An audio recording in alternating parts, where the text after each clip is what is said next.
part. Don't let anybody tell you any different.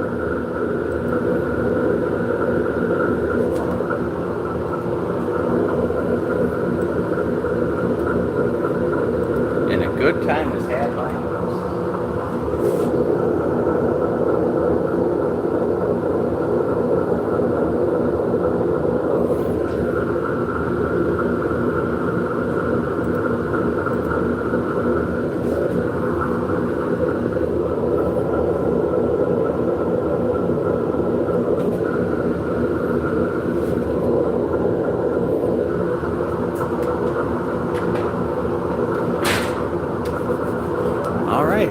Happy Easter.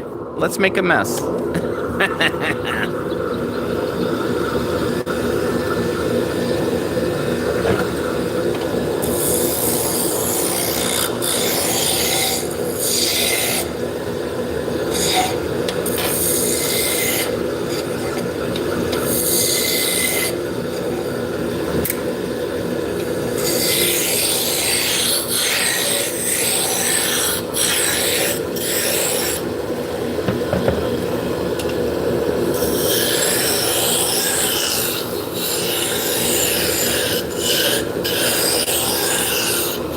So I am all by myself in the shop today.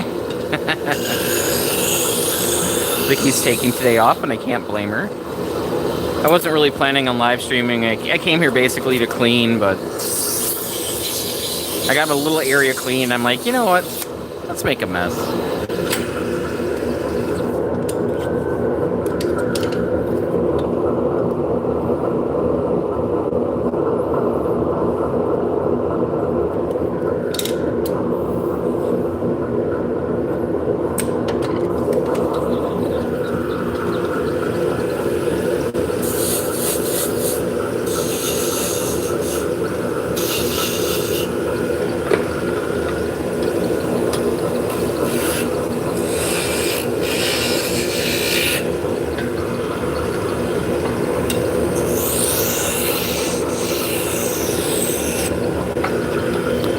Burn some lines. Welcome in, guys. We are turning hard maple today.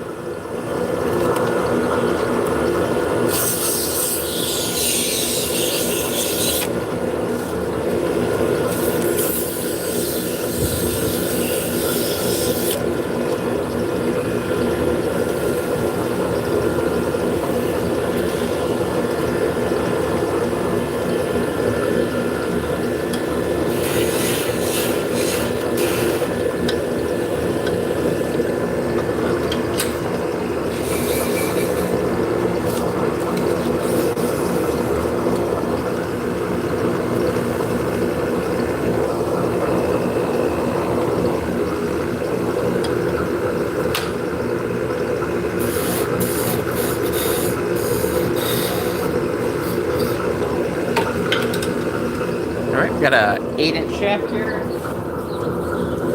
Got some arms. These are leopard wood. Kind of hard to see now, but it's got a bunch of spots on it. All right, so that's ready for sanding.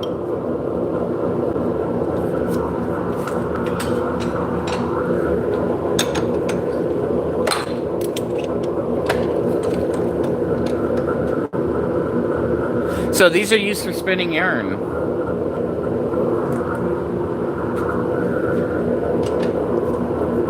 So corrupted. These came before spinning wheels.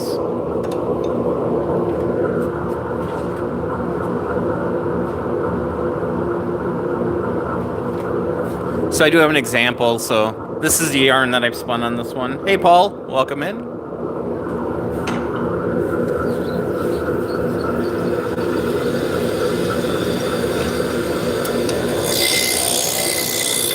Yep, these are Turkish style. There's a bunch of different types.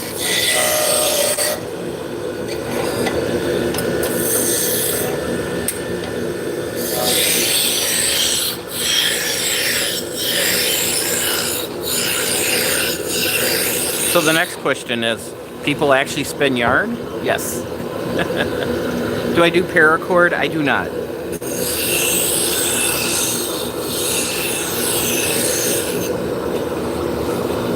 The yarn I spin, I make stuff out of it, like hats, scarves, blankets, that kind of stuff.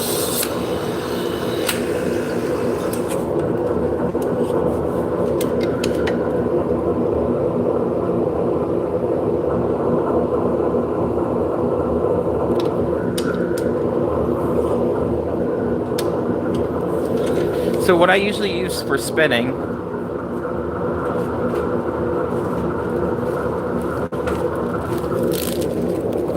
is usually top. We'll just call it roving. So all the hairs are all in the same direction, kind of in a tube, and then you draw it and spin it from there. So this stuff here is the same stuff that would be on commercial spinning equipment.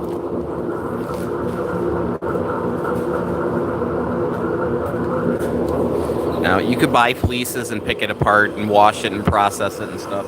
It's not really my thing. I'd rather support a mill, a woolen mill.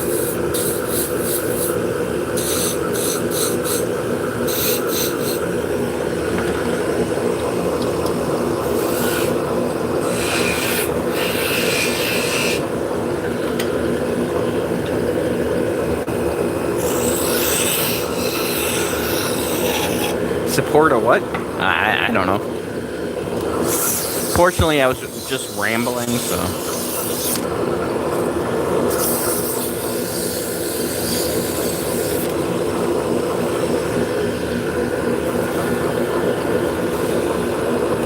So I've been making these full time. This is my 13th year doing this. So this channel itself, I usually do beginner to intermediate, like scroll saw lathe kind of stuff. I help people get going on that. We are getting ready for 3 back-to-back shows. So we have 3 weekends in a row, so we need 3 shows worth of inventory. So that's what we're working on now.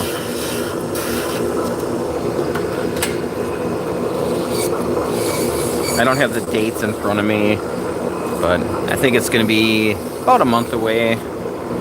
We have an alpaca festival in Madison, Wisconsin, the first weekend. The second weekend we have a show in Chicago. And then the third weekend we'll be at Shepherd's Harvest in Minnesota.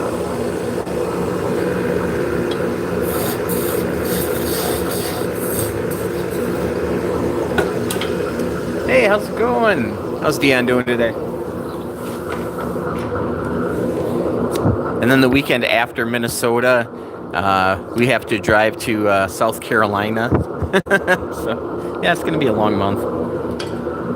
I'm not going to be spending a lot of time in the shop for a month. And that's all right.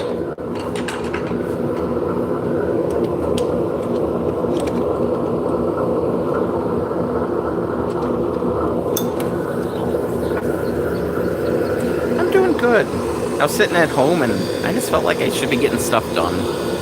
So I walked to the shop today. It was like 40-some degrees. Well, it's 45 now. That's pretty cold. Nice brisk walk.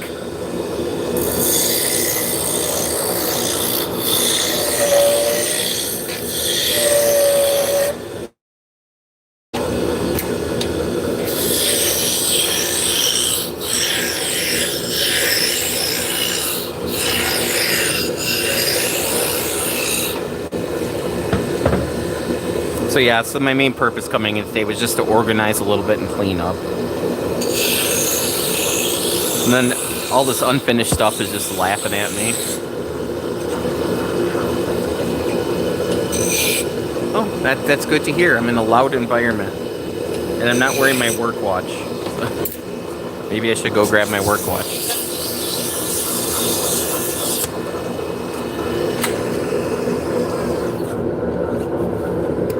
A little wobble on the top there, which isn't a big deal.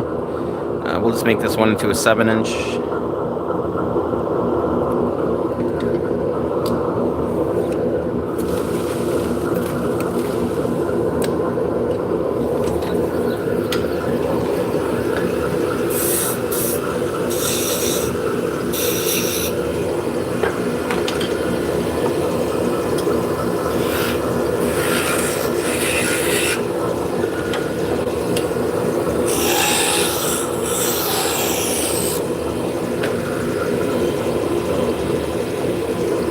don't know. Is the camera too far back? I kind of want to get everything in, but I don't know if you can really see or not. Hello! Yuli? Welcome in. Even on Easter? Yeah, Mike. Yeah, even on Easter. Vicky's taking the Easter off. She's sitting at home with bunny rabbits in her eyes. I'm doing good. How you doing, Mike?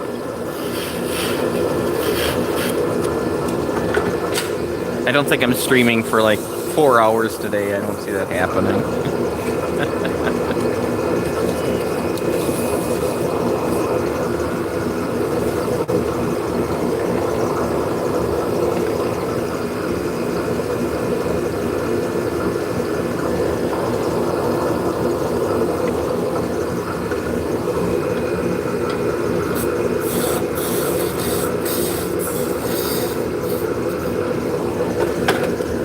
There we go. There's a 7-inch shaft. Let's give her a test spin. This wood is Bacote. It's not sanded yet, but it has a really, really pretty grain to it. Comes from North America. It's actually in Mexico. And I think it also grows into Central America as well. All right. Let's go check on the printers, and I'll go grab my watch.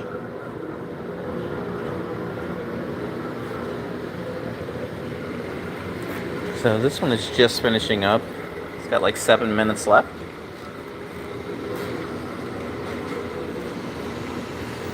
$14 minutes on that one.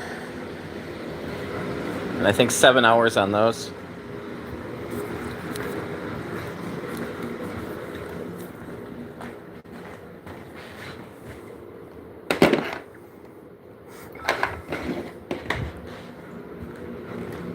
There we go. Now I don't have to worry about wrecking my watch. So this was my big cleaning today.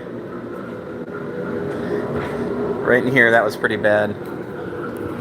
Alright, let me get the phone back, Mike, and then I'll read what you said. Trying to take a break from fighting. With vector speeds and feeds, brain hurts, yeah.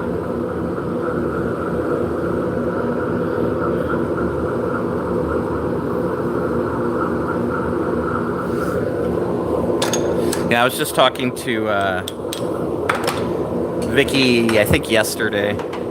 So after we get back from all the shows and stuff, I have to spend a bunch of time on the CNC machine. I mean, I'm making sellable things, but it's like, I'm not happy with how they look. Whether I need to get different end mills or what have you.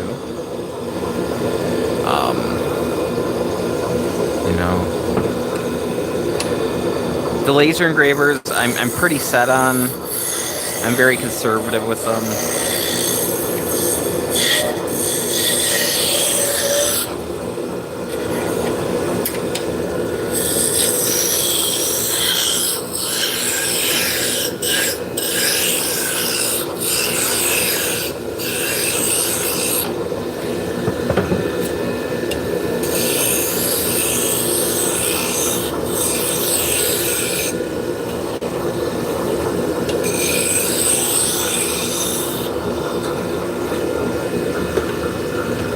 I have not.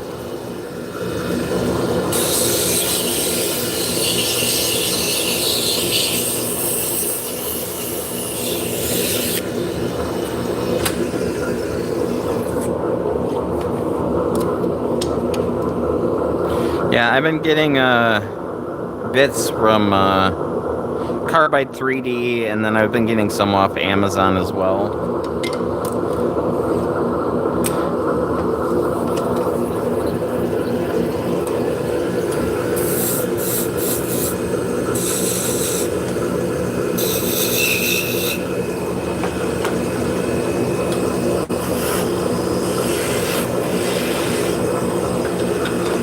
Yeah, you know, I know enough just to be dangerous.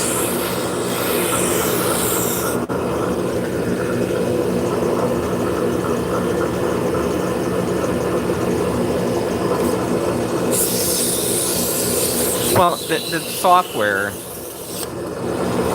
I think, is tailored to all the presets, or if you have a router. And I don't use a router. I do have a spindle on it, so it's more powerful than a router.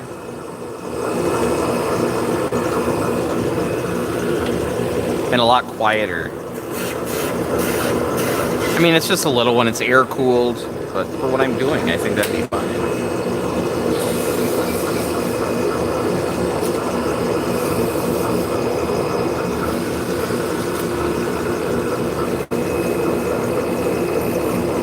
Nice.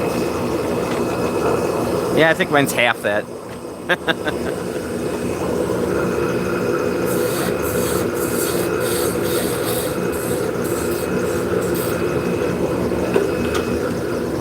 Now, I'm thinking for the light work I do on it, I really want it 110. This shop has 220, but it's not guaranteed that the next stuff will. Yeah, I'll write that down.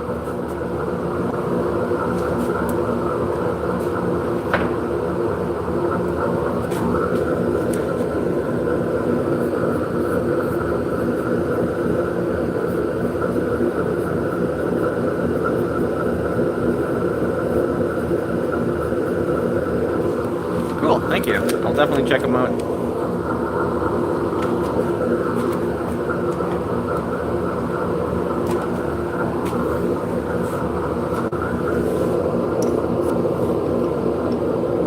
Yes. Leviosa. Well, somebody might have better luck.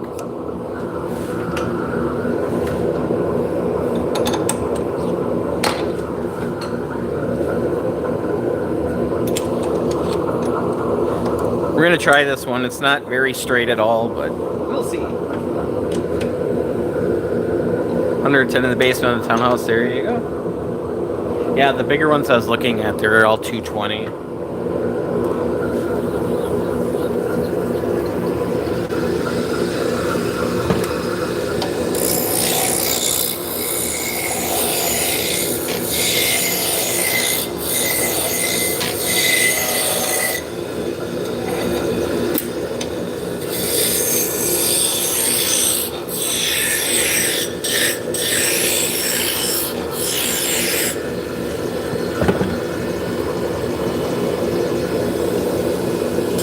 We are playing the lottery.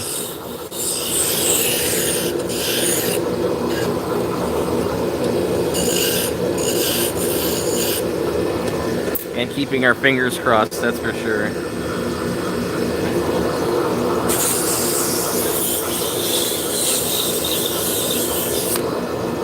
Moment of truth.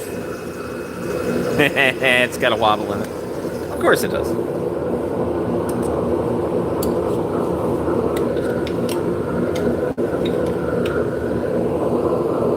No, I'm using the same gauges.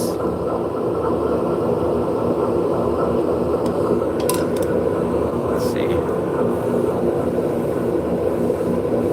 Might be able to squeeze that one by.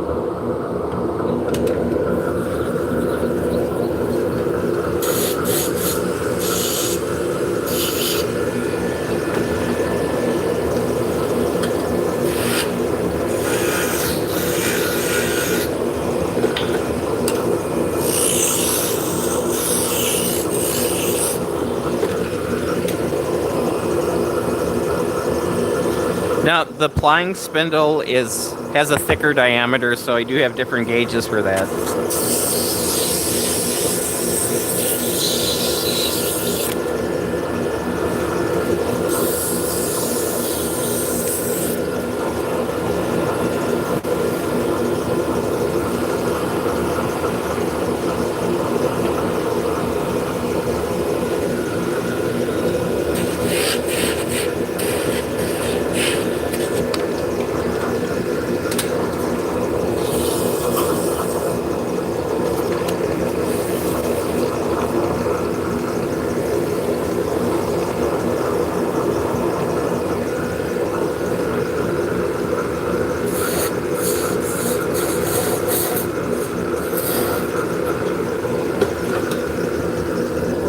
Yeah, so I do have different size story sticks because, you know, underneath the amount is different.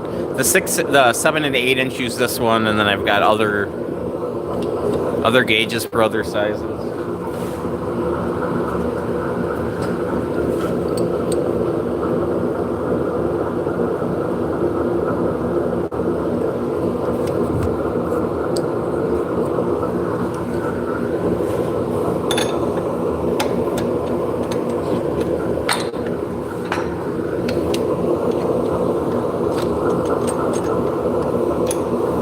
Yeah, that one's not perfect either. But neither am I.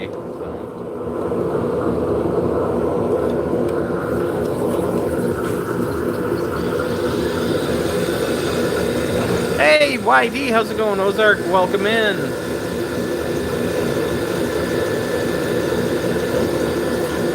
I'm using spanners as calipers.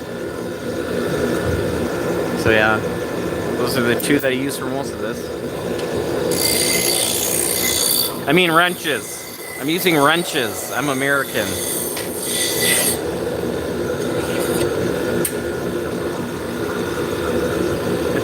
And don't even ask me what I call these.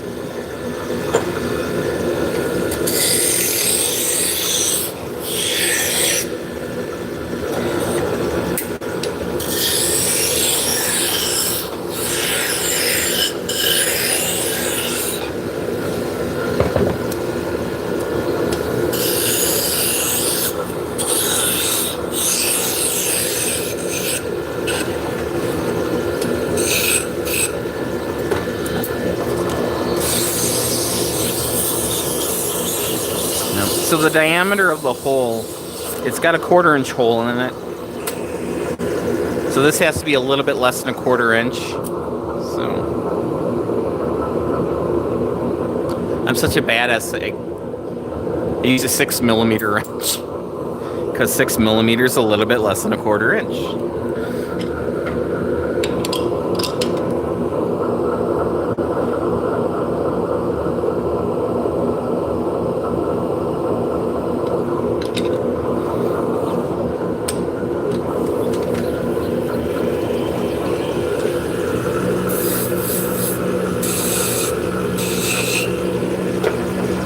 Oh, and I did sharpen my tools before I started today.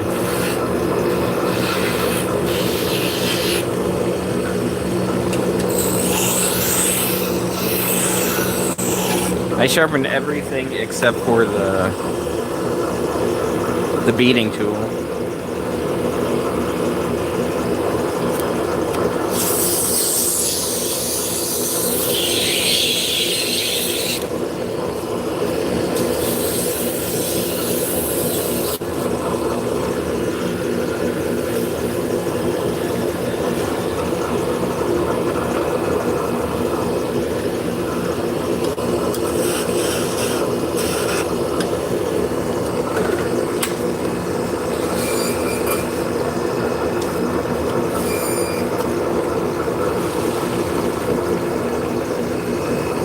Yeah, this morning somebody ordered 6 little spindles. So that's good.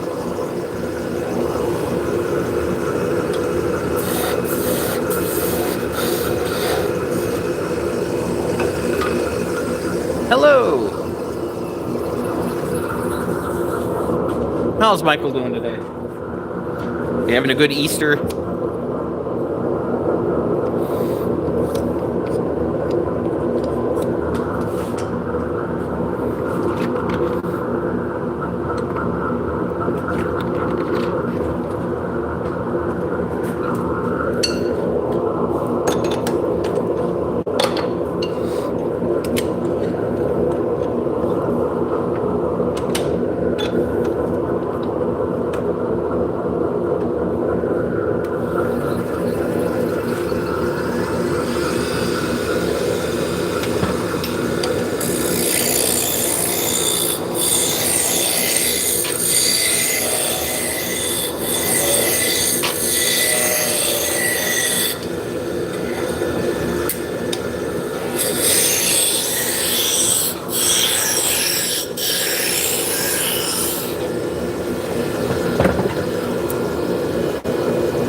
we're gonna finish up this one, then we're gonna go check on the printer. It should be done.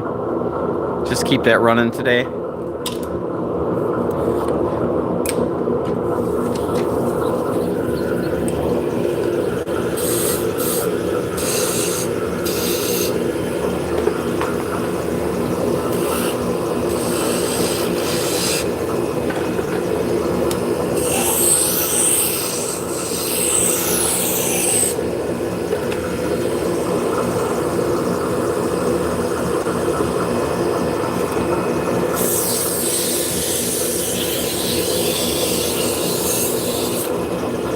The nice thing about this camera placement, I know I could probably zoom in a little bit, but the camera's like by my mouth, so I think the audio's better, and it's not in my eye line, which is even better. Most of the time I'm working around it, so I'm like peeking over it and stuff.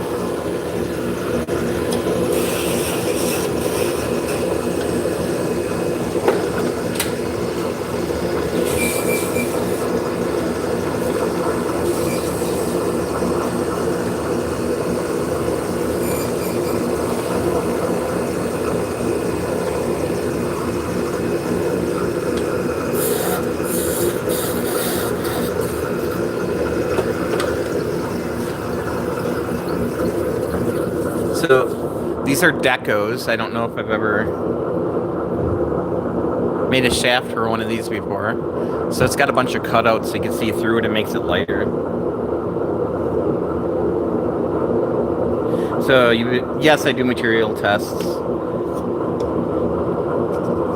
Ooh.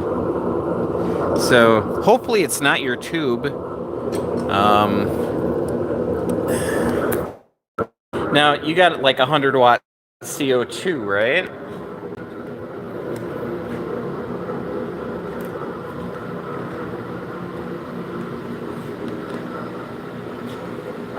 Hello, Darwin. How's it going? Welcome in. So we do have some stuff done here. So we got these little sheep here. There's just a little bit of stringing. Not too bad. So we'll fix it with fire.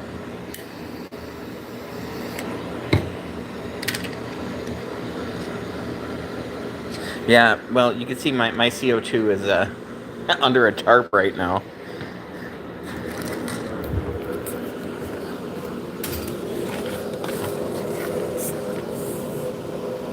Full spectrum laser sucks. Yeah.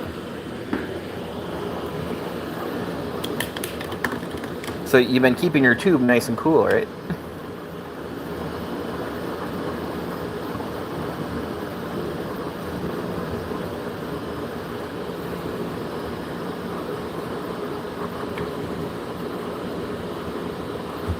There we go. So go put this one back. I mean, did you clean all your lenses?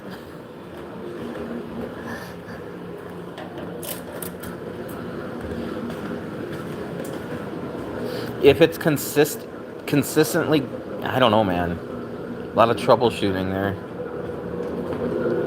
Well, is your tube still purple, or is it getting pretty white?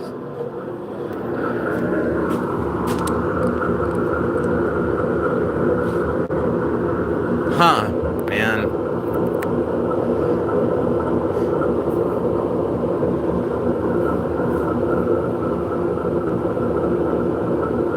Yeah.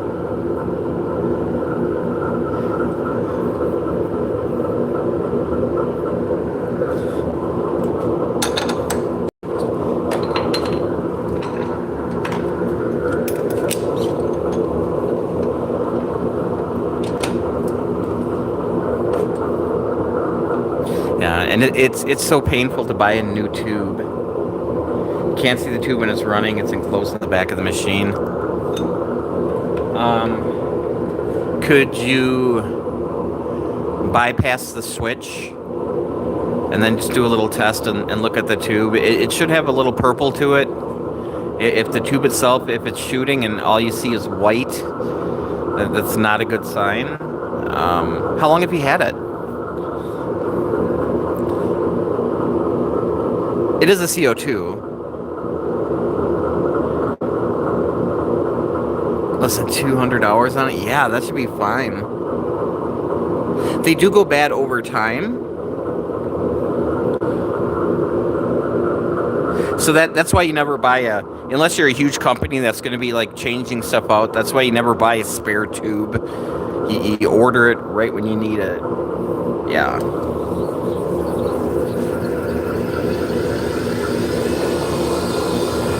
But it would suck to spend all that money and then have it still continue to be an issue. Yeah, they go bad if they're not used.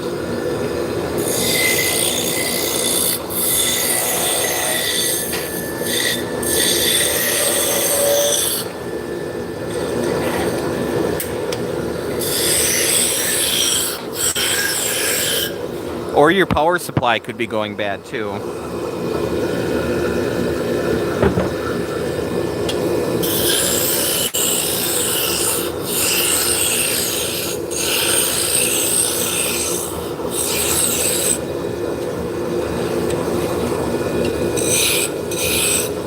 Yeah, my little 40 watt, I've had to replace the power supply. I think I'm on my third one.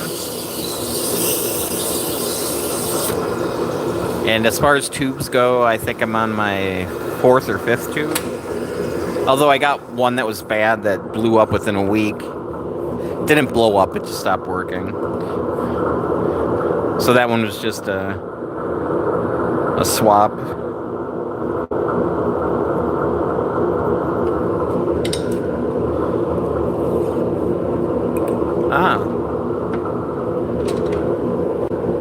Yeah, if it's only one particular file, yeah.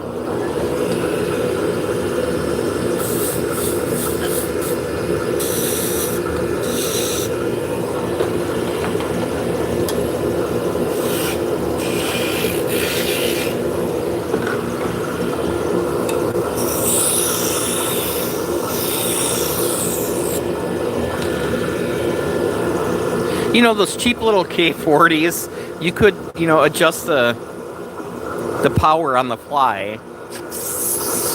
And mine I can't do that with.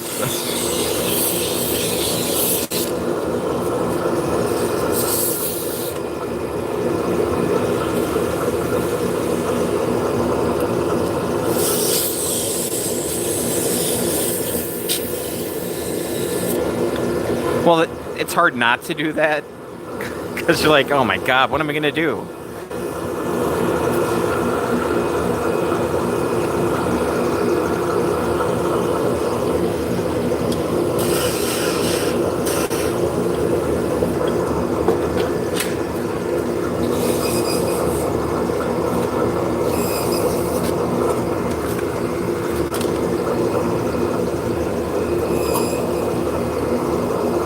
Yeah, and when I'm fighting with stuff, I'll have a piece of scratch paper. I'll write down the original settings before I change anything, or not save the settings.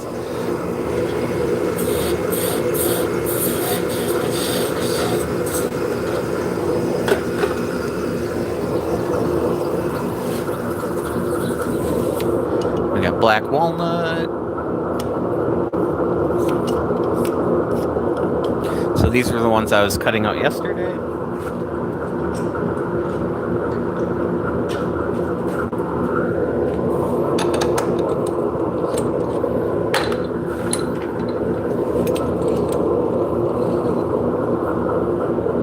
Okay, so that one's got a hole right there. So there's an inclusion. Going the other way. We'll keep an eye on that. Take a screen pic with your phone. It's the way to do it.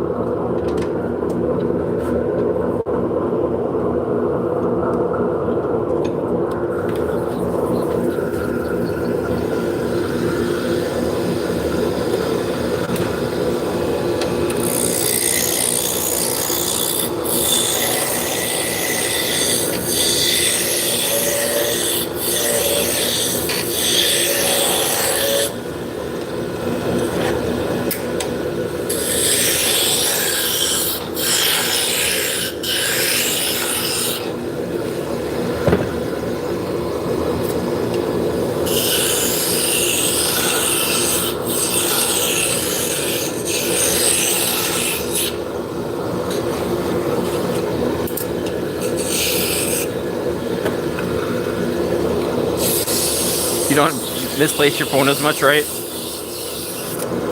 So this is my savior right here. I can hit that button and it'll make my phone beep.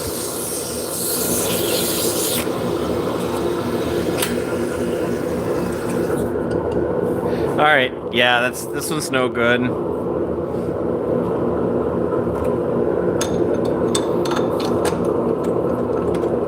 It'll be good in the fireplace, that's for sure.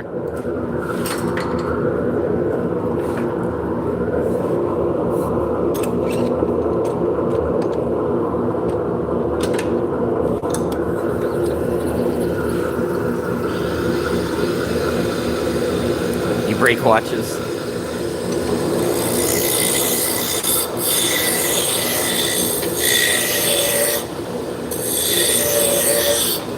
Yeah, I never wore watches in factories because, yeah.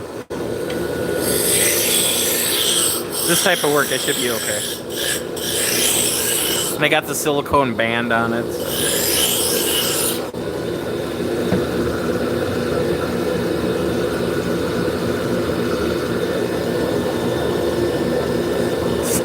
It's very much an oversized toothpick. It's for hippopotamuses when they get stuff stuck between their marshmallows.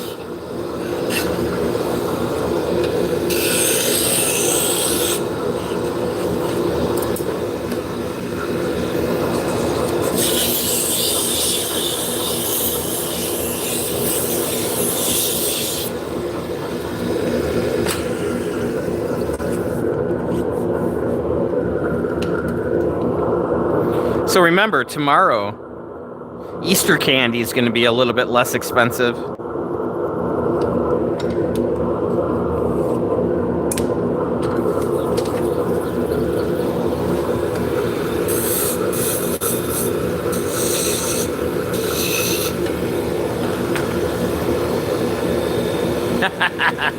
That's funny. Lavino, hello, welcome in.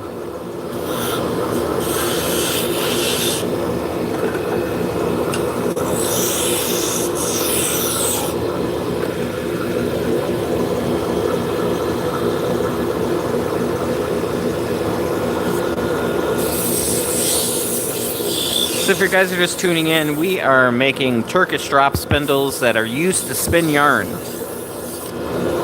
Yes, people still spin yarn. I've been trying to spin flax into gold. Still not really the alchemy that I'm looking for. I end up with linen. Crazy. Yes, these are travel wands also. Easily concealable. You might be walking a little funny, but you know.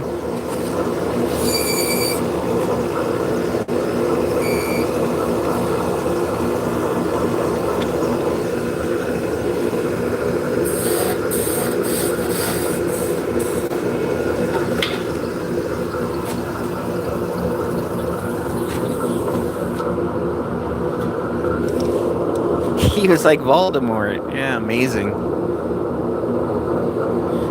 Yes, that's why they have this guard on them.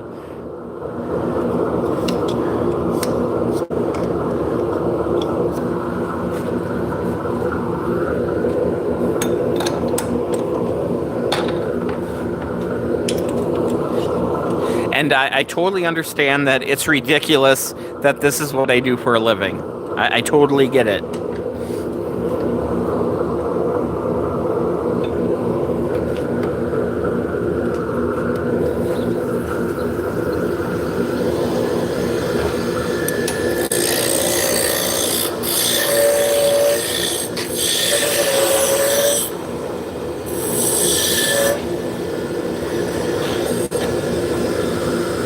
How often do I watch lives?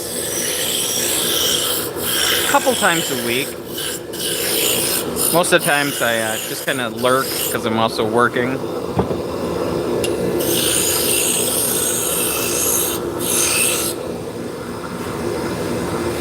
You know, I got a post-it note.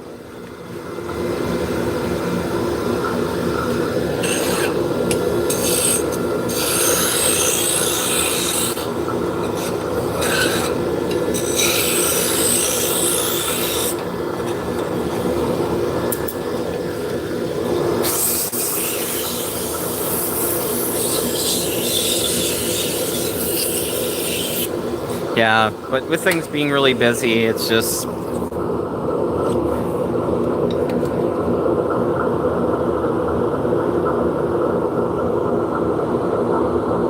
Like today, I'm listening to music.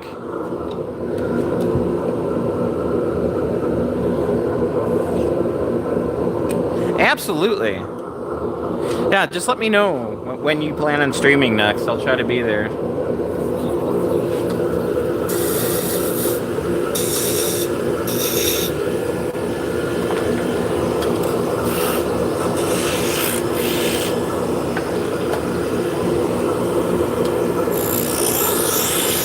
Actually,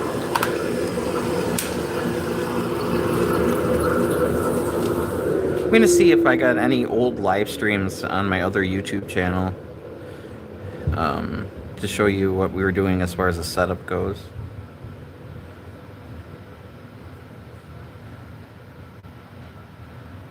Because, yeah, this is just the total lazy setup. This is just one cell phone. Oh, yeah, I'm one of those super neurodivergent people. Let's see.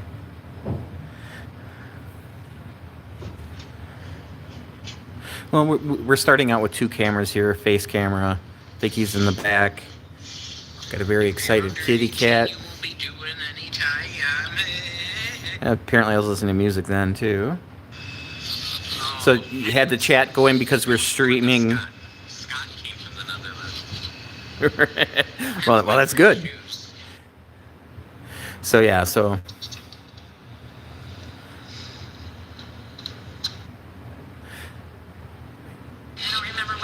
Yeah, so Vicky's got 2 cameras here, so her sanding and her face, and then I'm over here on the saw with my face with the chat. So, that was the old setup. But you could tell that, you know, it just wasn't working out on Twitch. But, yeah. So, yeah, we definitely had chaos. This was with... Yeah, it was a different program. It was Prism. So Prism allowed the multi-streaming. Hey, Brazil, welcome in. Woohoo! Without paying for it, where Slob started charging for that. I mean, I used to have the text to voice going and all that stuff too. But then people start, if you get that, people will abuse it. Because we're all, you know, anonymous, so.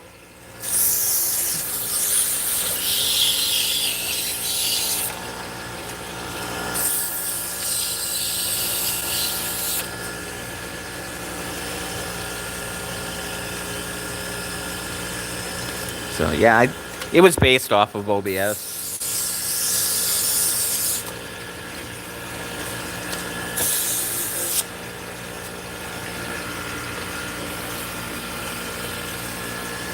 Yeah, so if you're wondering what it's like to be neurodivergent,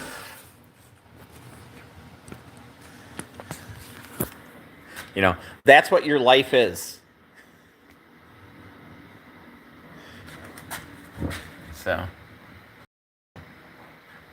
Got a little bit of the way going in there. So.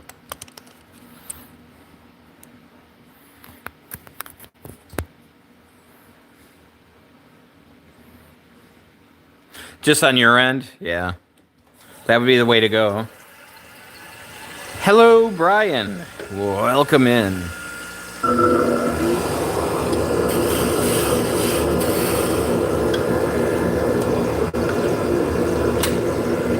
But like I said, there's a dude called Texas Hula on Twitch. And how he set it up was you'd have to be a member in order to use the voice chat. So that kind of people would bounce in the room. You know, if you're going to be a jerk, you're at least going to pay for it first.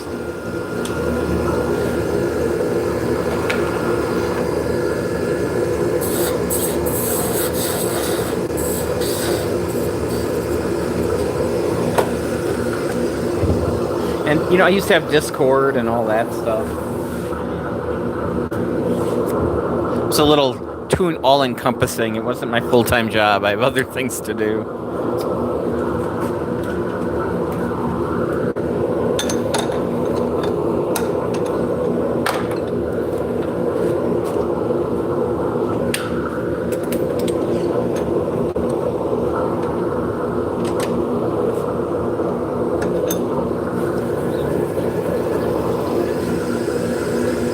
You know, but there's something to be said for, like, you know, Prism or Streamlabs, you know, where they post the notifications and people subscribe, and, you know, if you make a tip, you know, it'll come up. And,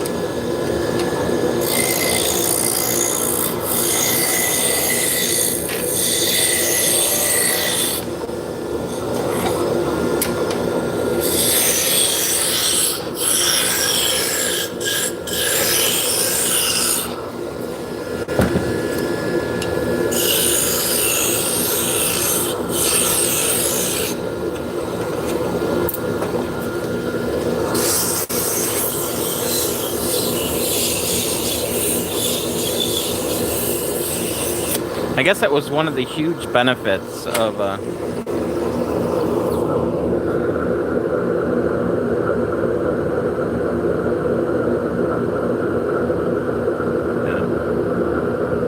So you have about 10 YouTube channels. The hosts have created a small community, and we mod for each other. Oh, that's nice. On average, a trillion will be whacked in 20 seconds. Yeah.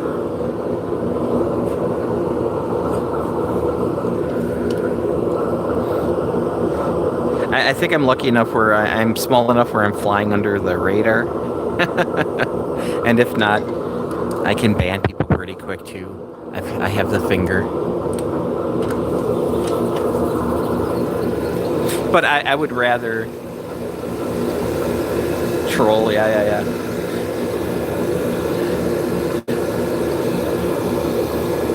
That's a lot of trolls. Having a trillion of them.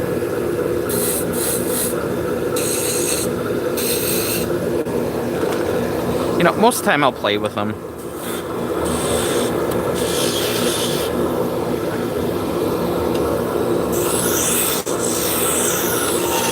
Or we'll stop the entire stream just for them. And then put them on mute.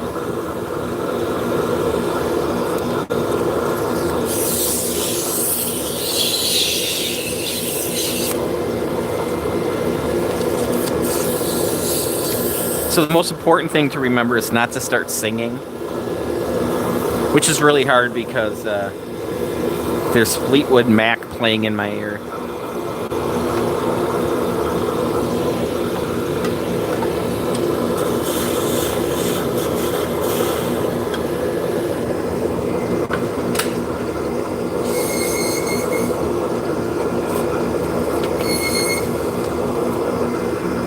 Man, there's just something about Stevie Nicks.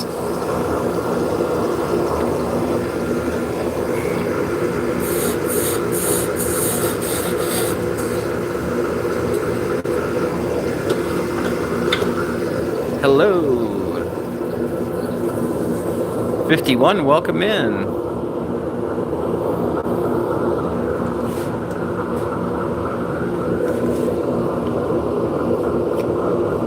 Nice.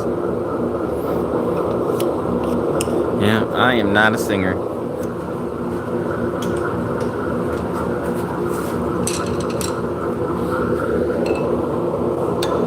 Although I have decided that my when I sing karaoke, which I haven't done in years, you know, it's always like Glenn Miller and Johnny Cash or whatever. But I think I'm gonna have to.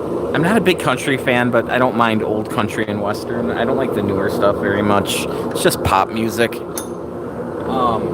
Anyway, I think I want to sing the rodeo song. It's one of the best songs ever written.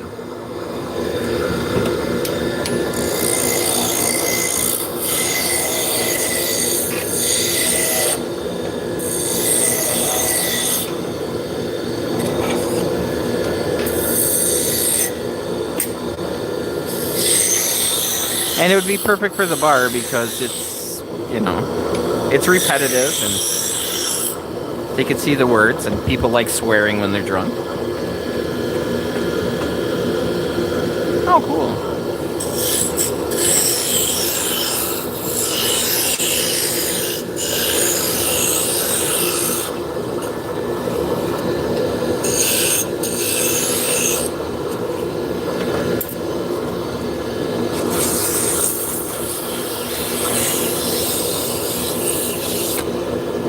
So,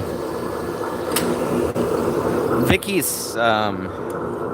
sister was friends with a guy who ran a DJ company, and I may or may not have copied a few gigabytes of songs onto a hard drive.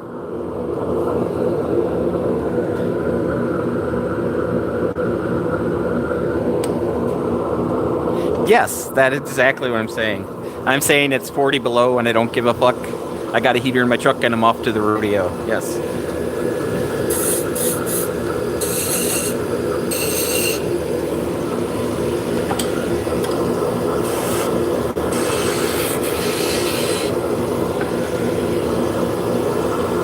Just you get on my nerves.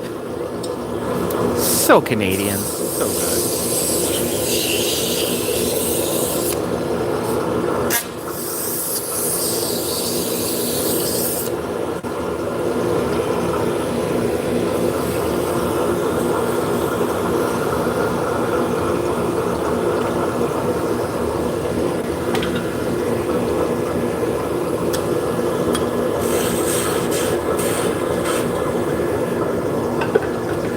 I was saying that I really don't listen to a lot of country music, but I listened to the rodeo song yesterday when I was cooking, and the next song came up with some hillbilly rendition of Sipping on Gin and Juice. It's pretty good.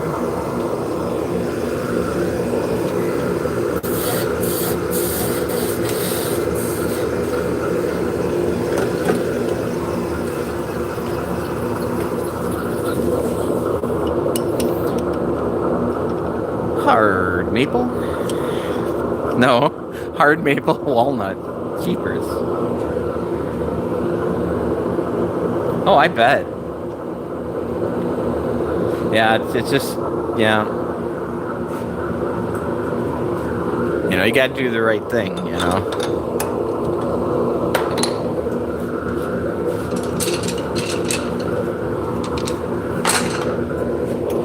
But that was like, you know, it's just for me. I would never do anything with it.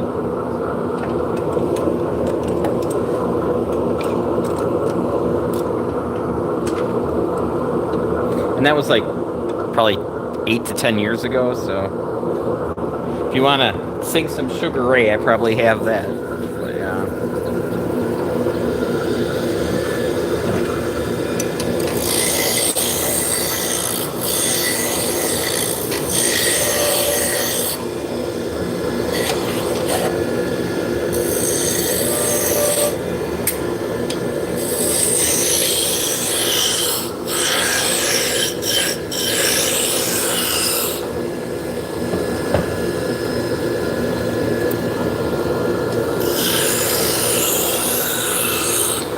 It's like when you go to any sort of craft show. You know, there's so much copyright infringement,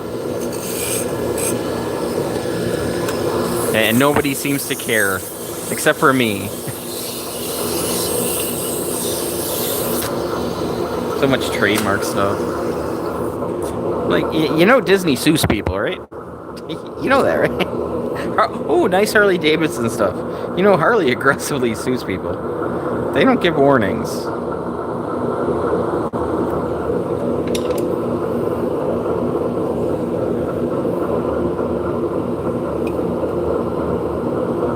Oh, yeah. Oh, shit. Sometimes, you could have saved a lot of money and just did the wrong thing.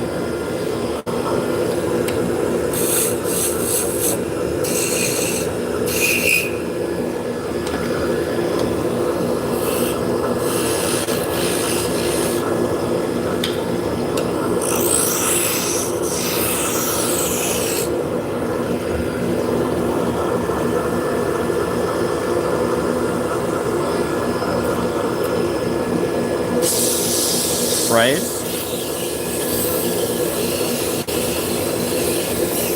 Yeah.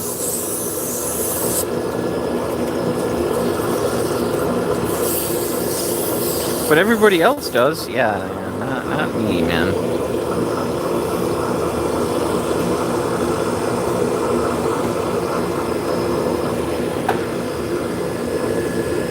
Hello, welcome in.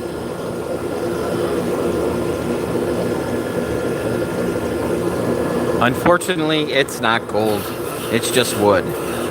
But you could try spinning some flax into gold.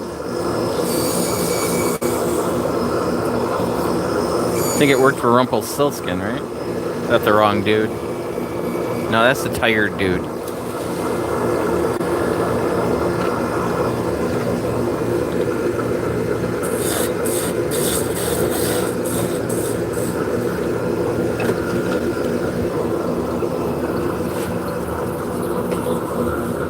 So we are making Turkish drop spindles that are used to spin yarn. So this is what came before the spinning wheel. Here's an example of some yarn that I've spun on this.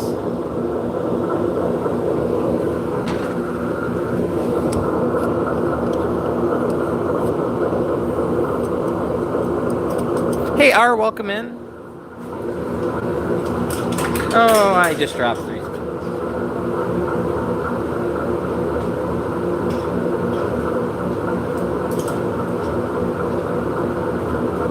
It's us piling these up and they just fell. Not the end of the world. But I'm going to move these over to a table.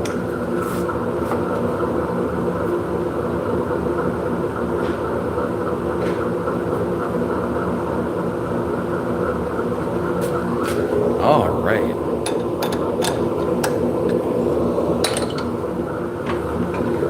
Yeah, so this is spindle turning. It's just ironic that I'm making drop spindles, and this type of turning is spindle turning.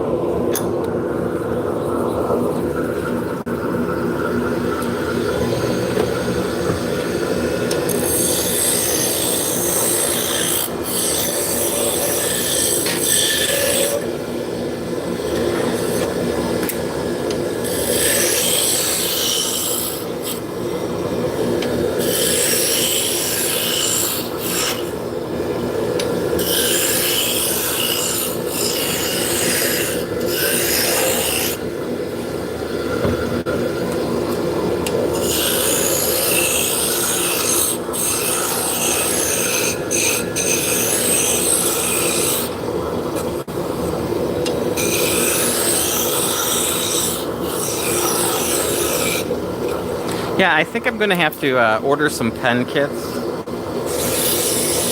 Sure.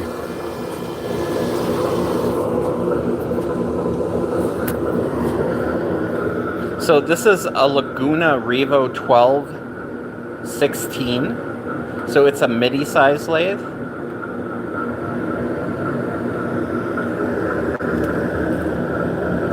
For me, this is just like the Goldilocks size. I don't make many things long, foot long. If I have to do that, I've got a Rikon lathe over there that's a little bit bigger, but right now that's more of a backup, just in case something goes wrong with this. So actually, it's a leg. I should probably make some different vinyl stickers for that.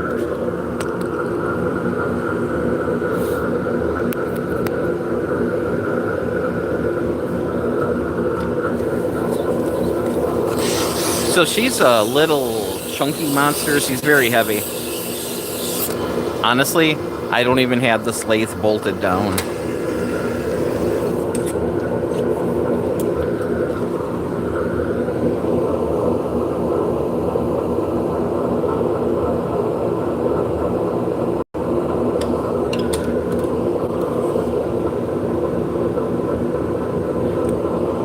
Try an idea of making walking canes that look like wands? Oh, that's cool.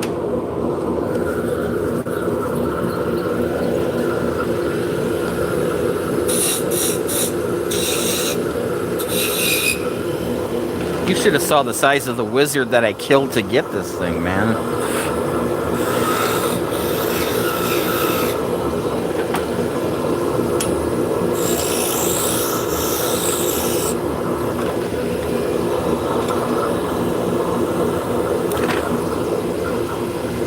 Yeah, you know, these shafts are pretty straightforward.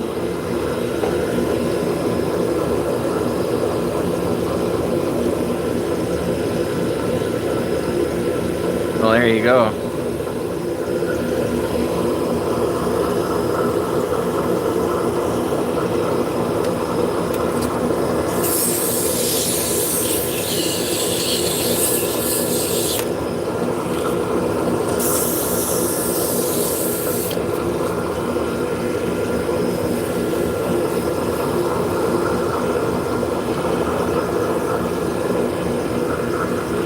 I bet.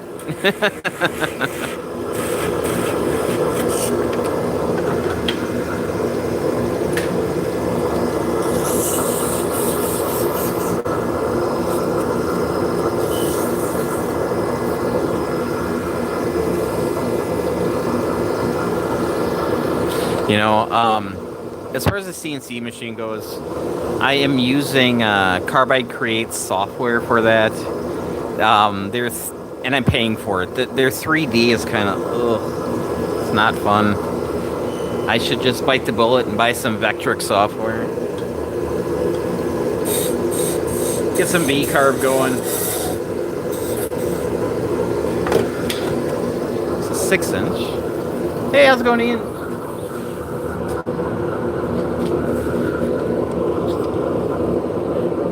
From the 70s, that'd be a hell of a headache.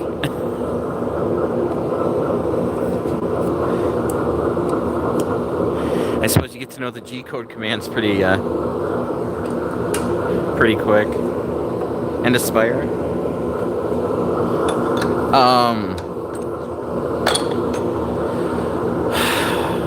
The company that makes the laser software.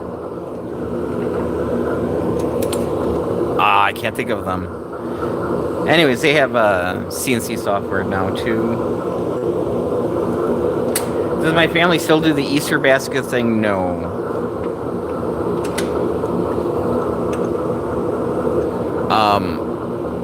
Lightburn, there you go. They're making CNC software as well. Yeah, back when my parents were still alive, we'd go there for Easter. And then, yeah, after they passed, my family we'll try to get together for Christmas, and that's about it.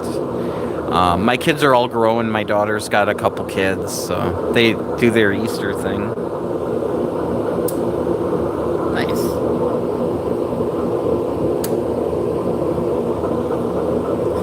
Yours is hiding in the washing machine? Well, at least you didn't do a load.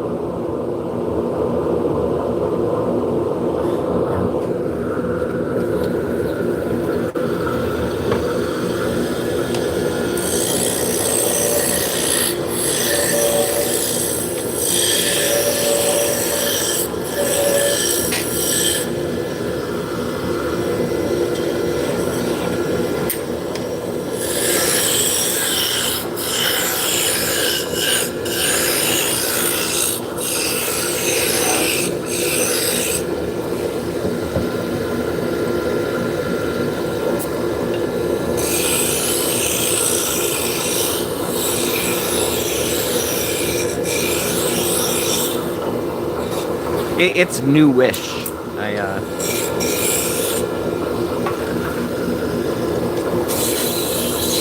have a ritual and you've done it every year since you were 2? Well, there you go.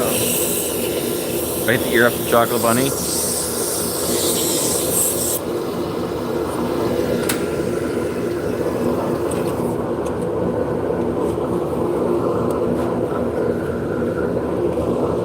Yeah, I have to do a lot of supporting with my hands on this stuff. So, a lot of people that had shop class are like, oh no, you never touch the wood. Yeah, I'm making teeny tiny spindles. I can't really put any support on in here. Yeah, so when I'm putting the beads in, I'm supporting it, otherwise it'll shatter. Because, yeah, she's thin.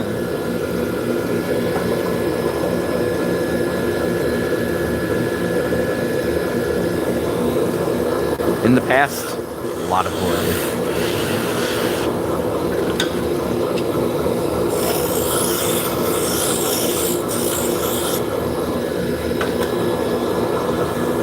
Yeah, we really just don't do the holidays anymore. It's one of the benefits of being old.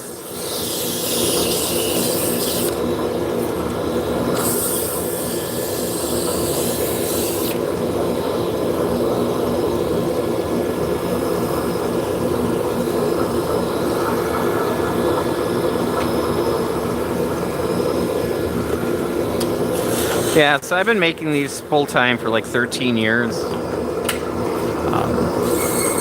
So I think I've compressed the time down.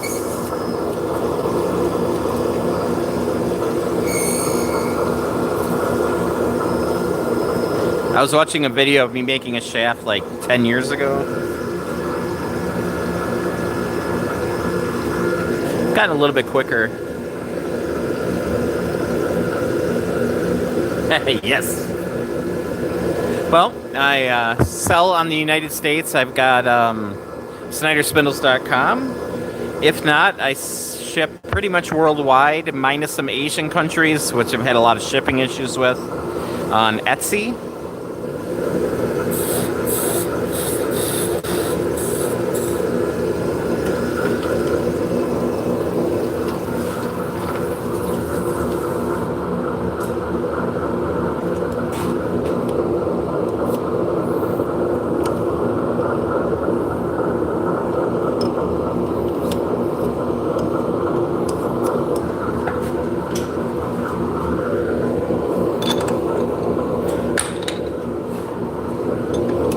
So yeah, tomorrow when the candy gets cheaper, I'm gonna eye up a bag of like little candy bars. I'm diabetic, but I'm still human, so, you know, if I can have one little candy bar a day, I'm okay with that.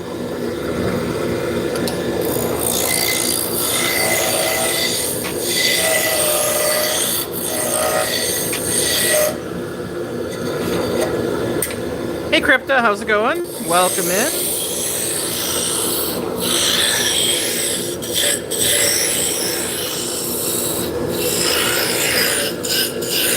Not a problem.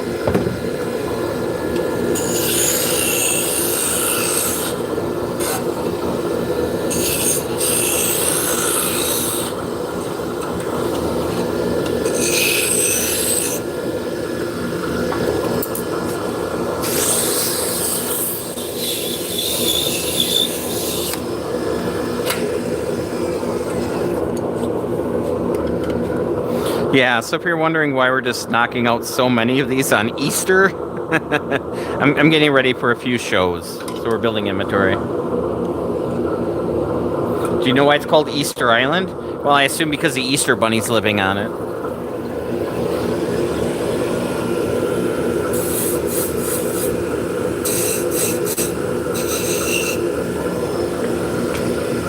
Because it was discovered on Easter. Well, that makes sense.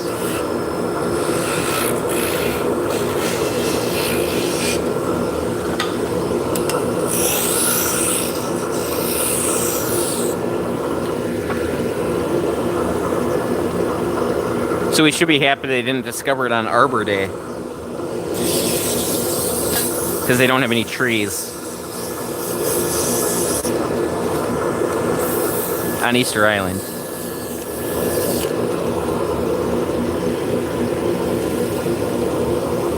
Hello, welcome in. Hey Juan, we are making Turkish style drop spindles that are used to spin yarn.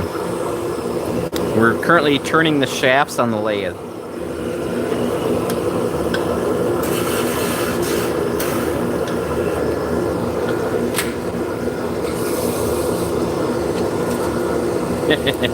Thank you.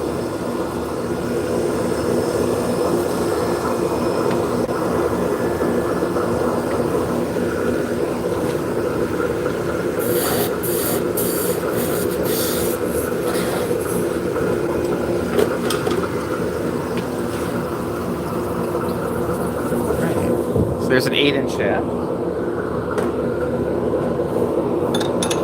Now we're going to be concentrating on making 7-inch shafts.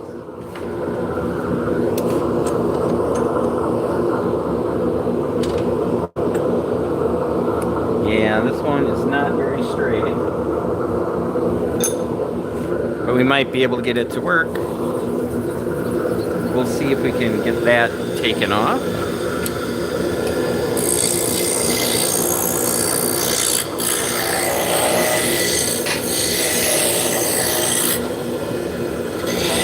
Have I ever had one flying off the lathe? Yes. Yes, I have.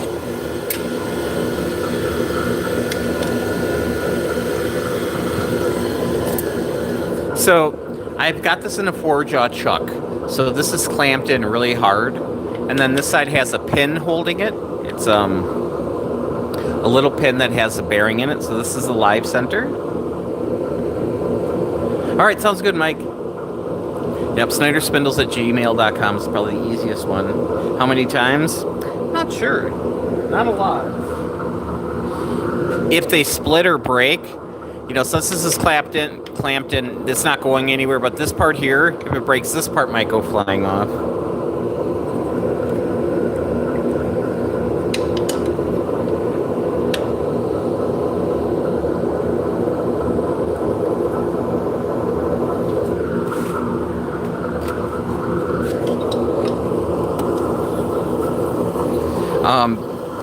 When I first started making these,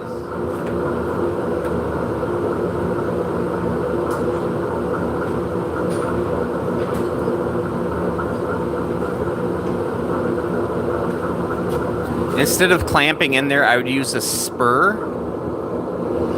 And in that case, if something bad would go, the whole thing would come off. So, yeah. So this is a pretty safe setup.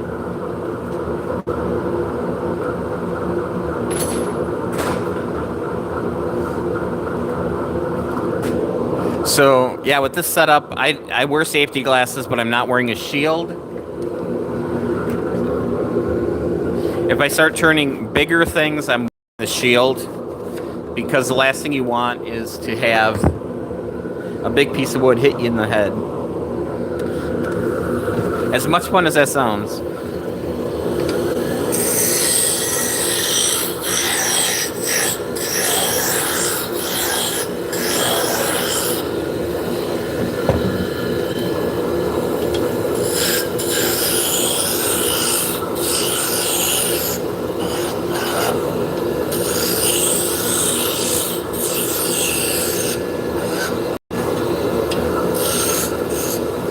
So yeah, right now I'm wearing hearing protection. I've got safety glasses on.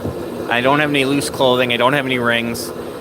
People might be freaking out about the watch. It's on a silicone band. This is a 110 powered lathe. It's not a metal lathe.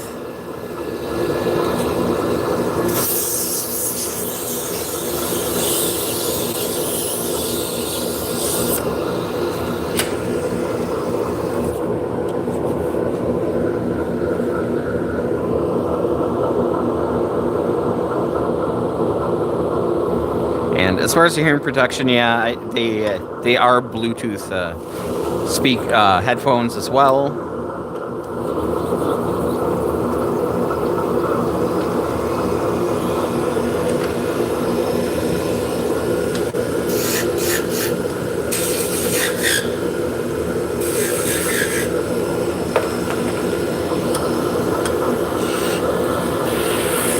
I've always worn earplugs in factory, so it's not a big deal. Even with that, I still have a little bit of hearing loss. Just because I was working around machinery for how many umpteen years.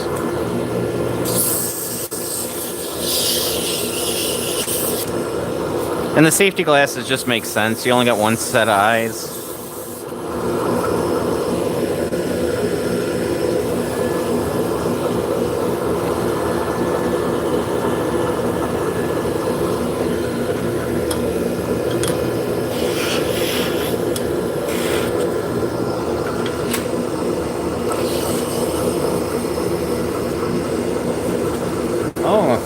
gotta go switch over the 3D printer too. You're completely deaf in one ear. So then you have to protect the other one.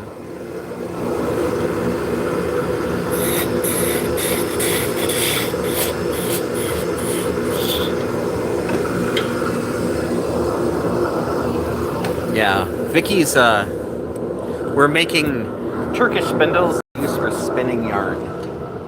Yeah, Vicky's blind in one eye, so, you know, safety glasses are important.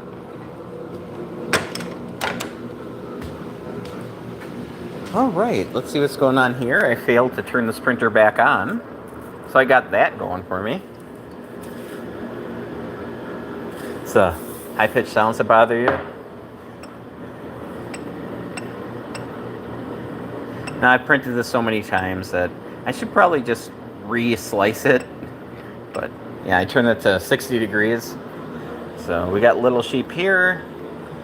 So, these older printers leave a little bit on top when they move. So, we just hit it with a torch. Little sheep.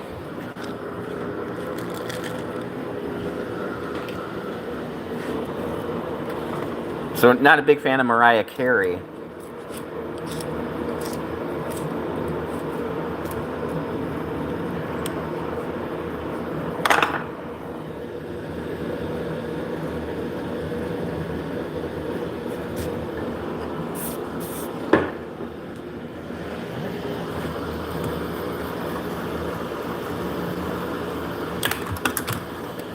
Take that off. This is a nitty knotty for making hanks. We're also making a couple dragons.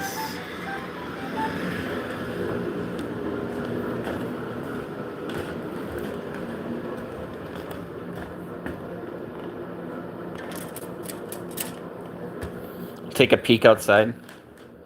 Since we're here. Doesn't look too bad out. But it's probably 50 degrees out. Let's see. Oh, it's 48 degrees out, so.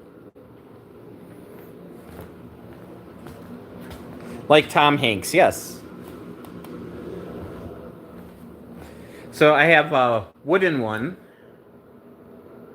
right there. So you can see how the yarn is wrapped around it. And that makes a hank. This is a hank of yarn. So this is a bunch of loops. So when you were going to use this, you would use something like that. That's an umbrella swift. And that will hold it, and then you'd use like a ball winder to wind it on. There's other ways of doing it. Have I seen the Green Mile? Absolutely. Am I a dead man walking? Is that what it is?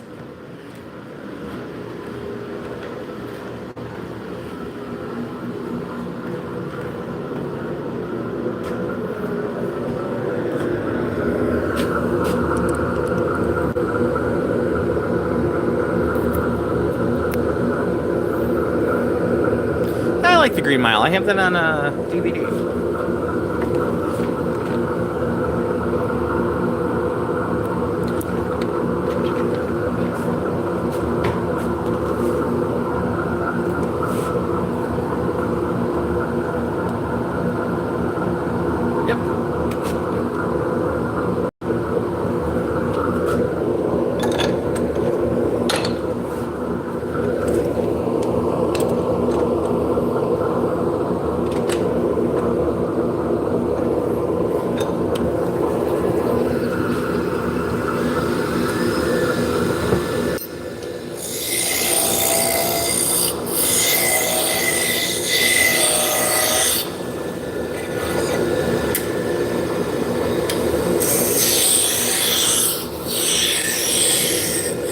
You know that's rated R? Probably, yeah.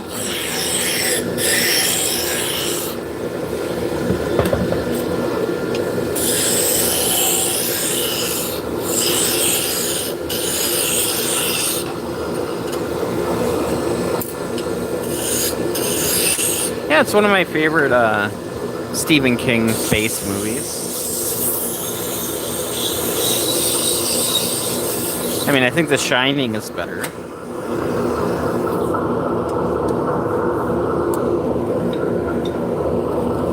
Stand By Me is pretty darn good too.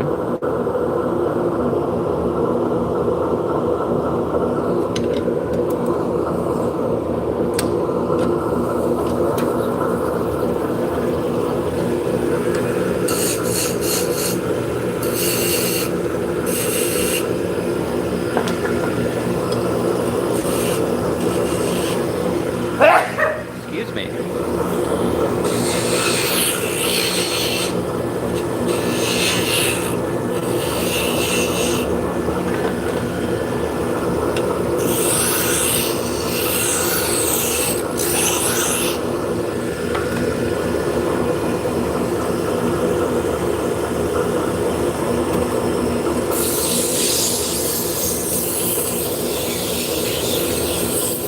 Yeah, it's hard to get a PG rating for a movie that's, you know, kind of wrapped around the murder of 2 little girls. Thank you.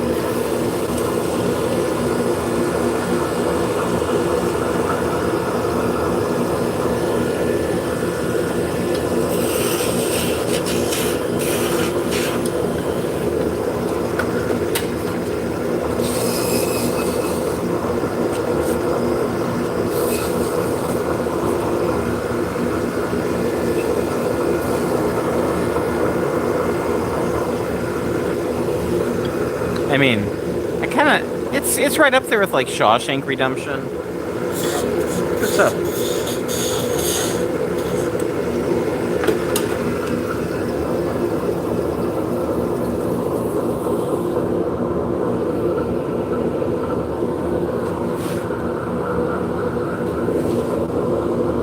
Oh no, are the headphones dead? My sneeze is loud. I know that. The neighbors complain about my sneeze.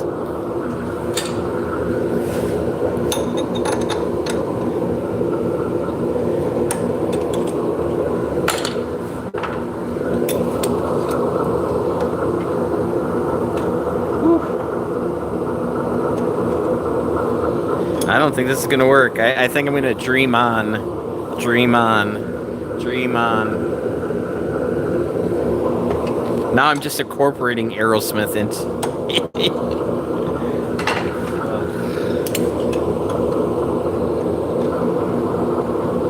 I'm not even sure what mine are at.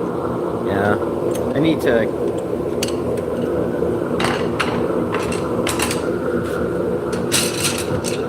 grab some different ones. They're Bluetooth? Nice.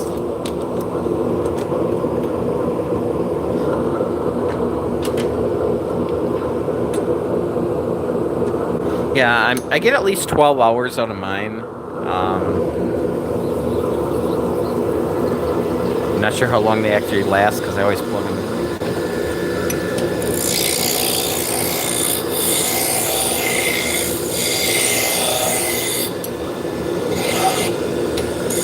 Oh, great. Josie's on a vacation far away. Come around and talk it over.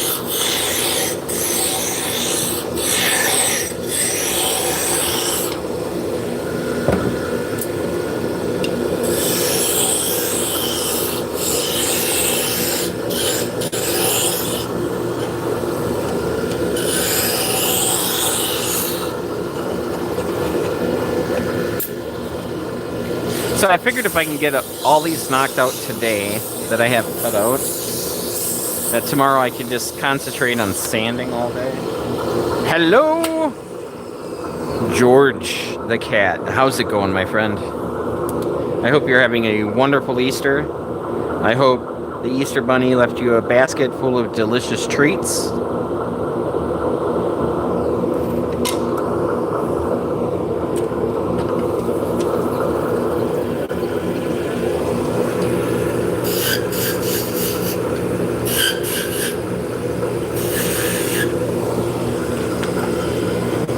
Oh, I can't complain.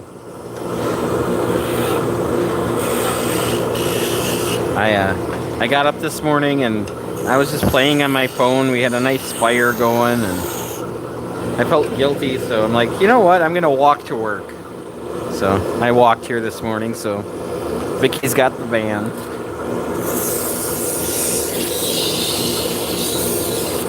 Yeah. We really, you just don't celebrate Easter. I mean,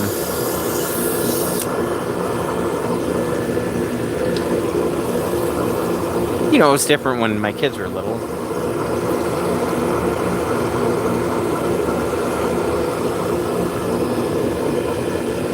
Hey, Maverick, how's it going?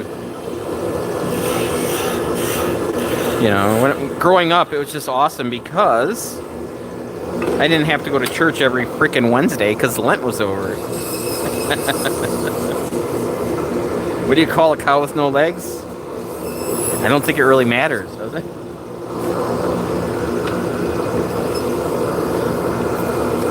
It's never going to come to you. Cotton bean. What does a cup of coffee and a cow that just had birth have in common? Ground beef, yep.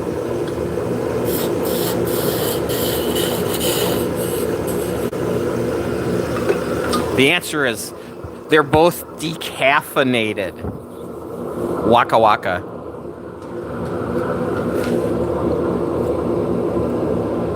But if it's floating, it's a holy cow.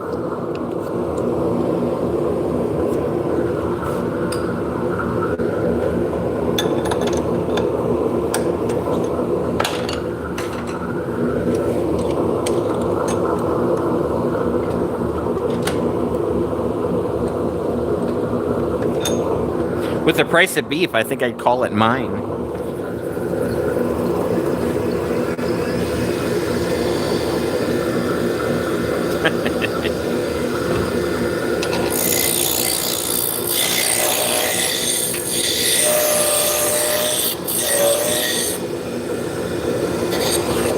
Yeah, the price of beef is just crazy. And there's cows all over the place here, and they're just standing around. I'm not saying I'm going to start cattle rustling, but...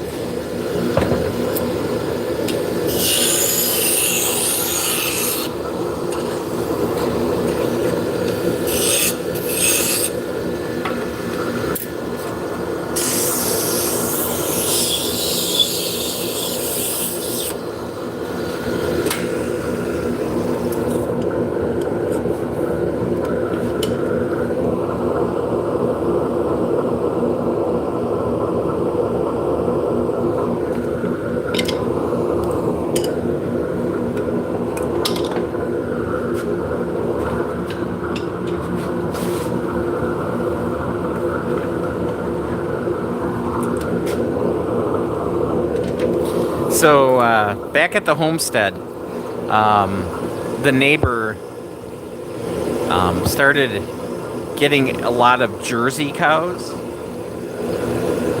Those are the adorable ones with the really huge eyes, where the calves are just so cute.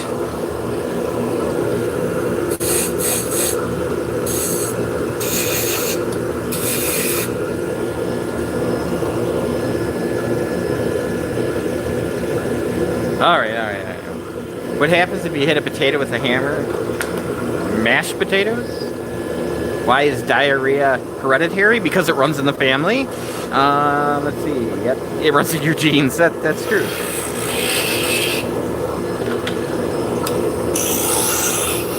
Or smashed potatoes?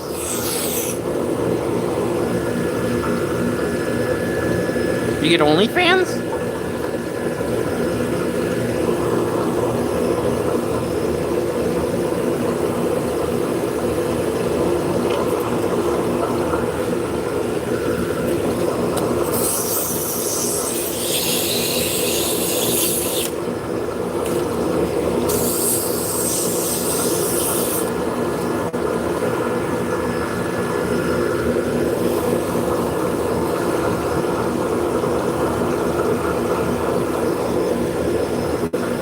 It's like the end of Welcome Back Carter in here.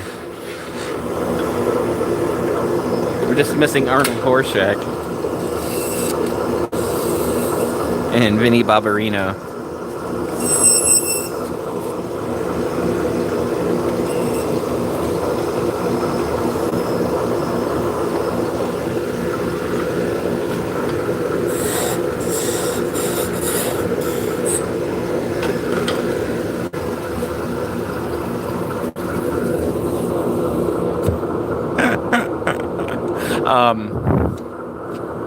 So my name is Scott Snyder, obviously. Yeah, we're making small magic wands. We're making Turkish spindles for spinning yarn. Here's one that I've spun some yarn on. So this came before spinning. So my name's Scott Snyder, right? Which isn't a big deal, unless you're into comic books. So there's a comic book writer named Scott Snyder.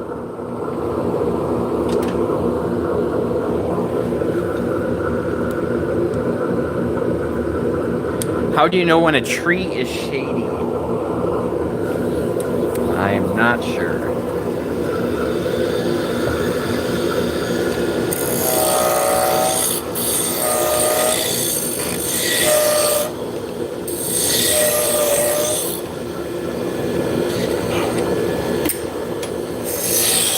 So I could really disappoint people at a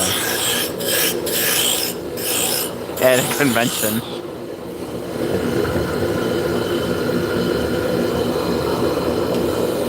When weeds start growing around it.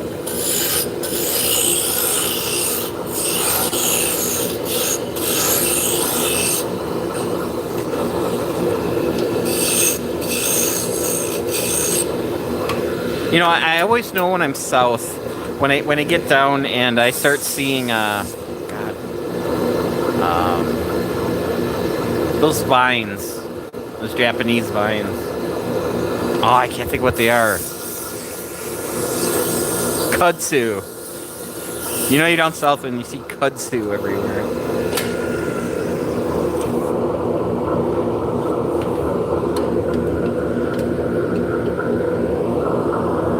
I mean, somebody's got to, you know, figure out a way to sell it to hippies because it's just everywhere.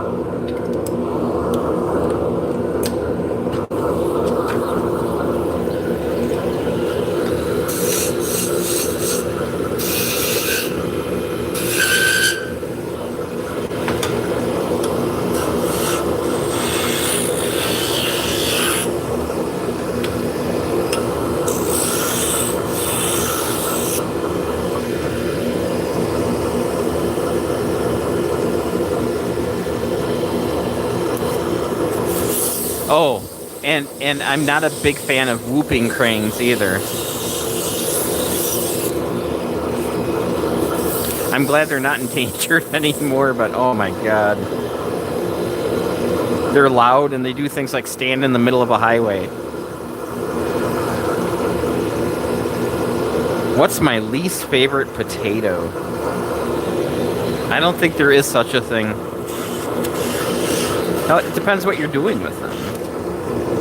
You know, if you're making a potato, if you're baking a potato, you know, can't go wrong with a russet. But if I'm going to be pan frying them, you know, probably red potato. Yukon Golds are good too. Yeah, it's like picking out my favorite child. Obviously, it's my son, but kidding. I do not like scalloped potatoes.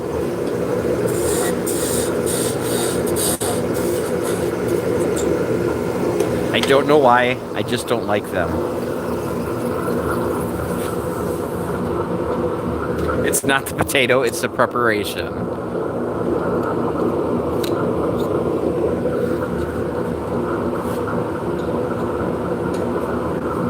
That's like asking what's your least favorite onion.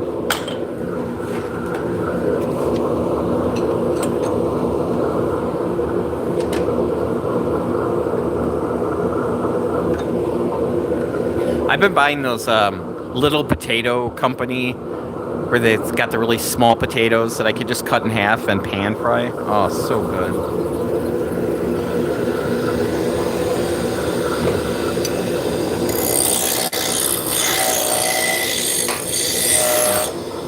But at restaurants, I typically don't order American fries because they just don't cook them long enough. You know, I want big, thick French fries when I'm done.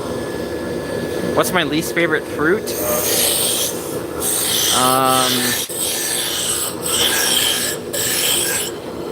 Probably that one fruit that smells like rotting meat. You know, like tomatoes? I don't mind tomatoes.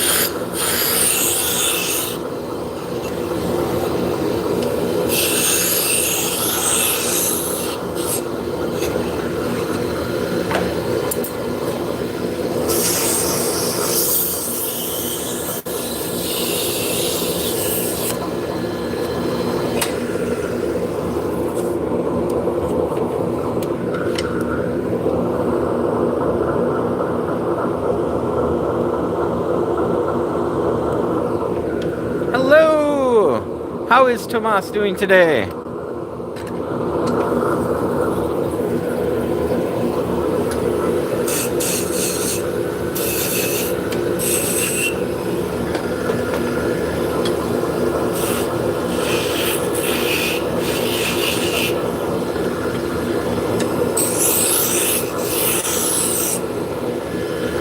Okay. I have to fast forward there. Otherwise, there's going to be no saying, oh, well. Listen to tunes. I can't share. YouTube doesn't like that.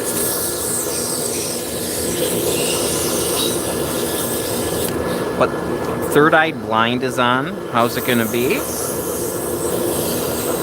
I actually saw Third Eye Blind in concert.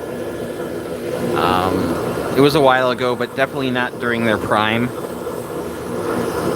They put out a new album that I don't think went anywhere.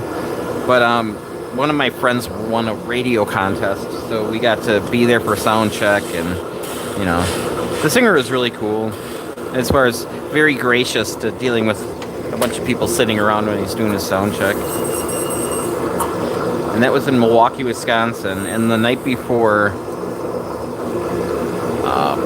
the drummer was hanging out with his friends in Chicago, and the drummer barely showed up in time to do the show. So there was like, the drummer wasn't there for sound check. What's your favorite spider? Yours is a dead one? You know, I get a lot of orb spiders around my house. So they're the ones with like the big butts, and they tend to have designs on them. But they stay outside, and they eat a lot of bugs. So, yeah, I kind of dig the orb spiders. We don't have jumping spiders around here. Those are so cute. I wouldn't mind having a jumping spider. But my cats would end up eating it, so...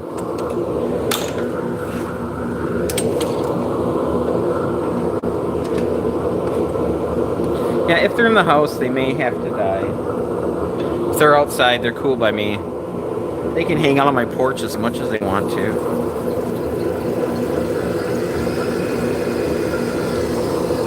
So I had one that was living at the top of my door. So he was building his webs. Like, I would open the door and walk into them. So it took a little while, but he eventually moved a little bit over, but he would hide in the door frame, and he was there for months.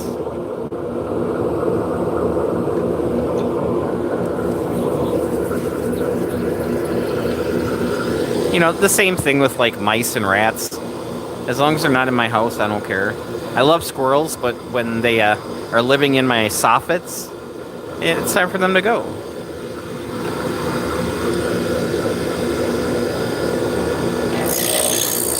Got something going on for the Easter? Cool.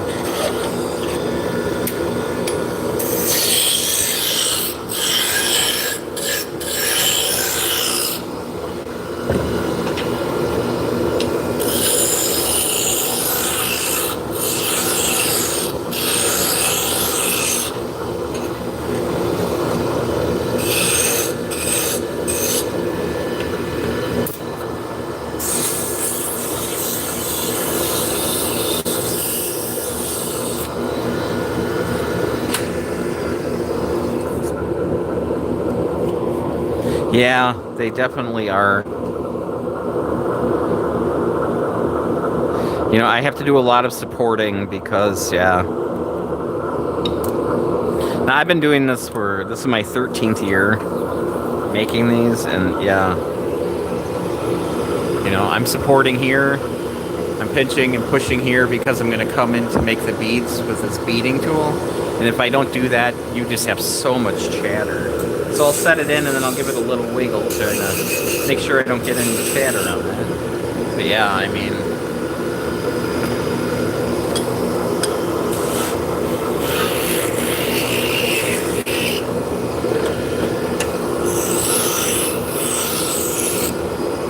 I bet I could make some really pretty finials for lids on boxes. I am making shafts for Turkish-style drop spindles that are used to spin yarn. But this is spindle work, so I'd be using the same tools if I was making magic wands or spindles for, like, furniture or for, like, a stairwell. Even making wooden pens is technically spindle turning.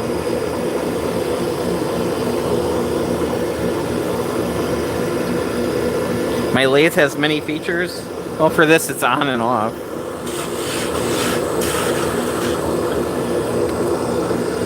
You know, having the 4-jaw chuck allows me to do this. Hey, Keebler, how's it going? Welcome in.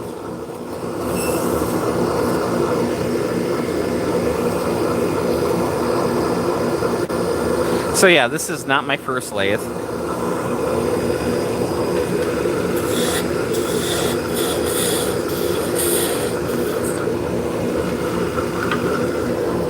So, yeah. So this is a midi-size lathe, so it's not a full size. But it's big enough to make what I make. And having a midi-size lathe also gives you the ability to say, oh, I'm sorry, I don't have a big enough lathe to do that.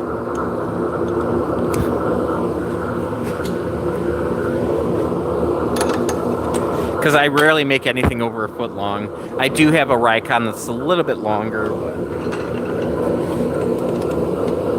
Oh, not a problem. I totally get it.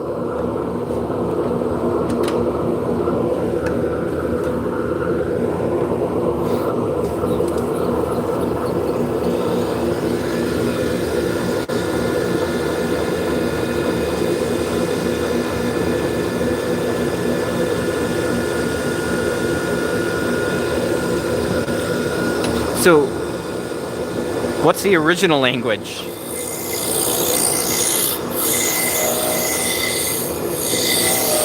Espanol?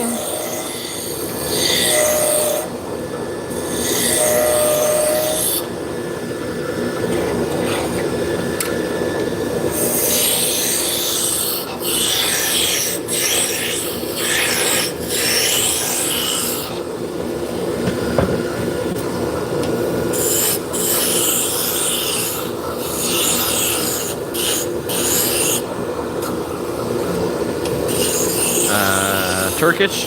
Indonesian? Doesn't matter, I only speak English.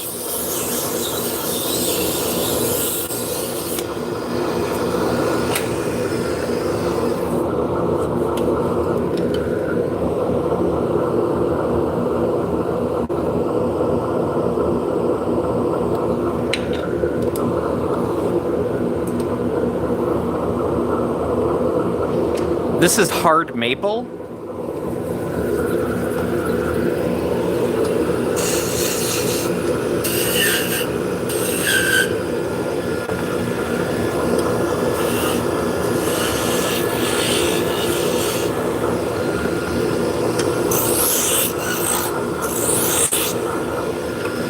M-A-P-L-E.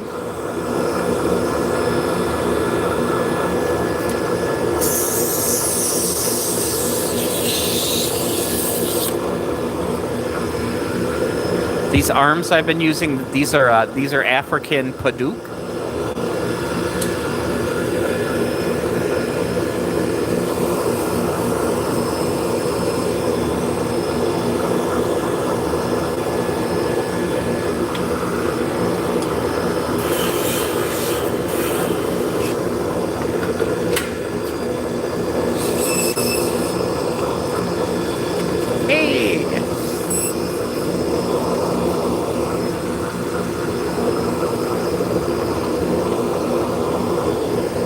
Oh no!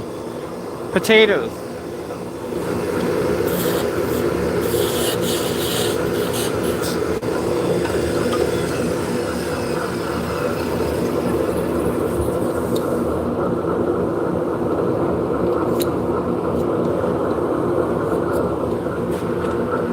Alright, I'm gonna move these to a table so I don't drop them.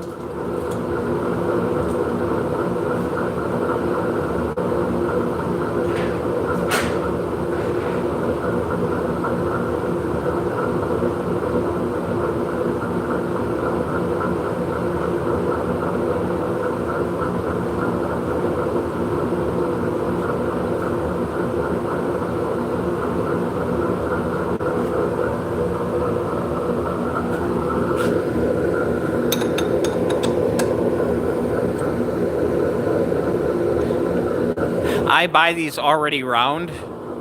I used to use square stock. I would cut down pieces first. But that would take a lot of time. This is just faster. It's a little more expensive, but...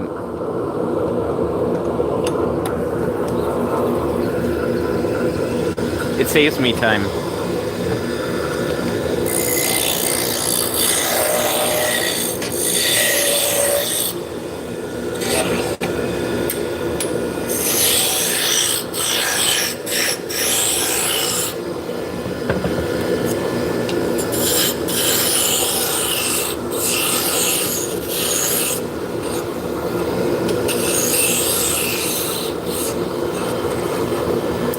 Now, if I'm going to use an exotic shaft,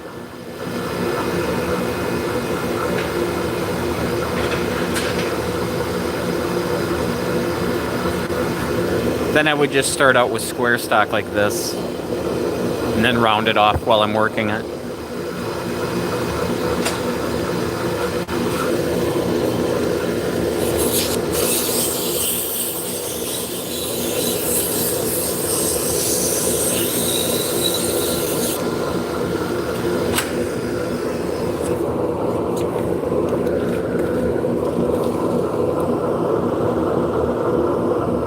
Yeah, so I ordered these from a little dowel manufacturer in Ohio.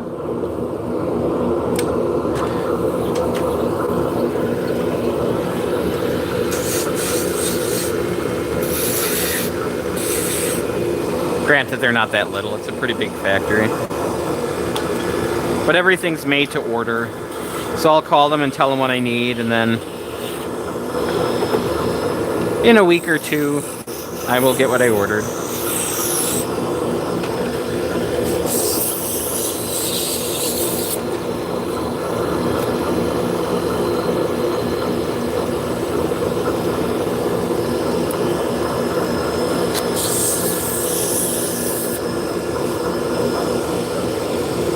It makes less of a mess. I don't make as much wood chips out of it if it's already round.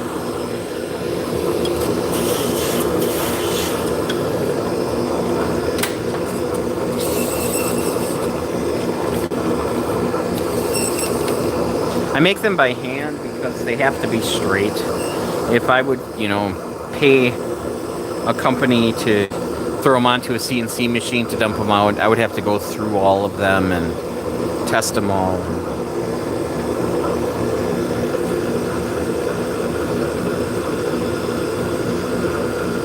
So you made a lot of miniatures? That's cool.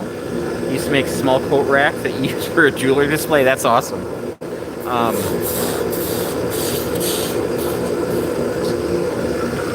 I kind of wanted to make one of those clothes dryers where it's like lattice and then there's bars going across. I want to make a little one for a jewelry display. Oh no. Baba O'Reilly is playing. So, I will just preemptively say, out here in the fields, we fight for our meals. Potatoes versus tomatoes. Yeah. That's like comparing apples to oranges. I'll be here all week. Try the veal.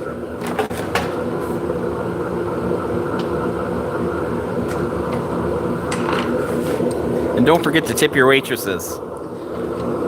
$10 to you on a night out is nothing. But if everybody gives them $10, it'll really make their night.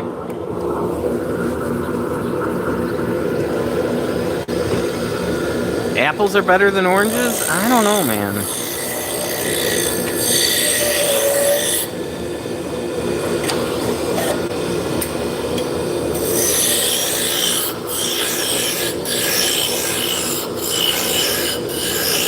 That being said, I do have apples here, but I don't have any oranges.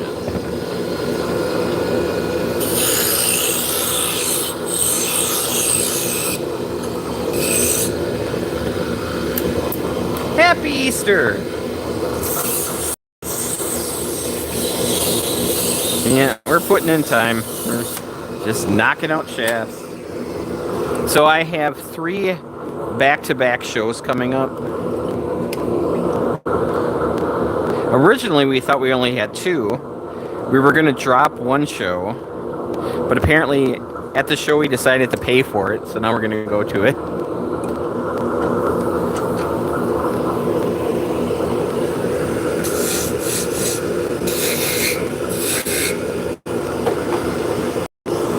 So yeah, for probably the next week and a half, it's going to be all about... Do I watch comedians? I don't go to a lot of shows, but, you know, on YouTube or whatever, sure.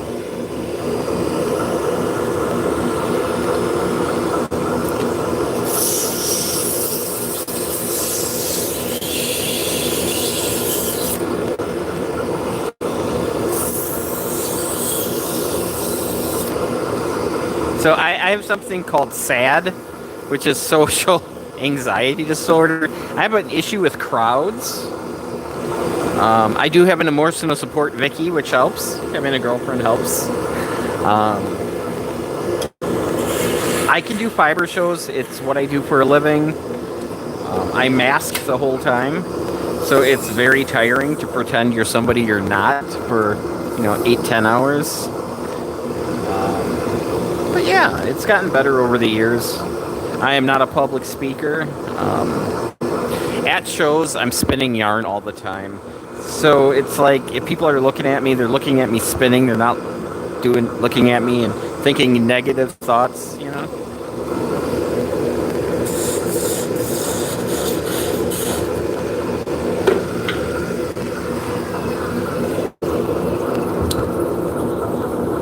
It's a balance.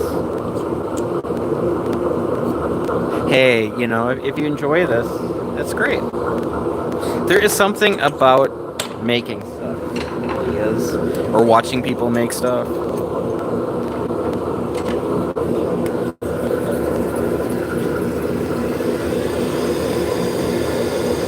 Is Vicky one of those hairy things from Star Wars? A Wookiee? Are you asking me if my girlfriend is a Wookiee? No, she is not. And she's a Trekkie. She would just be very upset that you went with Star Wars.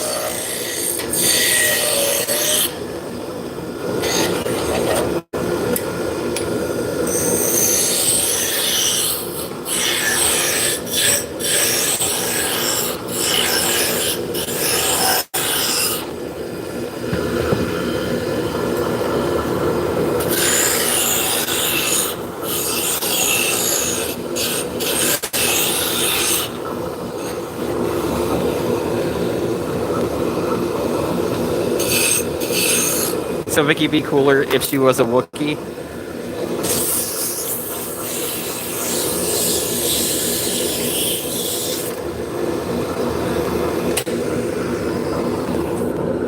Alright, have a good time with your family. Happy Easter.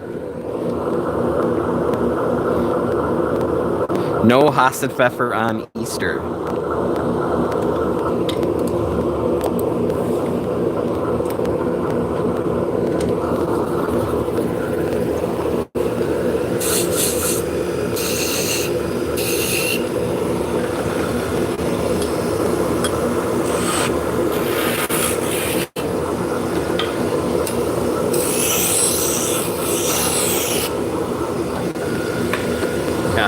Growing up, we raised meat rabbits, and that was one of the rules. No eating rabbit on Easter.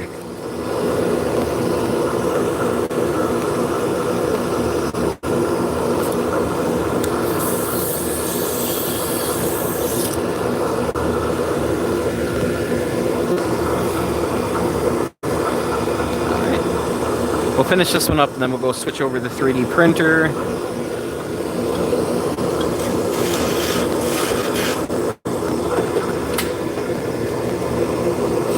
So I'm getting to the tail end of making the nitty-natties for these shows.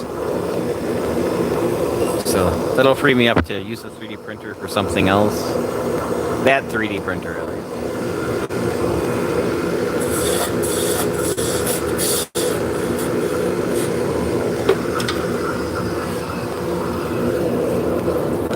walnut.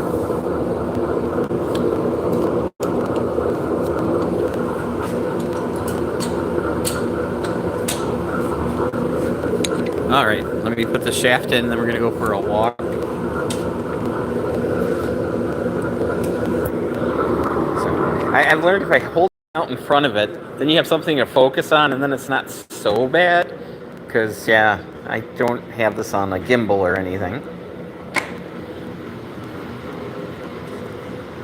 I know it looks like when David Letterman used to strap a camera onto a chimpanzee and let him loose.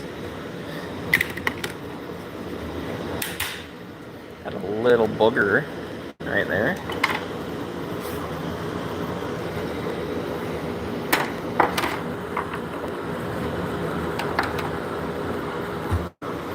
Where's my stand?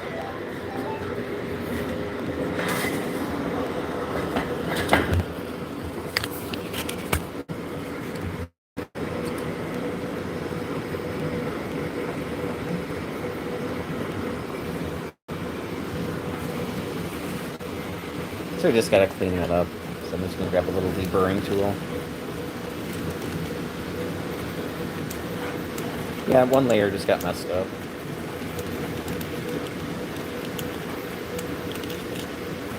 There we go. This little deburring tool I got at Hobby Lobby. Came with a bunch of extra bits too. This thing is worth its weight in aluminum.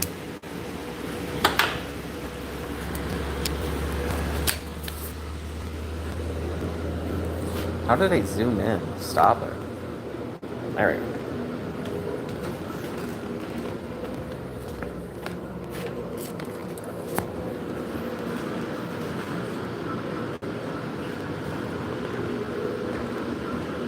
Oh. And the best part about this sign, the battery still works. It lights up. And it's got Bill Cosby telling you you're getting very sleepy.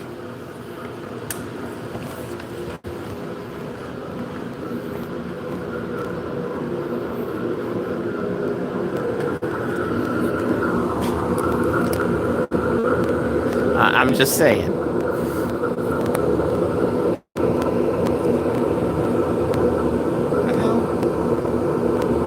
Gotta stop hitting buttons.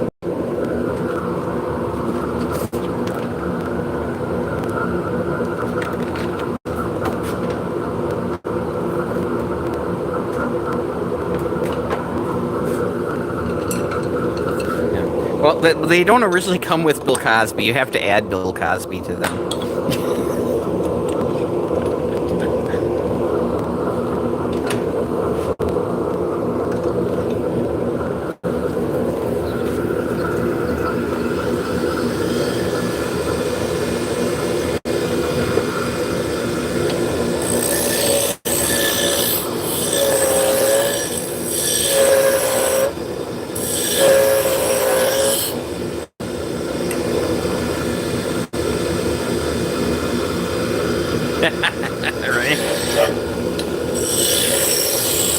Norm Macdonald has some stand-up on Bill Cosby.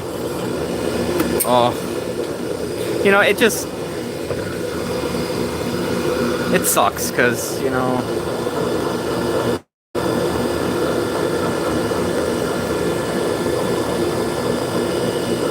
He was very successful.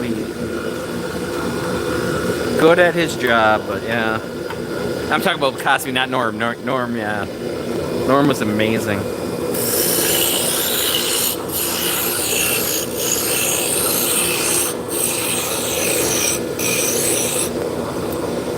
Hey, welcome in.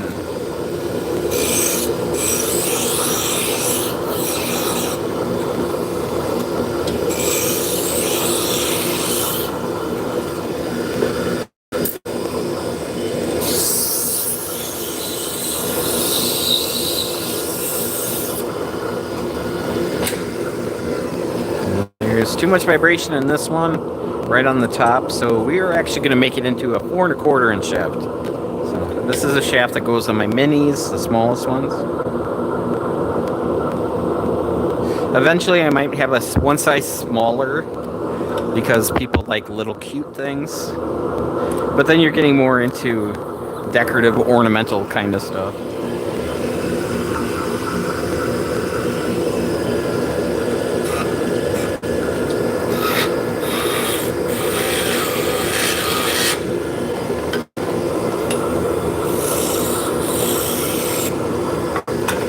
So, since we're making a tiny shaft here, there's going to be a lot of... it's not going to be very strong. So I'm going to cut it off, and then I'm going to form the finial on the top afterwards. Make some mushrooms. Or make some baseball bats or little baseball bats.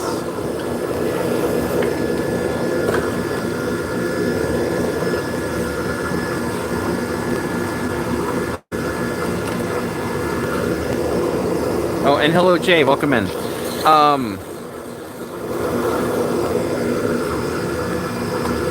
Speed kills. So when you start out slow. Get a face mask.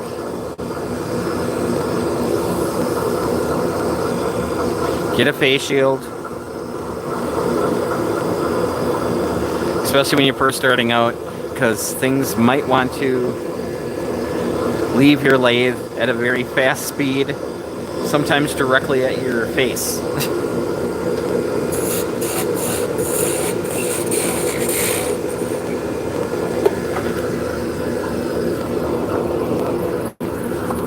And you can get a very inexpensive shield that obviously I have not used in a long time. You know, something like this is better than nothing. I do prefer this style as far as the cheap ones go. This gives me more of an avatar sort of look.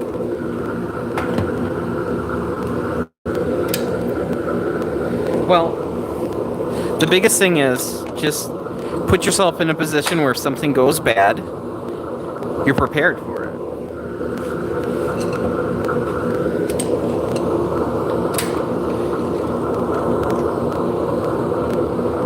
So if you have a lathe, if you got it on a stand, great. If you built a stand for it, make sure you bolt it down. This one isn't bolted down, but it's very, very, very heavy. And I'm making little things with it.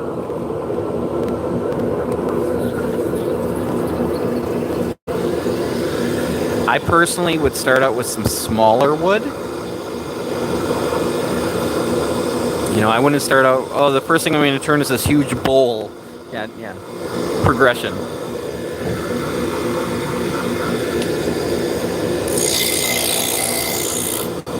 Hey, Stump, welcome in. If you build it, he will come. Yeah, my dad wasn't ever into really baseball, though.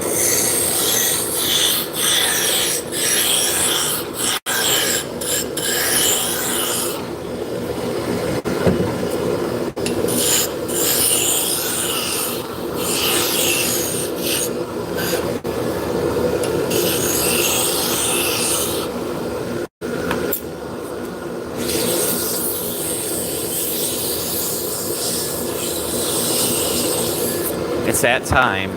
Say goodbye to the sandpaper. Bye, sandpaper.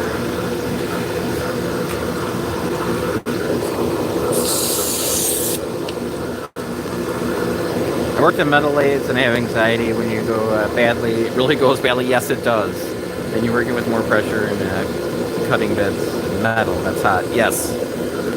So this lathe here, if I grab it, I can slow it down and almost stop it just with my hand. So this does have pulse wave modulation, so it's going to force against it and try to keep going. But yeah, it's, you know, belt driven, so you don't have that power that a metal lathe has. And, you know, the wood chips are pretty much room temperature. I mean, they might be a little warm, but they're not going to burn you.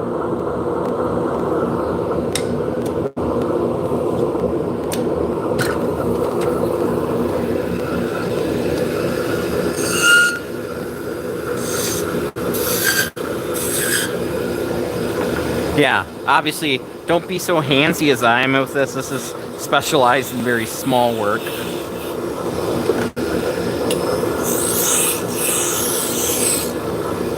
So are you going to be using normal? Well, not normal. Are you going to be using like gouges and skews, or are you going the carbide route?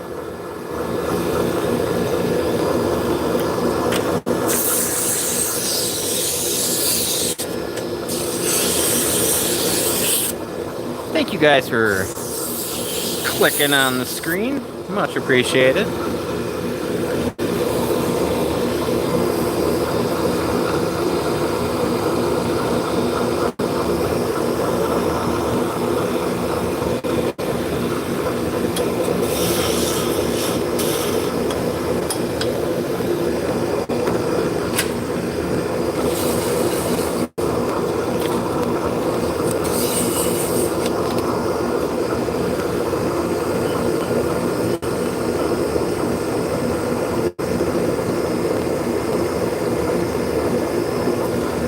Yep, it's not metal. This is a wood lathe.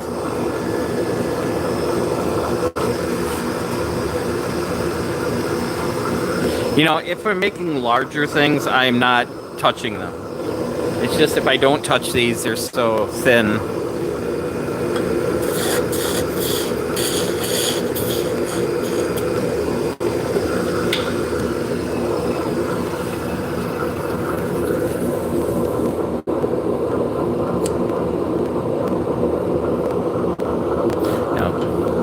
So usually when you first start turning, you're going to do a lot of sharpening.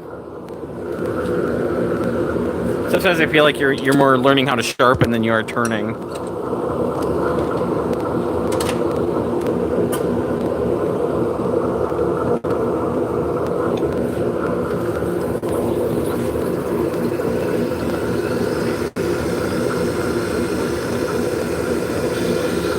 Yeah, metal lathes, stand back.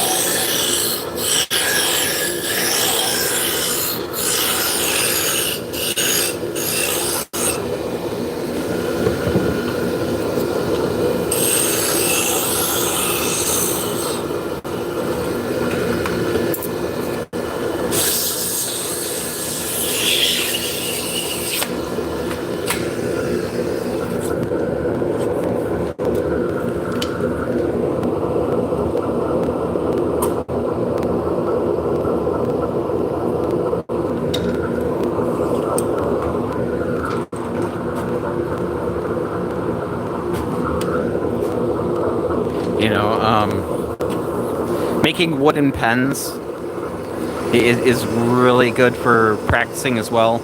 Then you have to buy a pen kit, and then you got to make blanks, and you have to pre-drill the blanks, and you have to glue in the tubes into the blanks, and then you need an arbor to set it up. So it's not the cheapest thing to get into, but they're small. You can kind of practice on those.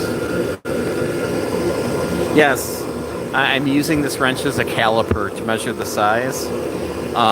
I wouldn't go much bigger than this because I don't want a big wrench flying out of my hands. You know, you can use this style of caliper too, but over time, if you're touching the wood with it, it's going to vibrate and change size.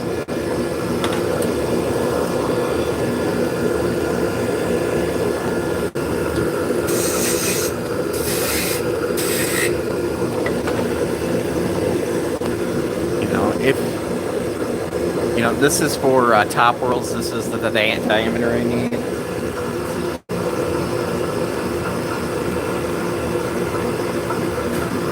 So that matches up with the hole in the whirl. Now I could just get a 9/32 wrench, but I didn't have one on hand, so I just made this.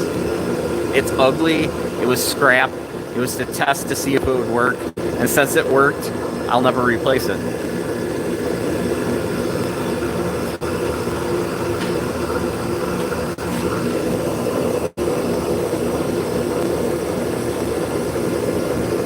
You just don't like pens? Yeah, I hear ya. You could make handles for things.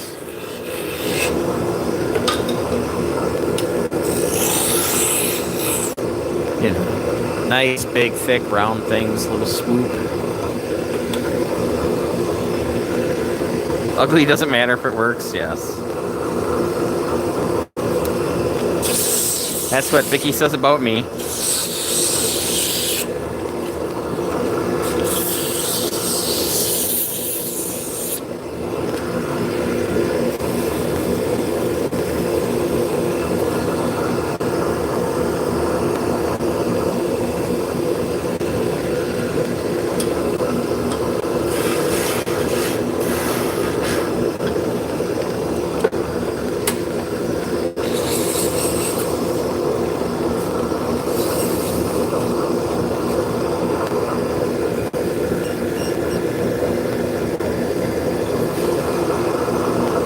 So his blacksmithing, is he doing a lot of repairs for like farming equipment?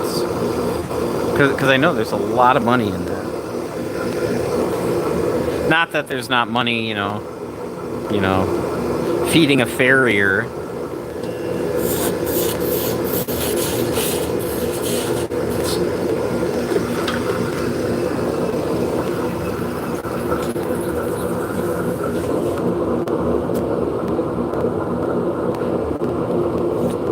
You make jewelry, so you make smaller stuff.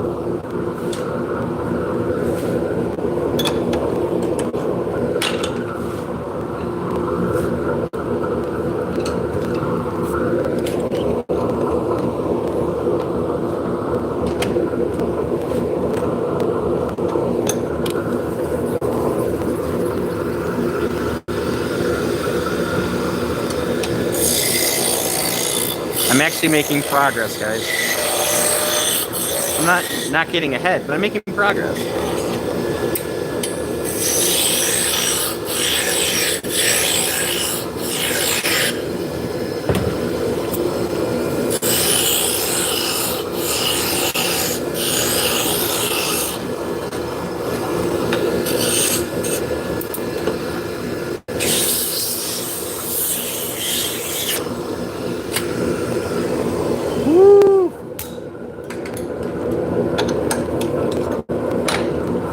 That was fun.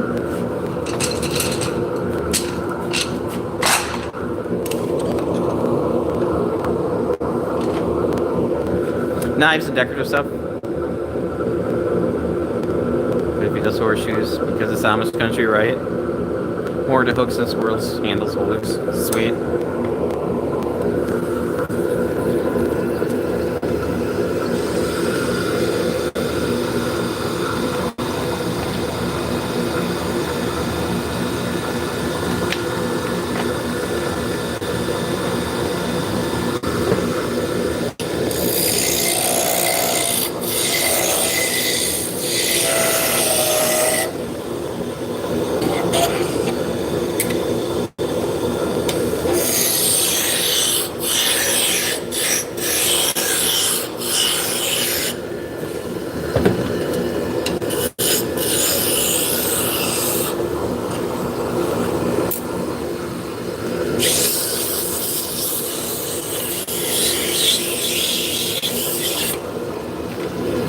You know, I make little wooden spinny things, you know?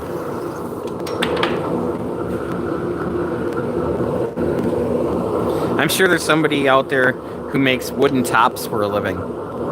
That's cool.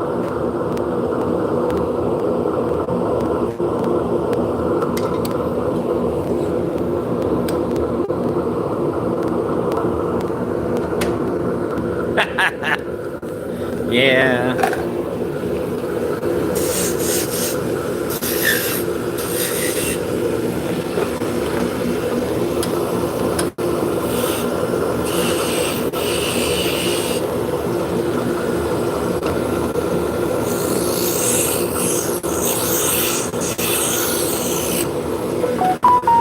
But you have the hyper-focused superpowers.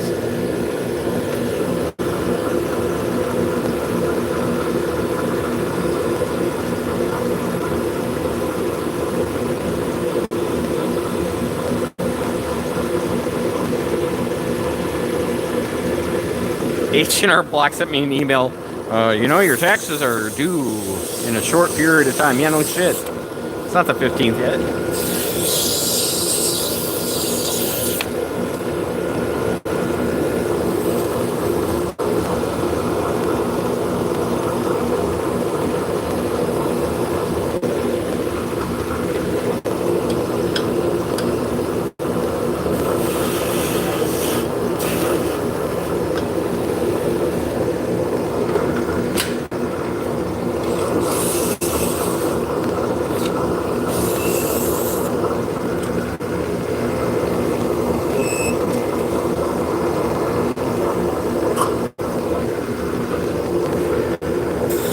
Sorry.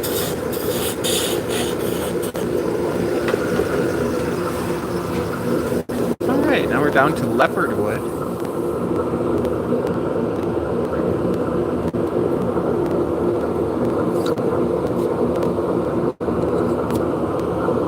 Oh yeah. But, you know, I usually just tell people I sell drugs for a living. It's a lot easier. What do you do? I sell drugs. Oh! And that's the end of that conversation.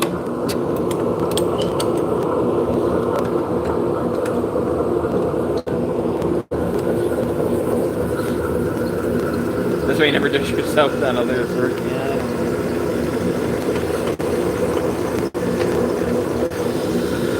So we were in a hotel in North Carolina having breakfast, and there was another vendor that's from Wisconsin, and you know, they were talking to other people who were at the hotel for breakfast, and it's like talking about, oh, I do this, I do that, and I'm sitting there, and she tried to bring me into this conversation. It's like, I just want to eat my breakfast and go to work.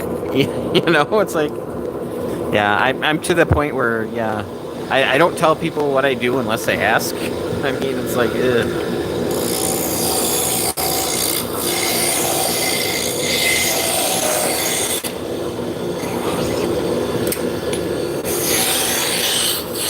You know, it's pretty much on here. Usually, you know, if I'm streaming later in the day and there's a lot of people in here, there's always somebody who's like, oh, you can't possibly be selling all of these.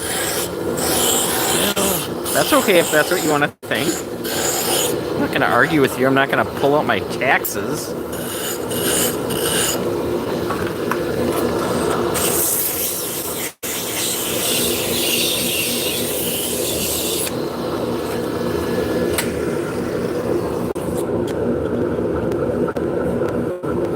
Yeah, and that's pretty constant. Uh-oh.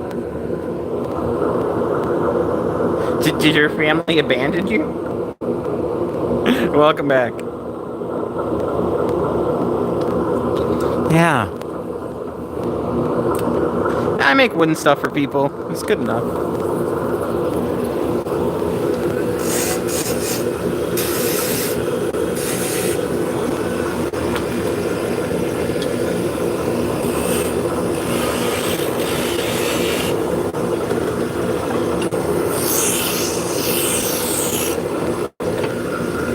It can never just be, oh yeah, I make fiber tools. That should be enough.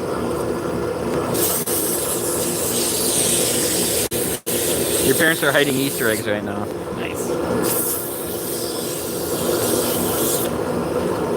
I remember one year, the Easter Bunny hid an egg in a cereal box, which I thought was pretty good. The unfortunate part was sometimes the Easter Bunny would forget where they hid all the eggs, and they would use real hard-boiled eggs. And occasionally, you'd find an egg. Sometimes you would have to follow your nose months later. Alright, got too much vibration in this one.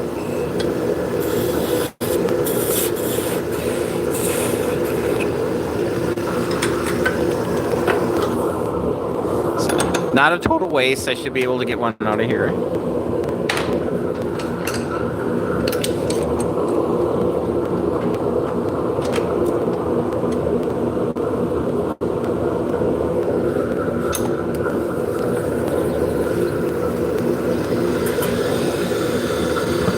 You know, and the biggest thing when you're working with wood, you understand that wood was a living, natural thing, and they're not all going to turn out. So if something bad happens, oh well, we'll try that again. Sometimes it can be nerve-wracking. Like if I have a piece of ebony in here, then I'm like, okay, I got to be as careful as I can because it's very expensive.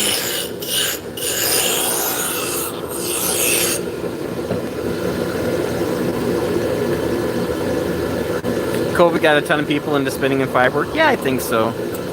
You know, it's a progression, you know. If you're a knitter or crocheter and you want to progress more past using acrylic yarn, there's nothing wrong with that. If that's what you do, that's great. But, you know, some people want something nicer and they kind of get sucked into turning.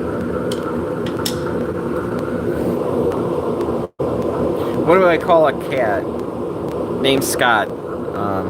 Scott? Probably the Scottinator. Scott McGee, Scott Magoo, Scooter, the Scootmeister. Probably something like that.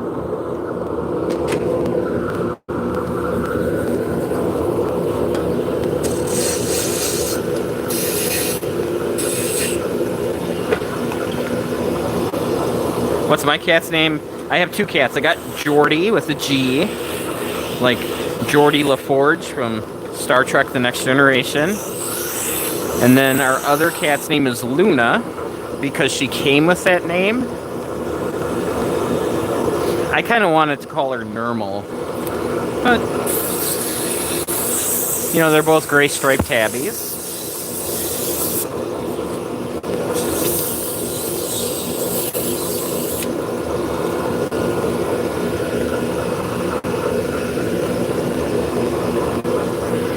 And they are very much looking forward to the summer. In the summer, we let them out on the screen porch a lot. It's just been so cold this winter.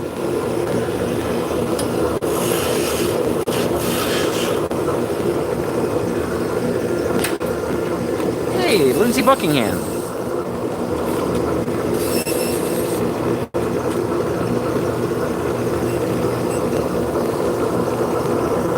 Yeah, Geordie we call Geordie Bear because he's big. And then Luna, she's either Luna Von Tuna or Luna Bug.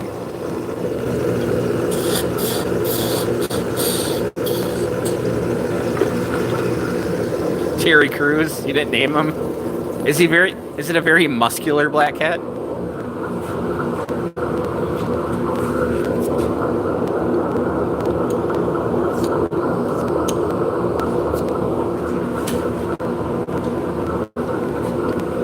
Man, your cat is jacked.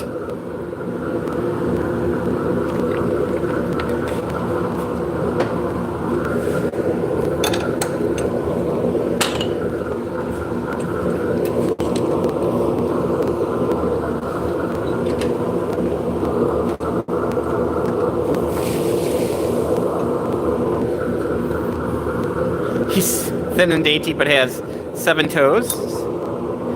Is Terry Crews polydactyl? That's the question.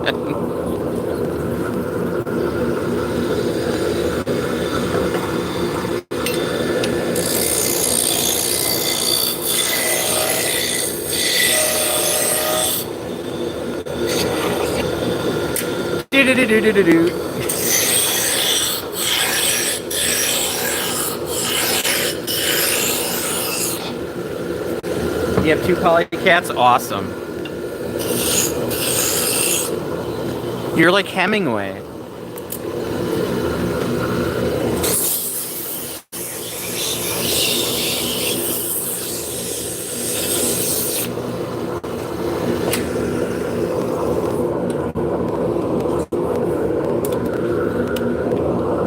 Yeah, Ernest Hemingway had a thing for polydactyl cats. If you go to Key West, you could see some of the his cat. There's a hurricane, and like the cats got out, so there's still a bunch of polydactyl cats and a whole ton of chickens running around in Key West.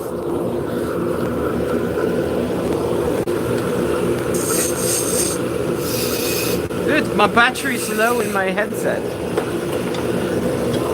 I forgot to plug in my headset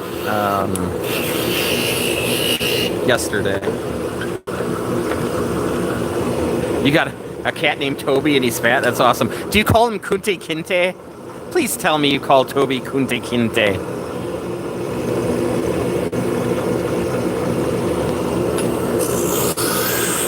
Maybe Tobias?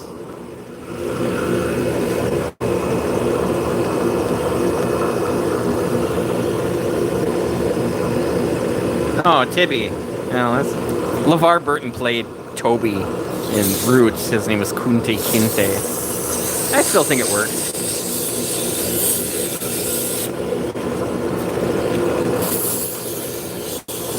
You know the guy from Reading Rainbow? That guy.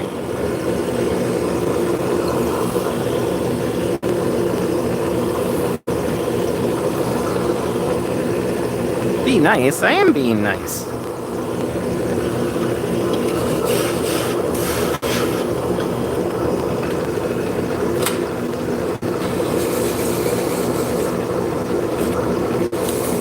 Cats rule.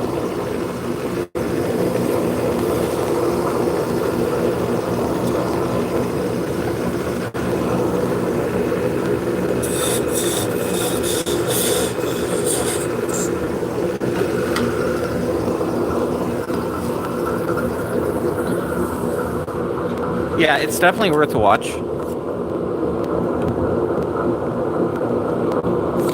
a good miniseries.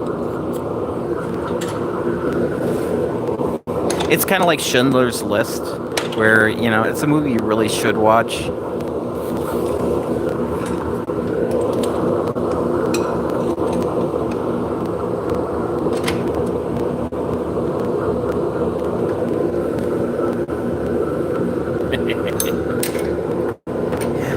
Get a big boy with murder mittens? Heck yeah.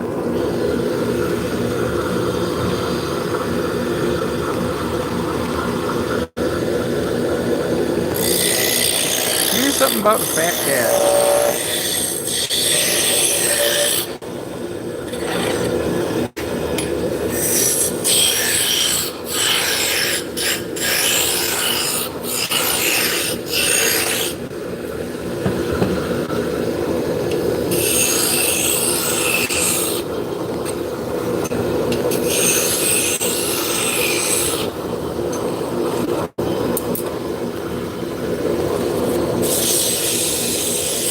Yeah.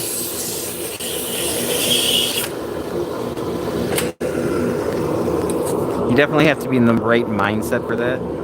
Have I ever showed my face on stream before? Well, I have long format videos that you can see my face.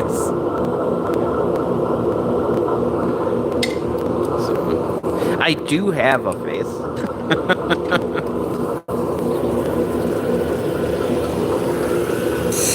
It's disappointing. Because I'm a lot older than I sound. Oh, I gotta check on something. I'll be right back.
Oh man, thank you.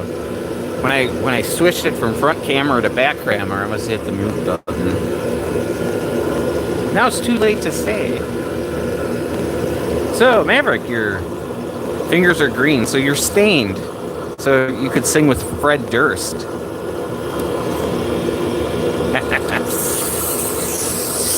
I don't know how he got credit for that. So Stained had a song, I'm on the outside, I'm looking in, I can see through, you see your true colors. And Fred Durst is like just in the background yelling like, yeah, boy. He was like, not yeah, boy, but yeah, it's very much Flavor Flav in that song. I am showing my age. I'm sorry. Sabrina Carpenter. There we go. Billie Eyelash. There we go.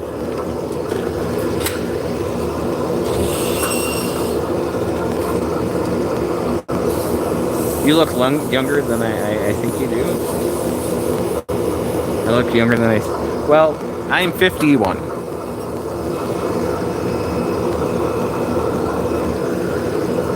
I think I sound a lot younger than I am.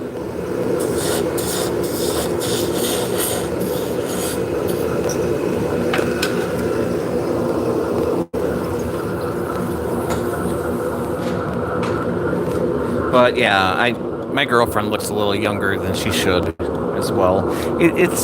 We don't drink a whole heck of a lot. We don't do drugs. I avoid the sunlight, so I don't got leathery skin or anything.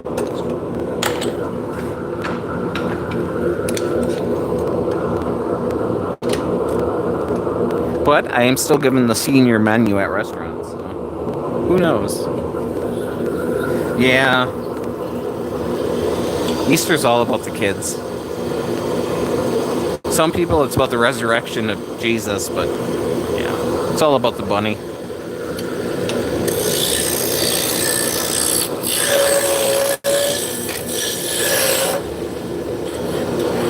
You know, after I get home tonight, maybe I'll feel all Eastery and I'll make some deviled eggs or something. Your gingers are allergic to the sun, yeah. I produce gingers, so I get it.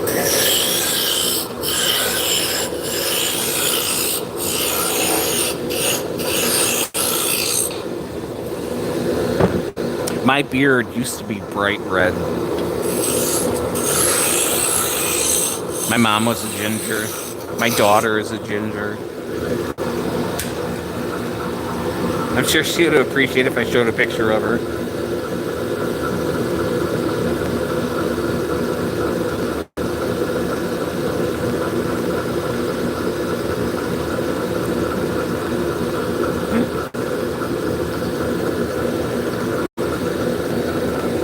I probably have to go on YouTube. No, I have to go on Facebook.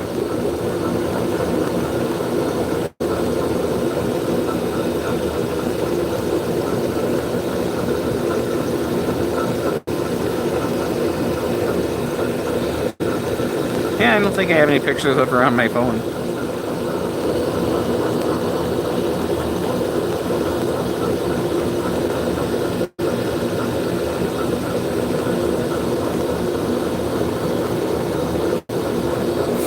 So there's my mom hanging out with Skittles, my old cat. Yeah. Neither of these are with us anymore, but that's all right.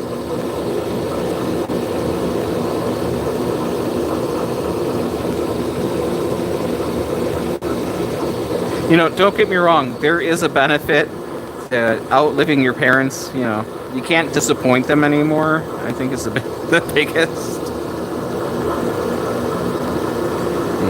Yeah, you're just gonna have to believe me.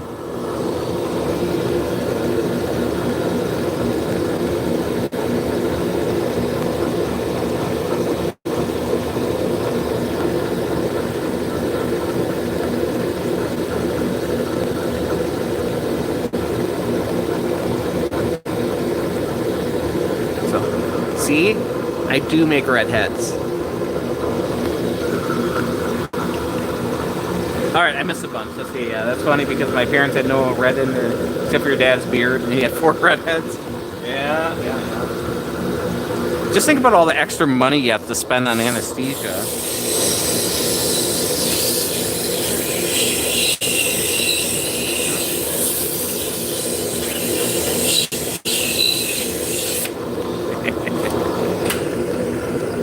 Very Wisconsin-y.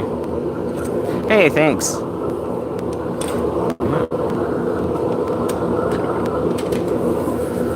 My grandbabies are very cute as well.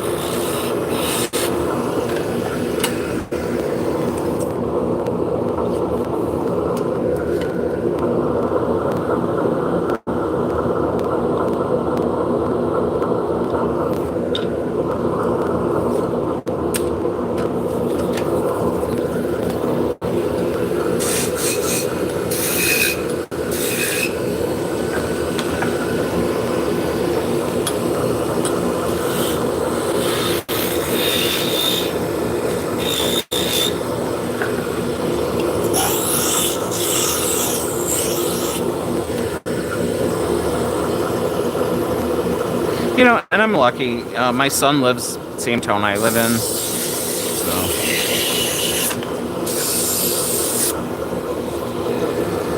he is pretty gracious about helping me. You know, if I need to replace an appliance or take care of the cats when I'm out of town.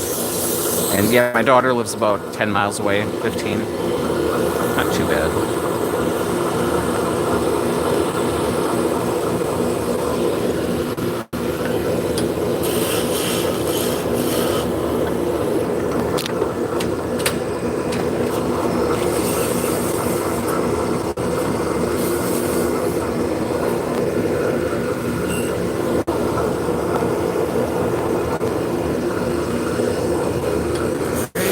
Let's see what we're doing here.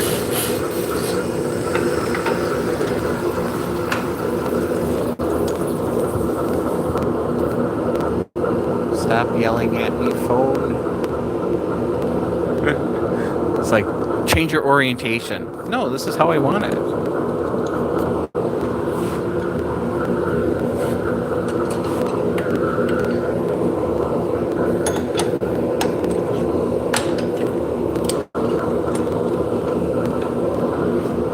Make it 3 hours today. That'd be amazing. So if you're just tuning in, we are making spindle shafts for Turkish spindles out of hard maple on a wood lathe. So we'll walk through this one. This is oversized. I get these commercially made, so they're not perfectly straight. So I order them bigger than I need so I can bring them down to size. So we're going to start out with a roughing gouge. This takes off material, but it doesn't leave a very good finish. I'm not going to be very aggressive. I'm using this wrench as a caliper. If it slides over, I'm on size. I've got a mark here. That's where my taper is going to end. So I'm going to line up with that.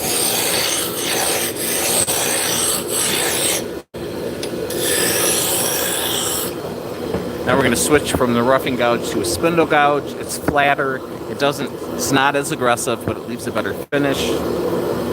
I've got a smaller wrench as a caliper, and we're going to keep bringing the size down. So there is a lot of supporting with my hands because this is very, very tiny. So if I wasn't supporting it, there'd be a lot of vibration. I mean, I can bend it. Do a quick little sand. I'm just sanding this taper.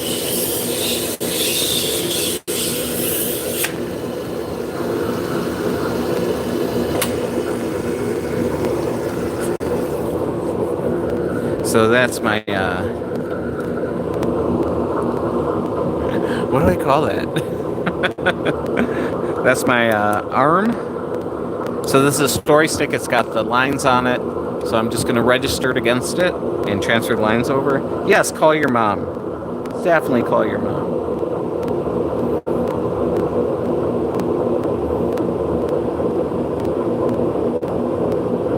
Yeah, it would be a gauge. And it's made out of Vera wood or Argentina Ligavente. which is a really hard wood, so that hole doesn't get washed out. If I would make this out of cherry or maple, over time the spindles would start shifting down a little bit because the hole's getting bigger.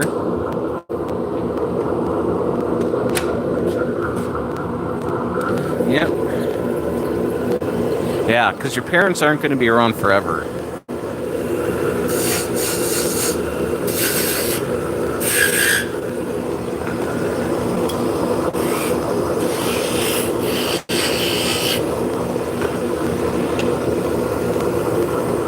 Alright, so we put in the beads with a beading tool, which is a V-shaped cutter. And then I laid out the finial with the skew, so I just set it in with the skew. Now we're going to blend everything together with the spindle gouge. Now in between these beads, I'm going to put burn lines. So I have some wire here. This is picture frame hanging wire. I just have a lot of it. A lot of people use guitar strings. That works well. But I just have a lifetime supply of this wire. So it will break, it'll get hot and it'll break like that. I'll just put that off. Put it back on the handle and keep going.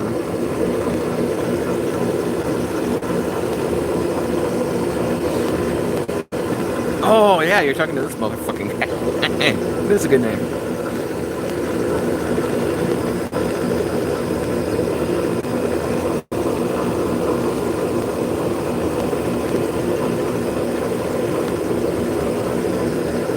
It's probably hard growing up in high school with that name, but yeah. Alright, here we go.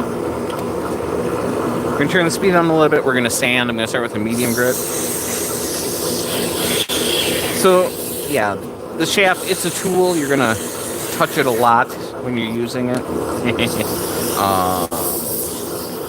Now I went to a fine grit, and then I'm going to burnish. So I'm not going to really be aggressive about sanding this down to 1500 grit. With the burnishing, it's very smooth, but you don't want it overly smooth. You don't want it glossy. You're going to be sitting, you're going to be flicking this over and over again, and I don't want to feel plastic. So that's why I don't put a finish on them other than the mineral oil. Wax, the arms get the mineral oil. Anyways, I'm going to take the skew, I'm going to form the finial on the top, sand that out.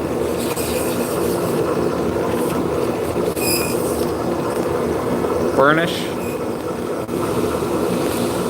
A little bit of wax. So it's basically done. I just got to cut off the bottom. But you can see it's running nice and true.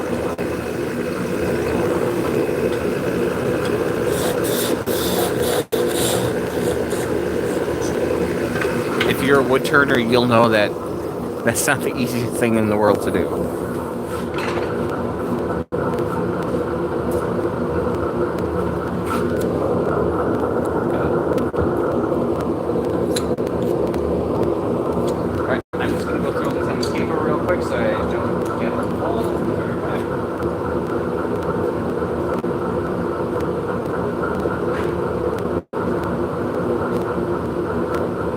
So while we're doing that, we'll come over here and switch out the 3D printer again. Take out the garbage before I leave, I promise.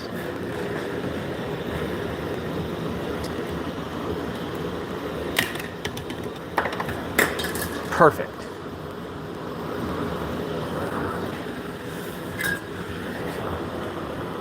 That one looks good. Come over with these little guys. Hit them with fire.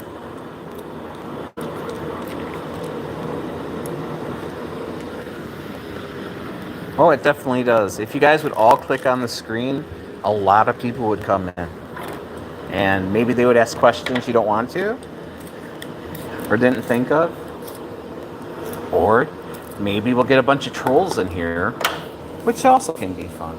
Alright, we're going to start this back up. That's it.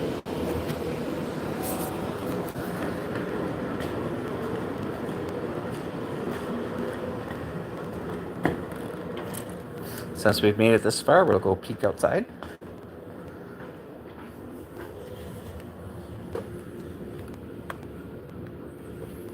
So, yeah, apparently the bars are open. Normally, on Sundays, there's not that much. So.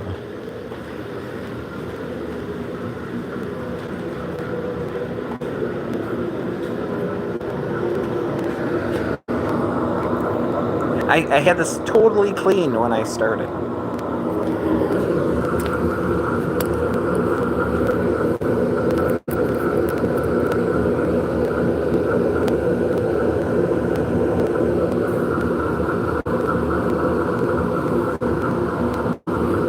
Yeah, where I am, it's 52 degrees.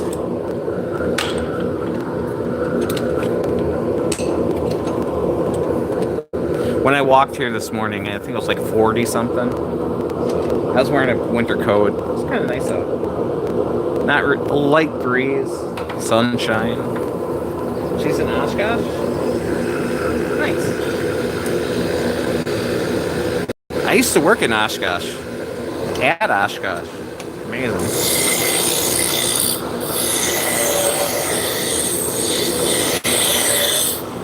Yeah, I used to work at Oshkosh Truck.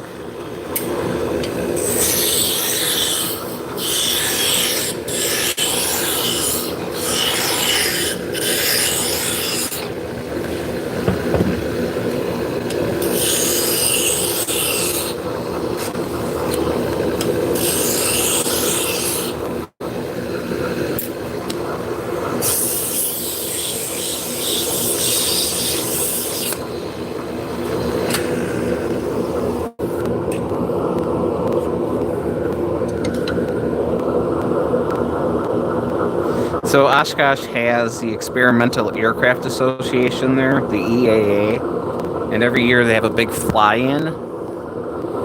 So if you're into airplanes, it's a huge deal. So I used to work at Oshkosh Truck, which was like basically across the street from where the EAA was.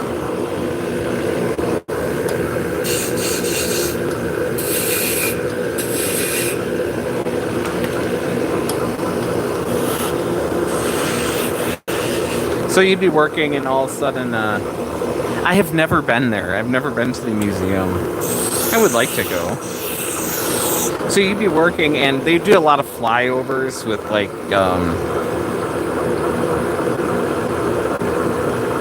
fighter jets and stuff. So they fly over and turn the afterburners on. So you're just sitting there working, putting a truck together, and then all of a sudden, whoosh, real loud. It's like, what the hell? I had to walk outside to get a part, and I look up and there's an Airbus, a huge Airbus. Just like, it looked like it was going 2 miles an hour right over my head. Yeah. Yeah, you know, I would drive by it all the freaking time.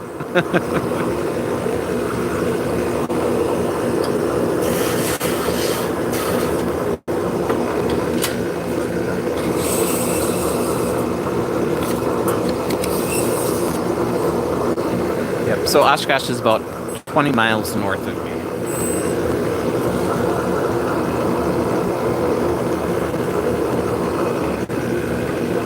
They also have the Houdini Museum in Oshkosh as well. Oh wait, no, that's in Appleton. Oshkosh has a little zoo.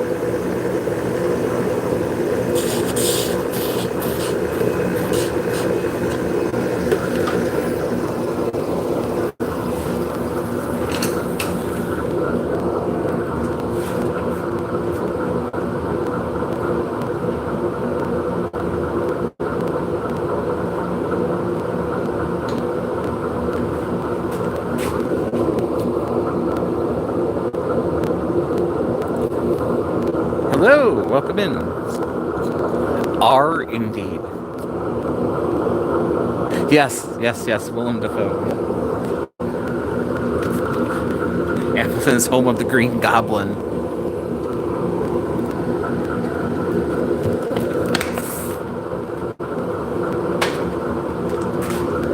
And Tony Shalhoub is from Milwaukee, I want to say.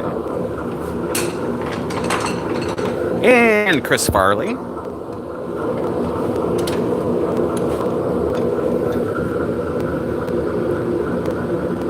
Looks just like him in Drake. Tony Shalhoub or Willem Dafoe? I guess it doesn't matter. Either way, it's hilarious.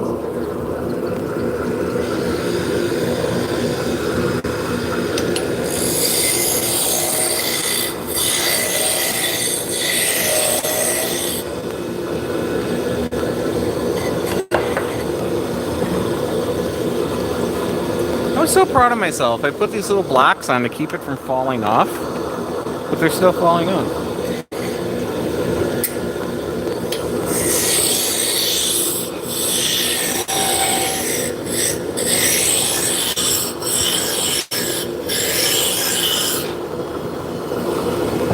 Yep. Yeah, Chris is very Midwestern.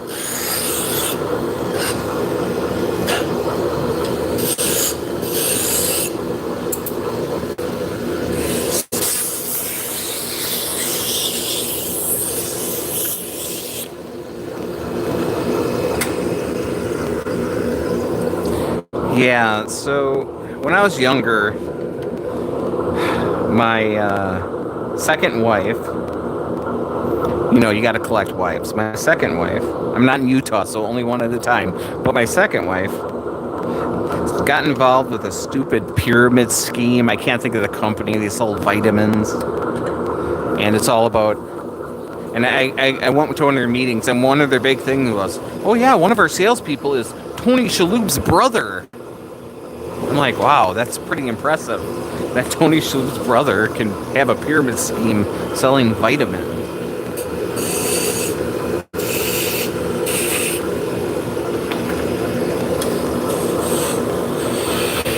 I always thought it was kind of odd, you know, trying to get people to come in. Well, if it's good enough for Tony Shalhoub's brother, it's good enough for me. I'll tell you that right away. Who's the full sister or cousin? Yeah, I could see that. Man, he's got some crazy eyes, too.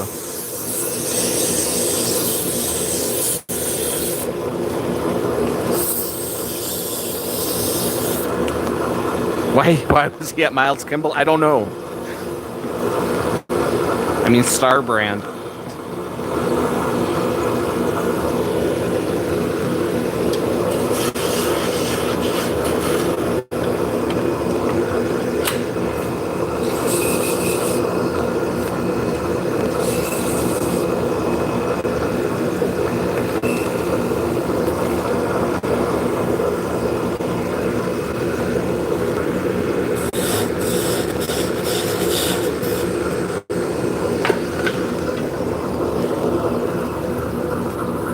So yeah, when I did work at Oshkosh, I worked in South Plant, which was nice because I live south of Oshkosh. So I didn't have to venture into downtown Oshkosh, the metropolis of downtown Oshkosh.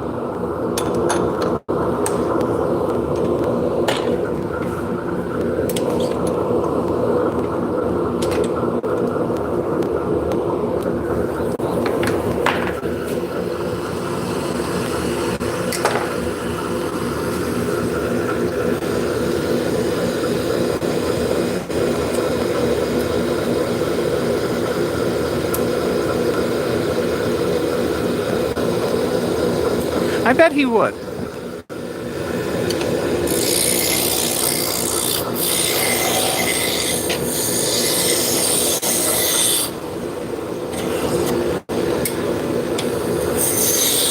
With a name like Willem, it's got to be good.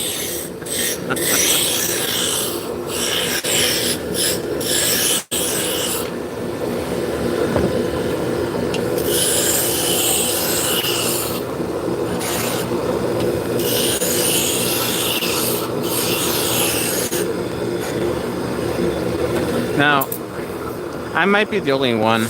I was so excited to hear that Firefly was coming back. So excited, and then so disappointed that it's an animated series.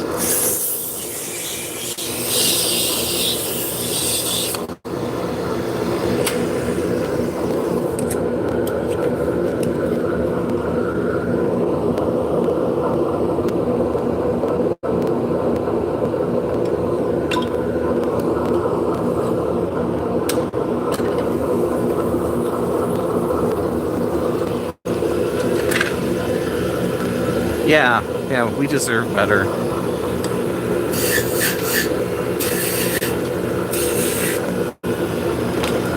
After the kick in the balls that Serenity was, yes, we deserve much better.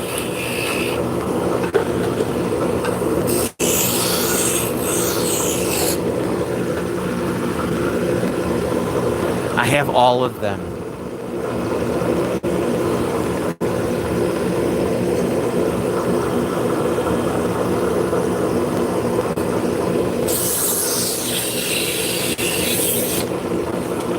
It's a very specialized thing. There's a lot of touching involved. I get it. But I've been doing this full time for 13 years. So maybe I'm about due. I don't know.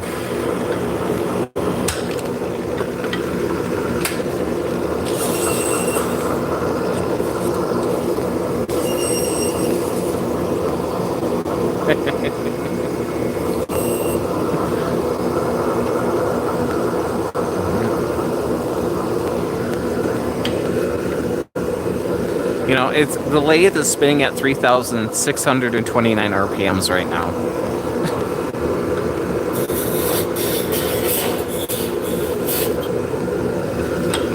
Hello, S. Welcome in.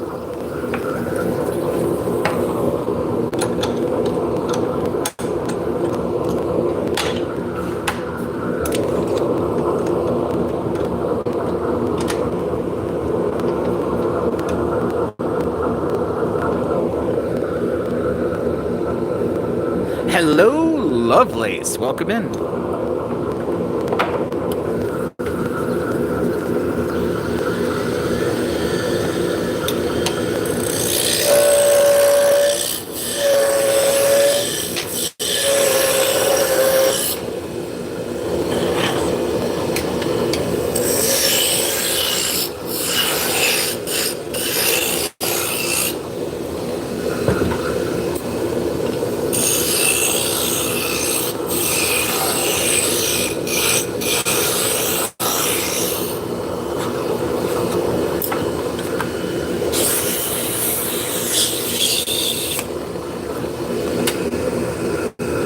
I buy the dowels. So I used square stock for a long time. So I would go to the mill. I would buy, you know, an 8/4 inch thick piece of maple and then bring it home and then cut it on the bandsaw, resaw until I got something like this. And then I would turn that, which is fine. So it was less expensive to do it this way, but by ordering the doweling, it saves me so much time in machining costs that it's worth it to me to buy the doweling.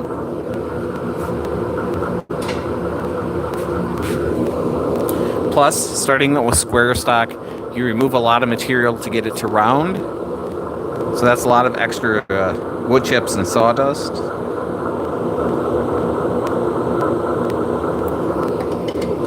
You know, if I was making 3 of them, I would use square stock. But since I'm making a bunch,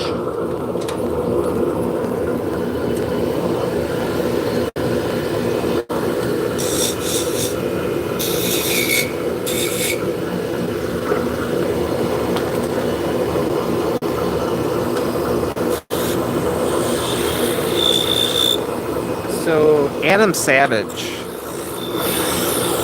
was talking about when you first start out, the most expensive thing you have are your materials. Your time is free. Nobody's paying for your time. It's for the materials. But after a while, that switches. Your materials are the least expensive thing, and the most expensive thing is your time.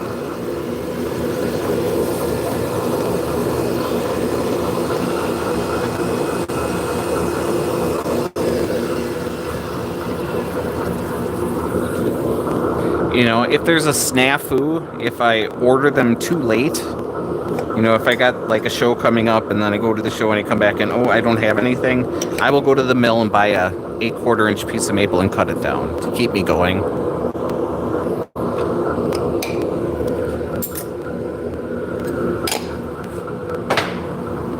Yeah, wood's weird. 8/4 is just 2 inches thick.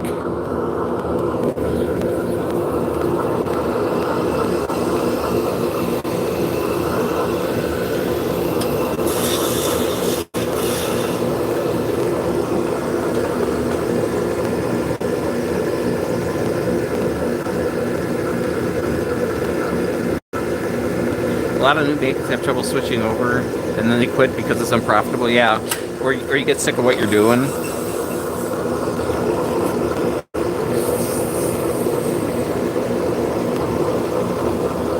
Yes, so I'm making drop spindles for spinning yarn. So this is just the center shaft.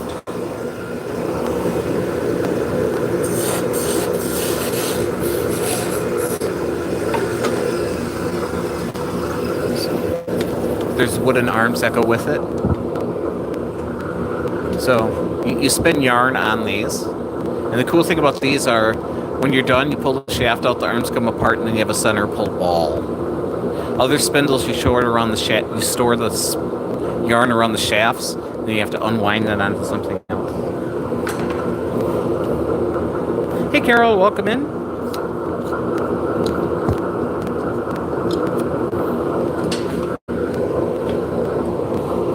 Yeah, and you know I can totally understand production work is not for everybody. I'm just kind of built for it. I would rather do this all day than sit behind a desk and answer phone calls. Everybody's different.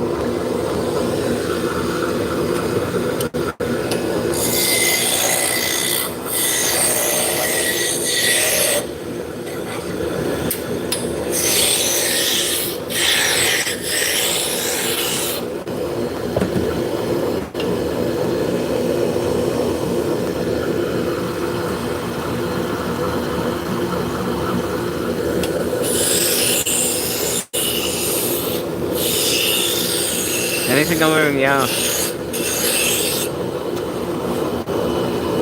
I don't like dealing with people. Like, when I go to festivals and stuff, that's different.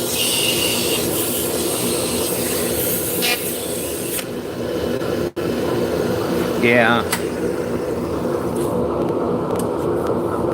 You know, I like designing things as well. You know, so I will do 3D modeling sitting behind a desk, but that's different, you know.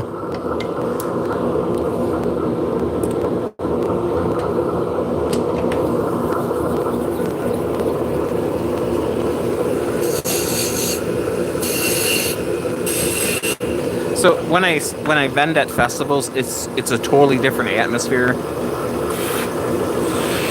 I'm not dealing with angry people. I'm looking at people who are like, oh my God, I'm going to go to this fiber festival and hang out with my friends, and we're going to look at stuff. And, you know, that kind of interaction I'm cool with, you know?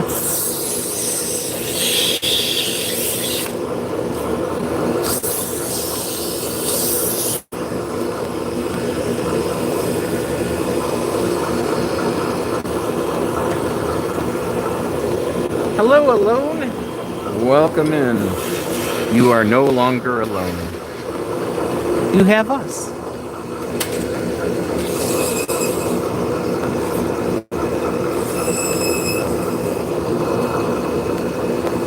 No anxiety needed.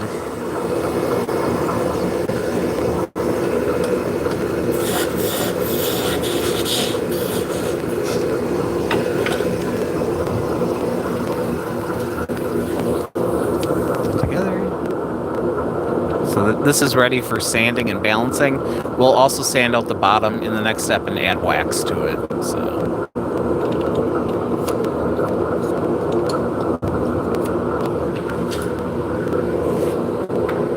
So these little pieces that I'm pulling out, you might notice I'm throwing them this way. I'm putting them in a bin. I'll actually make a shorter shaft out of this. So I'm getting 2 shafts out of most of the spindles. Oh, I used to make ones.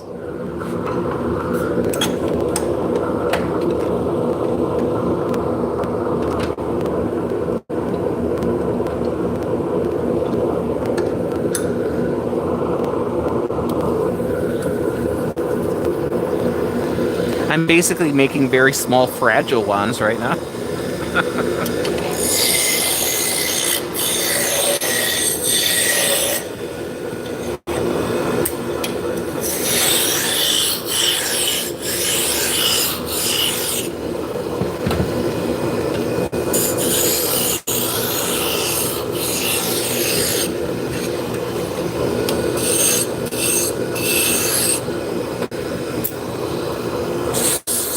Yeah, maybe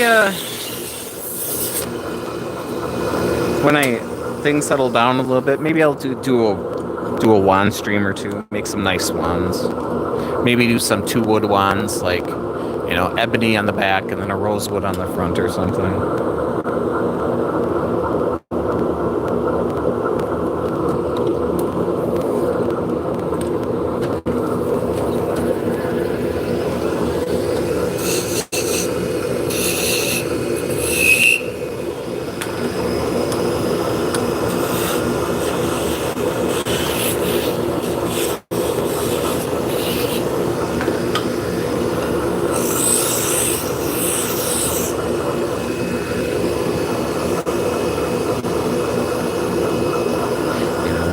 I think it'd be a lot of fun to make wands and sell them in a Renaissance fair. I think that'd be amazing.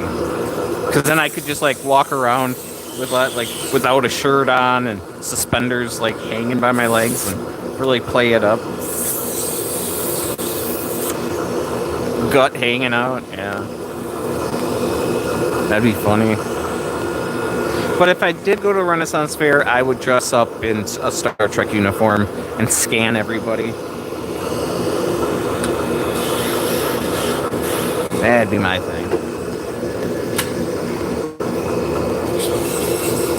This is my work watch.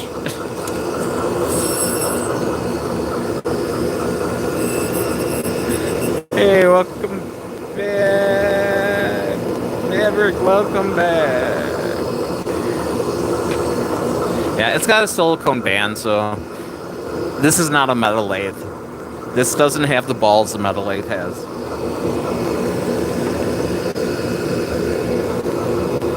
Yeah. Alright. So I think one of the problems I'm having is I'm flicking like this. I think I have to go this way and just scream something. I can't remember what to scream.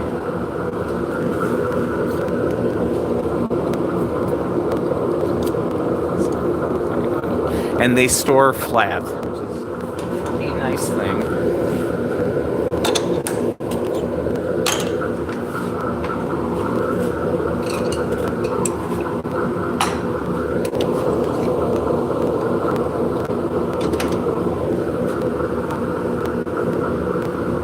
Your sister found one more egg than you?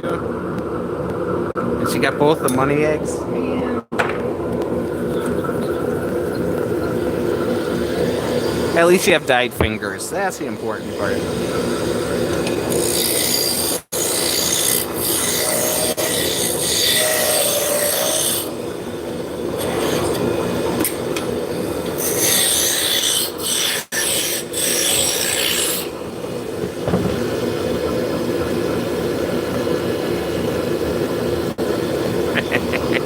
Right? Oh, I could make a whole line of mini wands.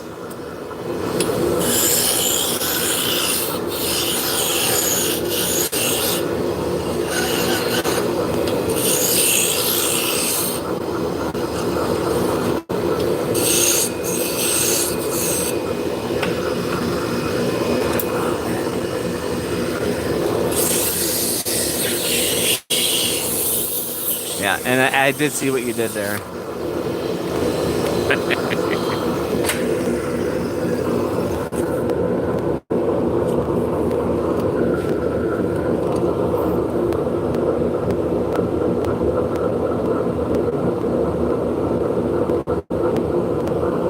So the question is, why do people spin yarn? It's a very enjoyable thing to do. 150 years ago, it's something you would have to do. During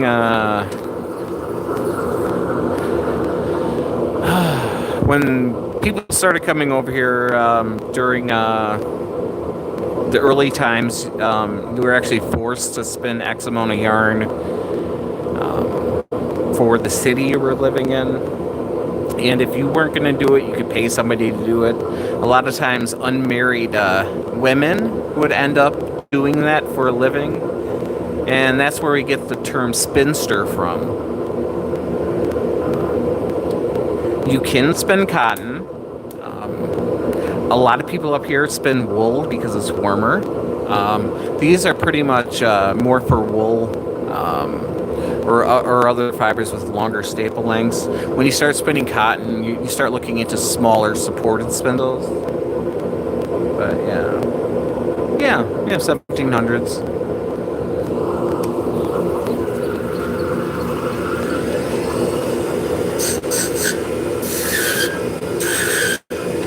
Nowadays, a lot of fiber artists spin, they started out knitting or crocheting, and they want more control over what they make. Honestly, for me, it's just fun. Once you get the hang of it, it's just zen. Shut your brain off, and there's something about it.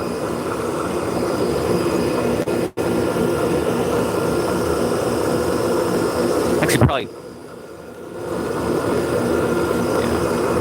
Yeah. Not sure on the time frame.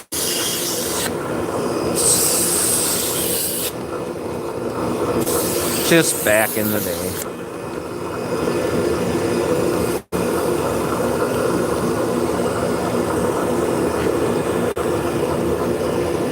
So yeah, clothing was very expensive. Everything was, spun by hand, woven by hand.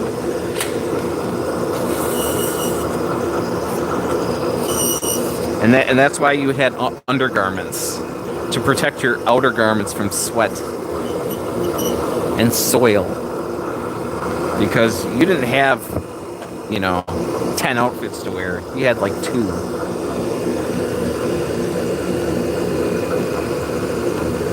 Yeah.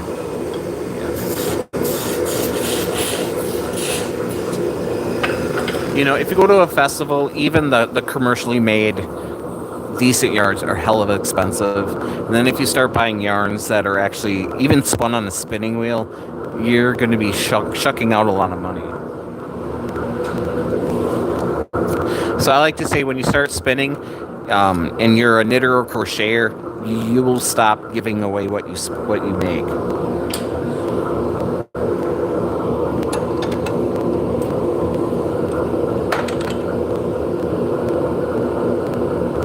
Yep, my hands are fine. Yep, my thumb's a little chewed up. That's a whole different story. That's a stem I have. I don't do it intentionally, but yeah.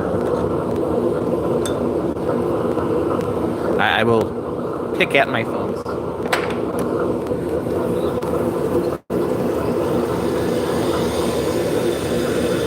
Yeah, that's great. Michaels, that's insane. Hey, not a problem. Oh, it's not a big deal. It's just not a work injury.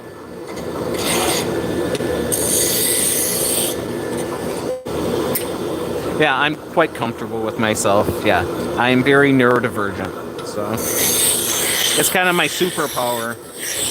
It's kind of how I can stand here on Easter for 3 hours, making shafts.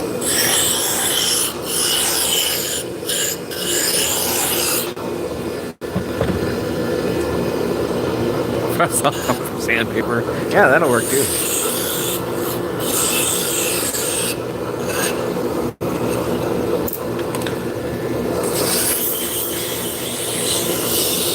Yeah, it's kind of a stress thing. If I'm not all stressed out, it won't look like that.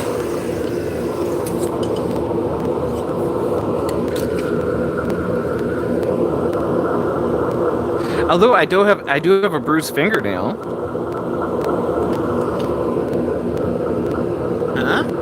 That's pretty impressive, right? And that happens when you stick your finger where it doesn't belong. Yeah, it's just what it is. I used to chew on the inside of my cheeks. I don't do that anymore. I think this is nicer than chewing on my cheeks.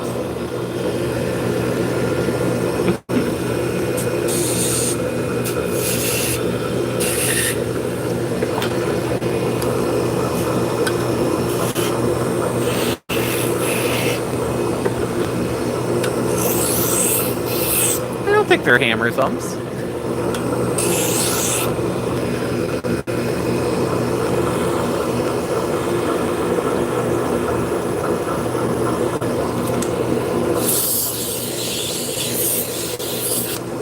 I did not hit my thumb on the hammer.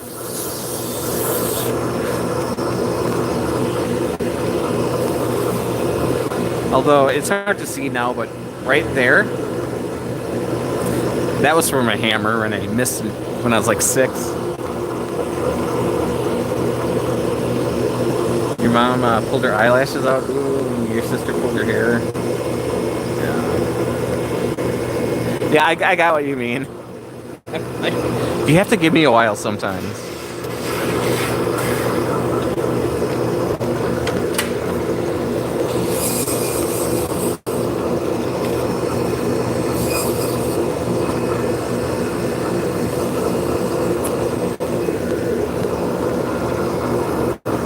Now, I hate to mention this, but it was a lathe injury.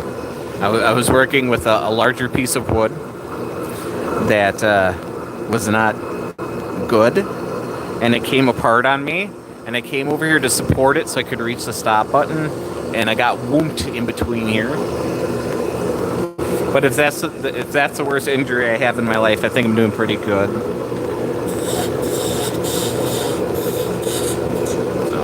It wasn't doing this. I think that's the important thing.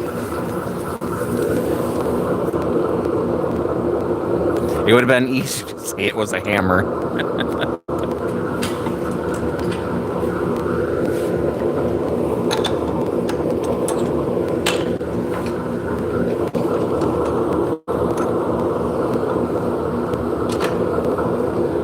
Well, I think the good news is, as far as the whole neurodivergent thing, whether it be, ADHD or dyslexia or, bipolar, whatever you want, whatever you have or what you have, at least now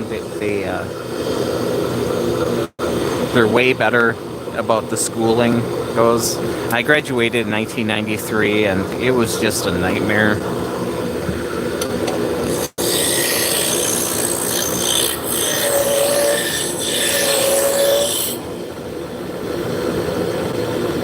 There's a lot of those videos.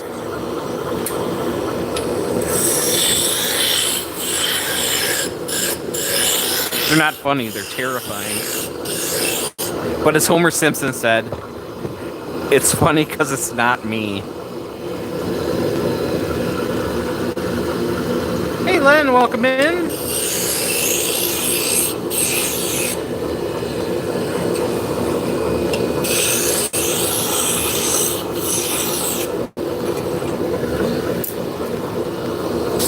Yeah, bad things happen, and they happen very quickly.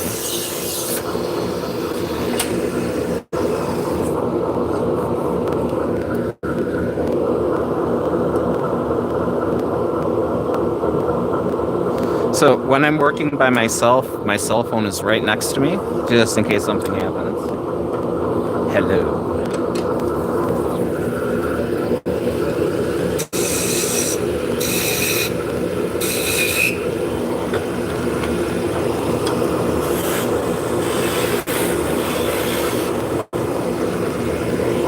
I have personally witnessed 2 people lose their fingers, and I think that's enough. I would like to keep mine.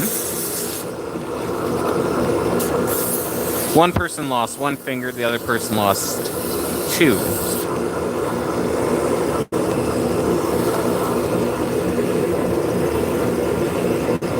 Yes, they know much more about divergence. Not enough though, right? They keep up research clinically, they don't keep up. There are 10 to 12 year gap between knowledge and practice, yeah. Yeah, it was just amazing the difference between my experience and then Vicky's son's experience. There was no IEP when I was there.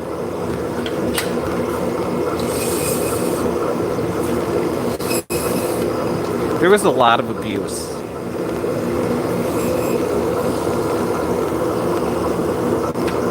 And I'm sure I was a pain in the ass because, yeah, You're not teaching me a way I can learn, so I'm sitting there not learning anything every day, you know. Throwing books at me doesn't really help me learn anything. Picking me up and throwing me against the locker and choking me really makes me want to learn. Nowadays, those people would be in jail. So, yeah, I have a slightly different outlook on high school and grade school and school in general.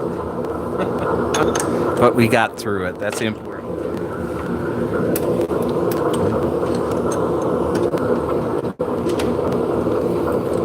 I've never been arrested. I've never been to jail. I always have had a job. I pay my taxes.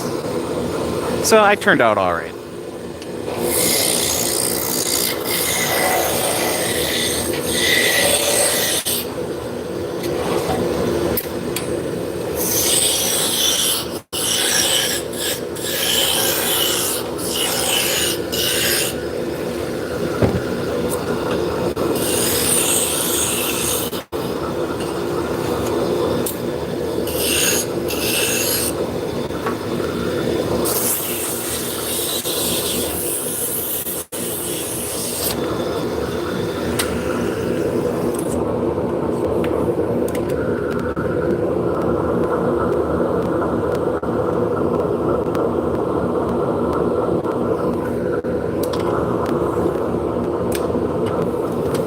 Alrighty.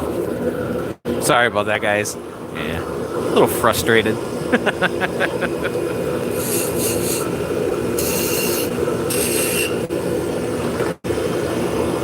How many of these are we making today?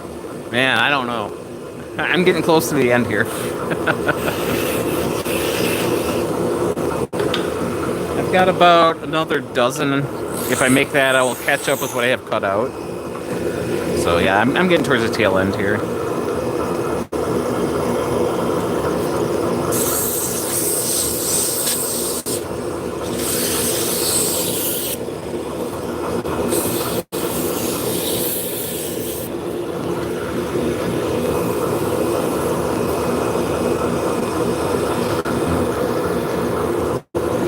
And I'm waiting for the dowel company to send me a tracking number.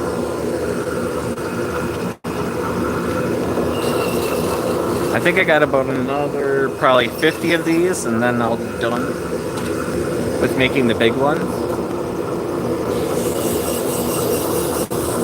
Yes. Yeah, until the voices of your head stop screaming at you.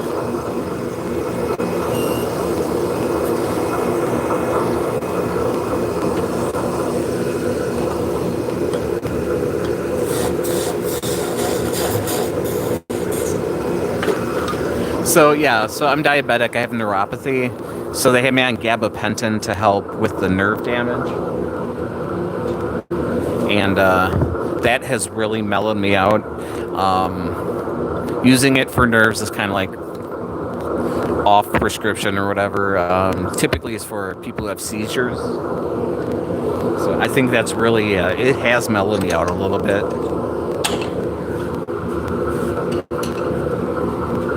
My highs are not as high as they used to be.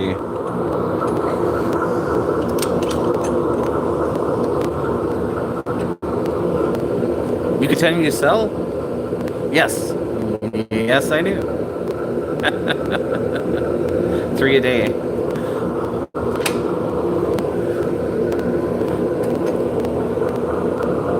Alright, this piece is not... I'm not even going to attempt this.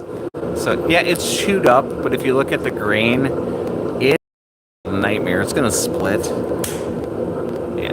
We need the grains running more straighter.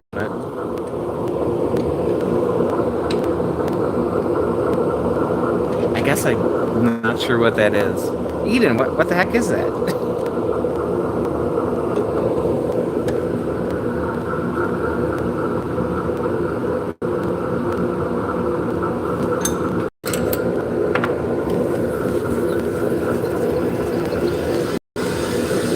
Gabapentin doesn't work for you? Well, for me, it's just nerve pain. You know, it's brought me down a little bit. Yeah. 3 Gabs. Okay, yeah. Yep, me too.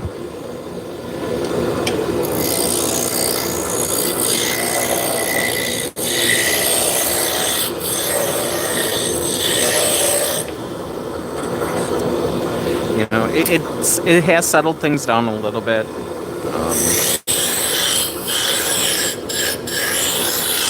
But it helps with the nerve pain. Is the only reason I'm taking it.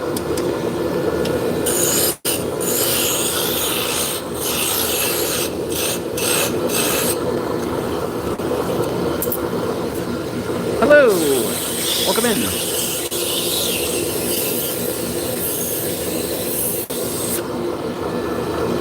Yeah, I could never just find something that would help. I'm allergic to a lot of stuff. It's just, you know, it would be like, you know, lithium would just take the highs off, and then it would be like, oh, just kind of just strolling through your day, just kind of feeling like, if everybody felt like that all the time, you know, I'd be happier without it. But that, you know, that's me, you know.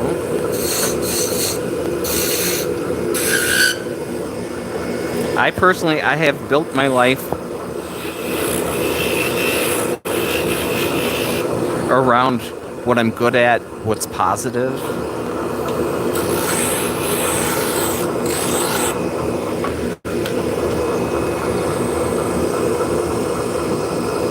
So, you know, being self-employed is a whole different amount of stress, but you don't have, you know, 5 bosses telling you what to do.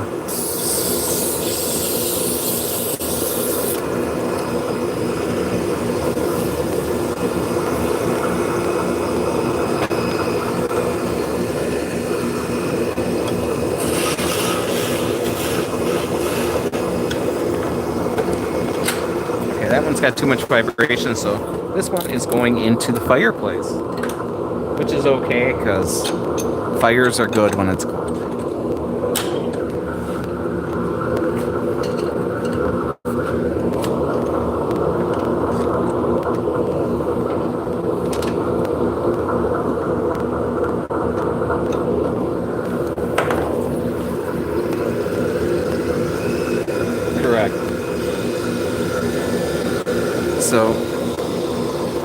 So here's kind of the funny part, you know. When I was working in factories, you know, some days I couldn't get out of bed, you know, just the way it is. And, you know, being self-employed, it's like, this is what I want to do.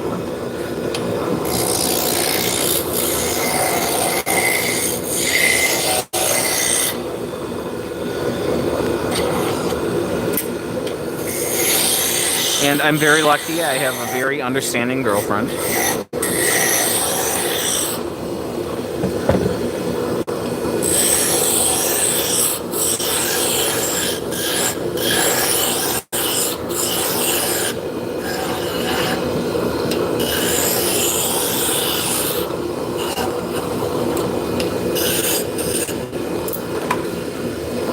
And, you know, we spend a lot of time together, you know.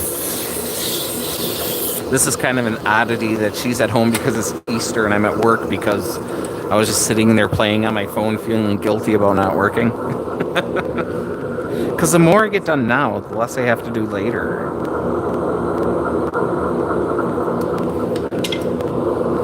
Yeah. You know, and the big thing is, you know, you're not alone. A lot of other people have the same things going on.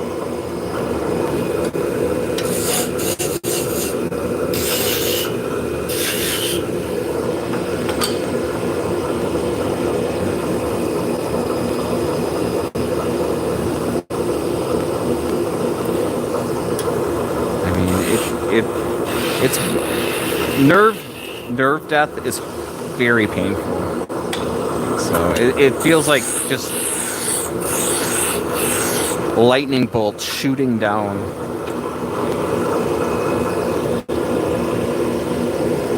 Kind of sounds that way. Hey, Juan, how's it going? We should invest in gabapentin.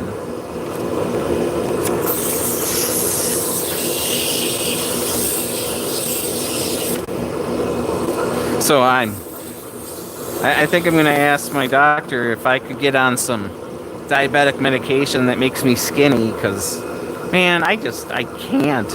I diet, I try to exercise, and yeah.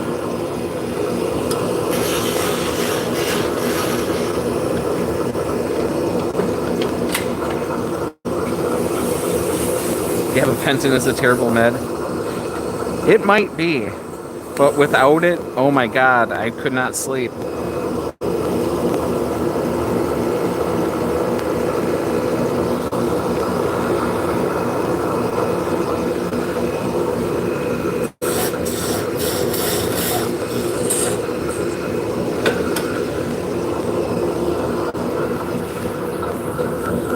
It made your pain. It made your nerve pain worse. I'm sorry to hear that.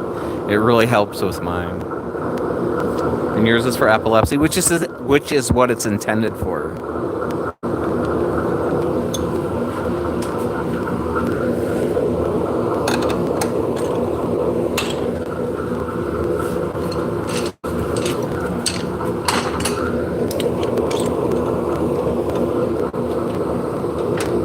Not neuropathy, but you have a train wreck of the spine, so it's good stuff for you, right? Hey, 340, welcome in.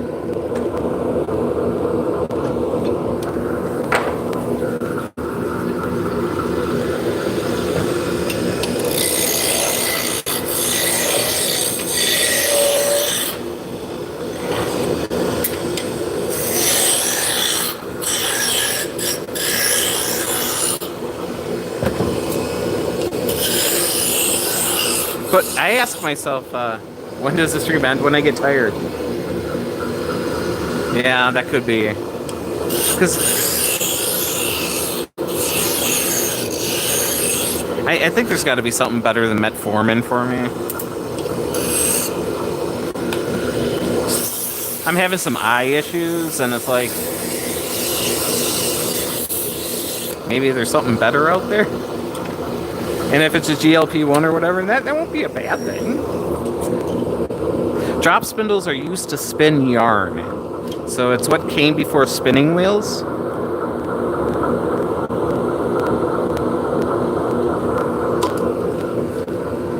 So this is what one looks like with yarn on it. So I've spun this yarn on it.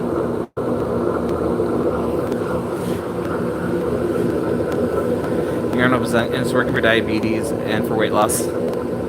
Awesome. I would really like that. I think my doctor's appointment isn't for another 3 months, but yeah, I think I'm going to ask if my insurance covers it. I might as well.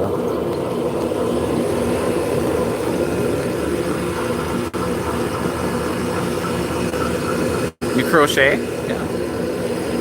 Yeah. So if you want to crochet with fiber that you spun yourself, it's pretty amazing.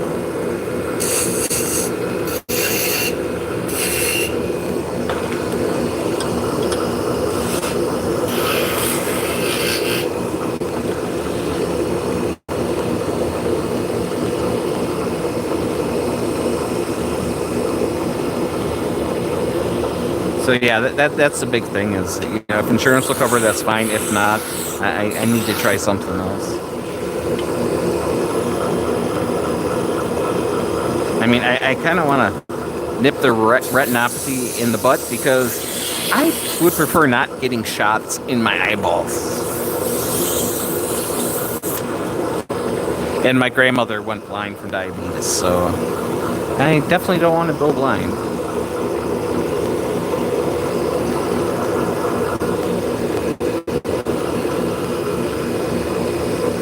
Made some new tool handles, that's awesome. So you're making stuff and I'm making it. That'll work.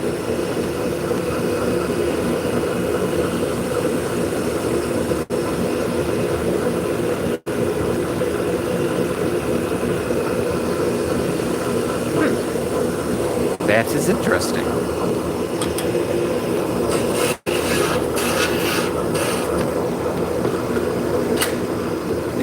Right?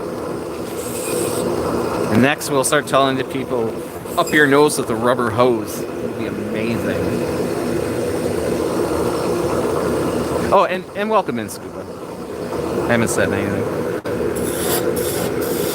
So I hope you guys are having a wonderful Easter. Thank you for hanging out.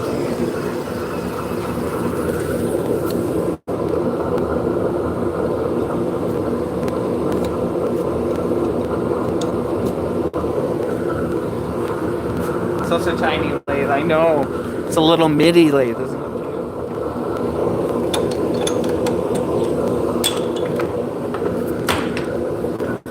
Look at it. It's cute. It's a little Laguna. This is my I'm sorry, I can't do that. My lathe is too small lathe.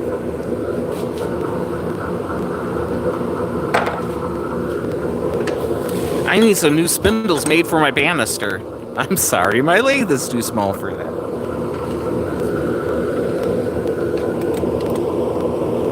Oh, nice. How can you say no to that?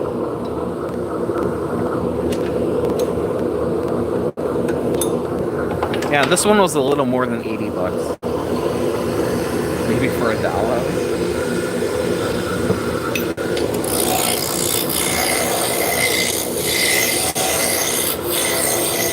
It's not a pen lathe.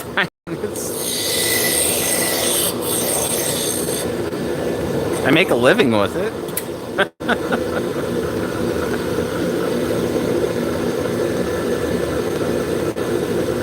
Nice.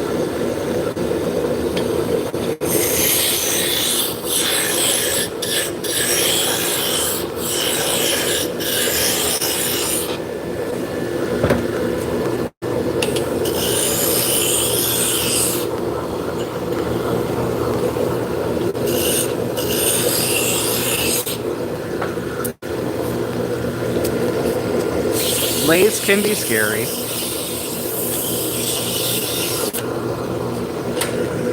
It's just like anything else.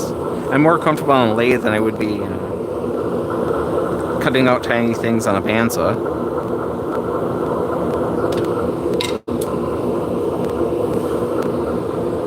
You know, it's like anything else. You're only going to see the bad stuff happening in video clips. You're not going to see the good stuff.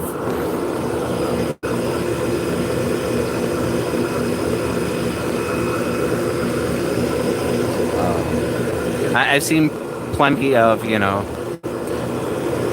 videos to scare the shit out of you in factories. Yeah, I've seen people die on big metal lathes. Videos, not in person. But yeah, just got to be aware of your surroundings and be as safe as you can.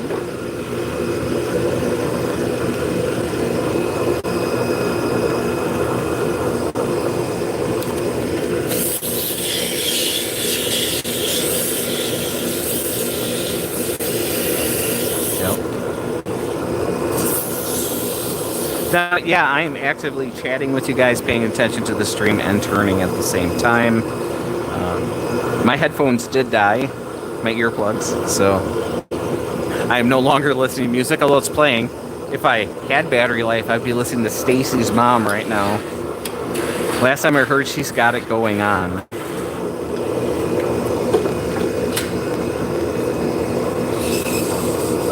Men can multitask only when they want to. You just gotta find a neurodivergent man.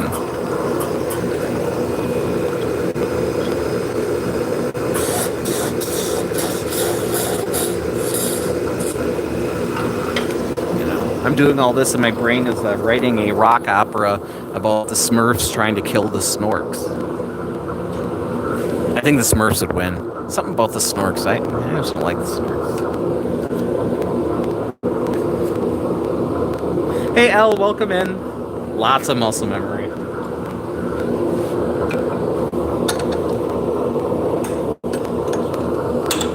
So, the Snorks, they were just like aquatic Smurfs, right? They're the same, made by the same guys.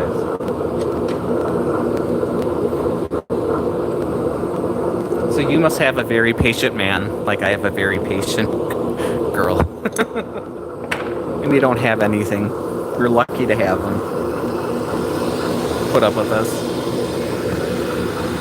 I appreciate it. Thank you. So since I'm doing production work, all my tools go in the same spot all the time. I have a lot of things. I have a lot of magnets on here where that's where specific things live. So I'm not trying to find anything. I'm not wearing an apron. I do have an apron, and I'll wear it if I'm like turning like ash or something that has like itchy wood chips. You don't even like the snorts, so there you go. I hated the snorts. Yes. We are making drop spindles for spinning yarn.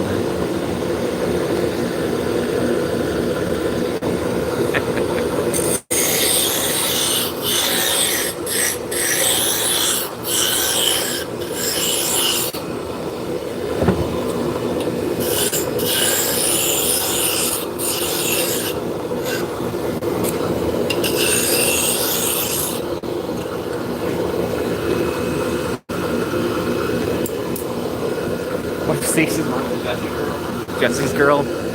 That's a good question. So this is a spindle, and this is a yarn that I've spun on it.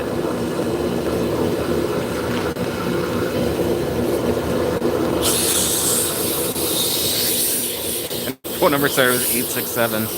That's Jenny. Jesse's girl's name was Jenny? I knew it. You love making practical crochet items. Absolutely. My problem is every time I have a hook in my hand, a granny square just appears.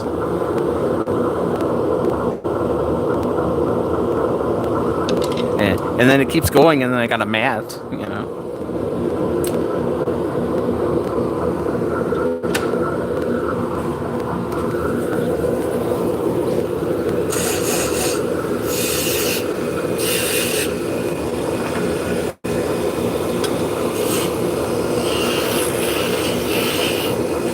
Oh, who was the lady on the hood of White Snake's car? The same lady, the same model that was making out with Sam Kennison and Wild Thing.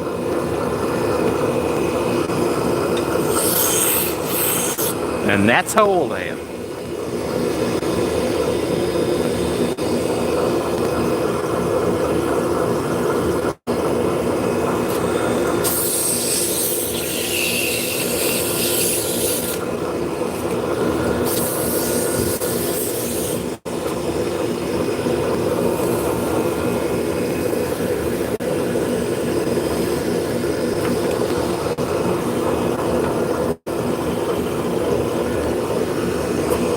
Now,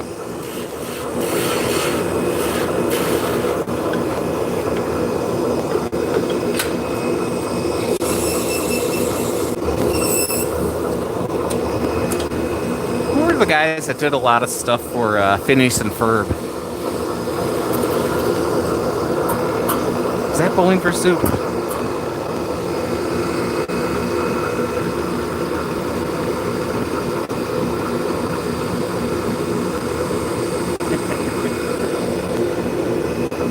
Turning 55 next week. That's awesome. You're a little bit older than me. I am 51.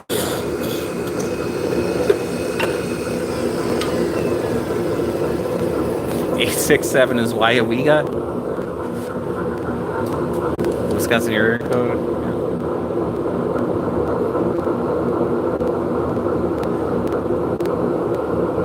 Yeah, I'm sure it's still going on today. And if you're not aware of Waiawega, they do make delicious cheese there. I forget the name of the company. Oh yeah, it's Waiawega cheese. Oh, I hear ya.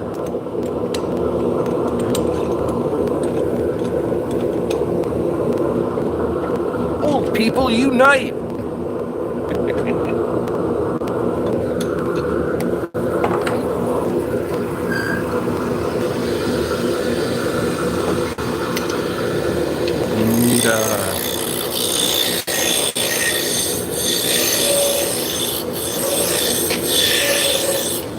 I think the last Wyega cheese I bought was Brick, if I remember correctly.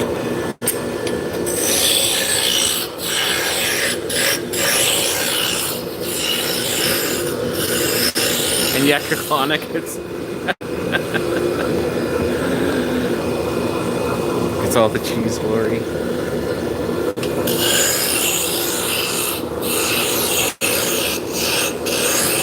My son actually makes cheese for a living.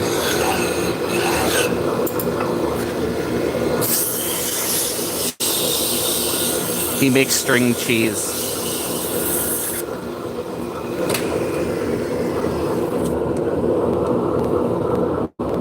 And the place he worked for got bought out by Sargento. So he works for Sargento now. My son makes string cheese, yep.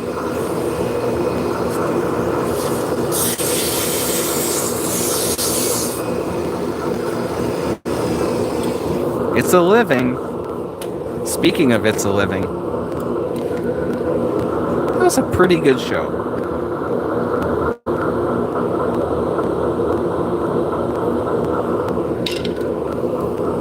Because life's not a bed of roses.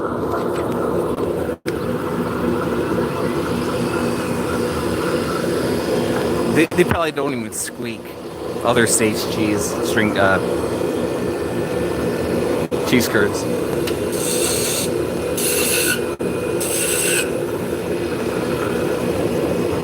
I guess we all make cheese our own way.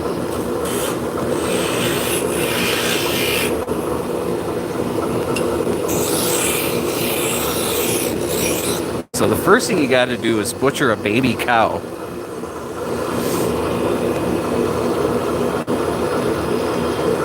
And then you gotta steal his stomach contents. And then after that, it's all cheese.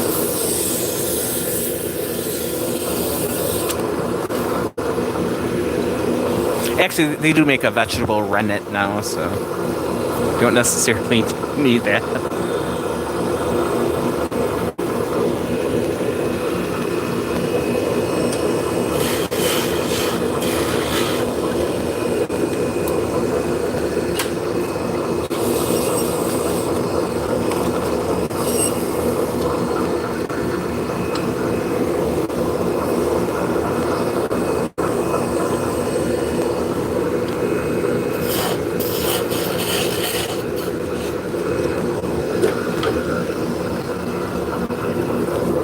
Use lemon too, but only for farm cheese. Yeah, I mean, milk and vinegar, and yeah, you can get a cheese out of that. But yeah, Brennan's used a lot of more solid cheeses.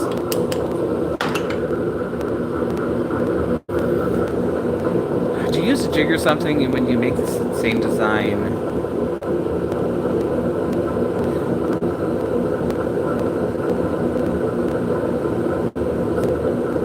Well, what I'm using here to make the shaft is I'm using something called a story stick. So what a story stick is, it's just, it can be anything, a piece of wood with a bunch of lines on it.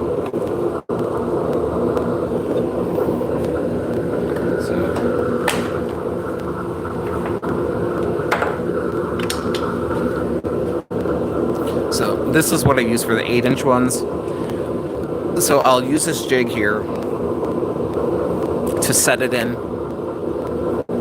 There'll be a taper to lock in, and then I'll register that against the back, and then I'll transfer these lines over.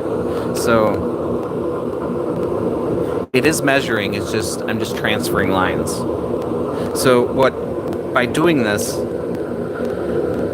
I have enough room here where I can shift it left to right like a 1/2 inch.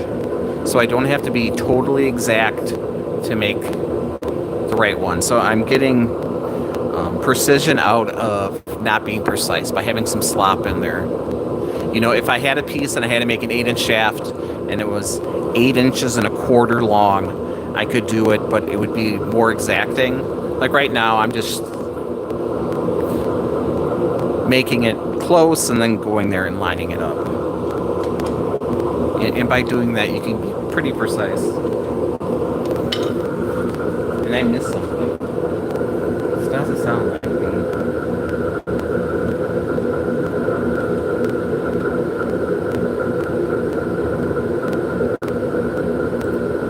Alright. So I'm also starting the lathe before I'm putting my live center in. So the first thing you would think is I want to turn something and I want it to be straight. So I'm going to use a center finder and I'm going to mark the center. So now that I have the center lined up, it helps if you have it sitting right, but you get the idea. So there's a center. So if I put it in, put that live center into that pin, I'm exactly on the center of this plane right here. I'm not into the center of this entire shaft. So the shaft has a little bend in it, and I put it in the center. By the time I finish, the thing would be U-shaped. So since they're not perfectly straight, I'll center them by eye, and then I'll start the lathe, and when the lathe is spinning, I will put it in. That way I'm catching the center of the entire shaft, and not just this plane here. That being said, they're not all going to turn out. Wood's a natural material.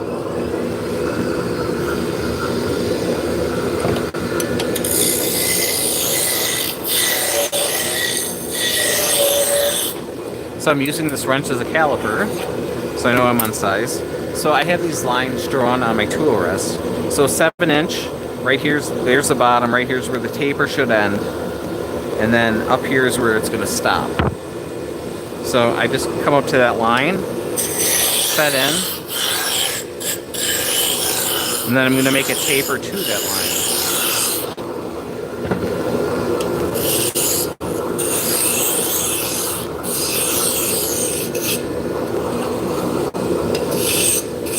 I'm going to say that's close. This sanding here is just to sand that portion right there. This one, after all that, is bad. So what we'll do is I'm just going to come right here. I'm just going to cut it off. This will go in my fireplace. And then I have enough material here to make a small one. So when I make the smaller ones, I put on a shorter tool rest. This thing is bent too. I'm starting to get to the bottom of the pile here.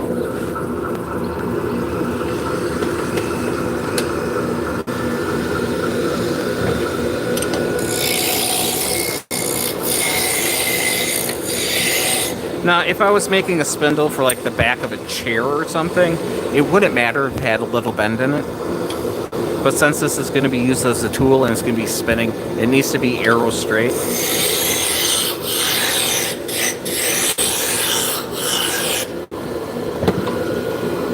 If it wasn't perfect, it would still work. Not as efficiently. There we go.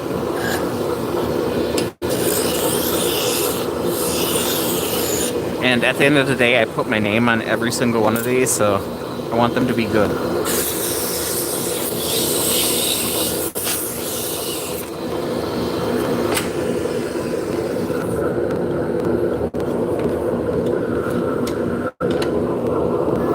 I do have a few spindles, my personal spindles, that aren't up to snuff to sell, but they're fully functional, so I get to keep the ugly ones. Vicky tends to steal the exotic wood ones that are pretty. And Vicky's my girlfriend. We work together, but she's not as diehard. She wanted to not work on Easter, which I totally get. Yeah. Working with thin material is tricky.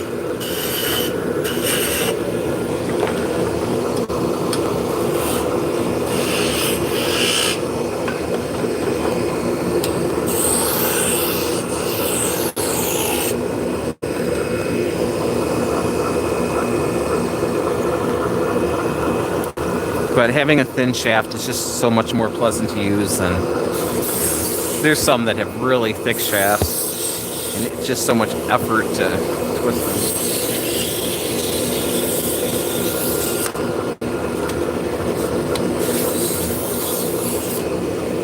All right, guys. Well, I'm checking the clock here. I think this is going to be my last shaft because I would like to get home and make some dinner. I think I'm going to talk the girlfriend into hitting the store with me, and I'm going to make a crispy tofu stir fry. Yeah.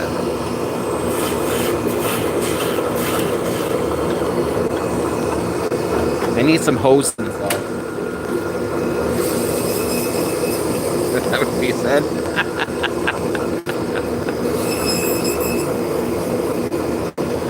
That's funny. Michael!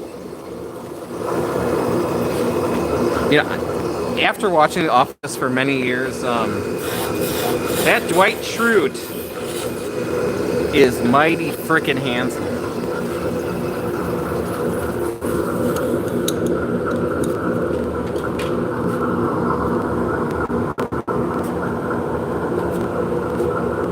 So, when I have hair and no beard, I look a little bit like Rain. So maybe this Halloween I should dress up like Dwight Schrute. Sure.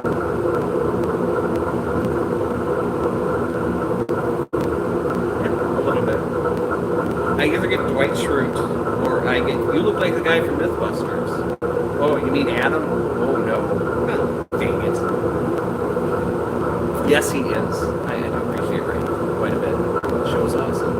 Alright, guys. Well, I'm going to call it a stream. Thank you so much for hanging out with me. I really appreciate it. And, yeah, hopefully we'll see you again. So, have a good one.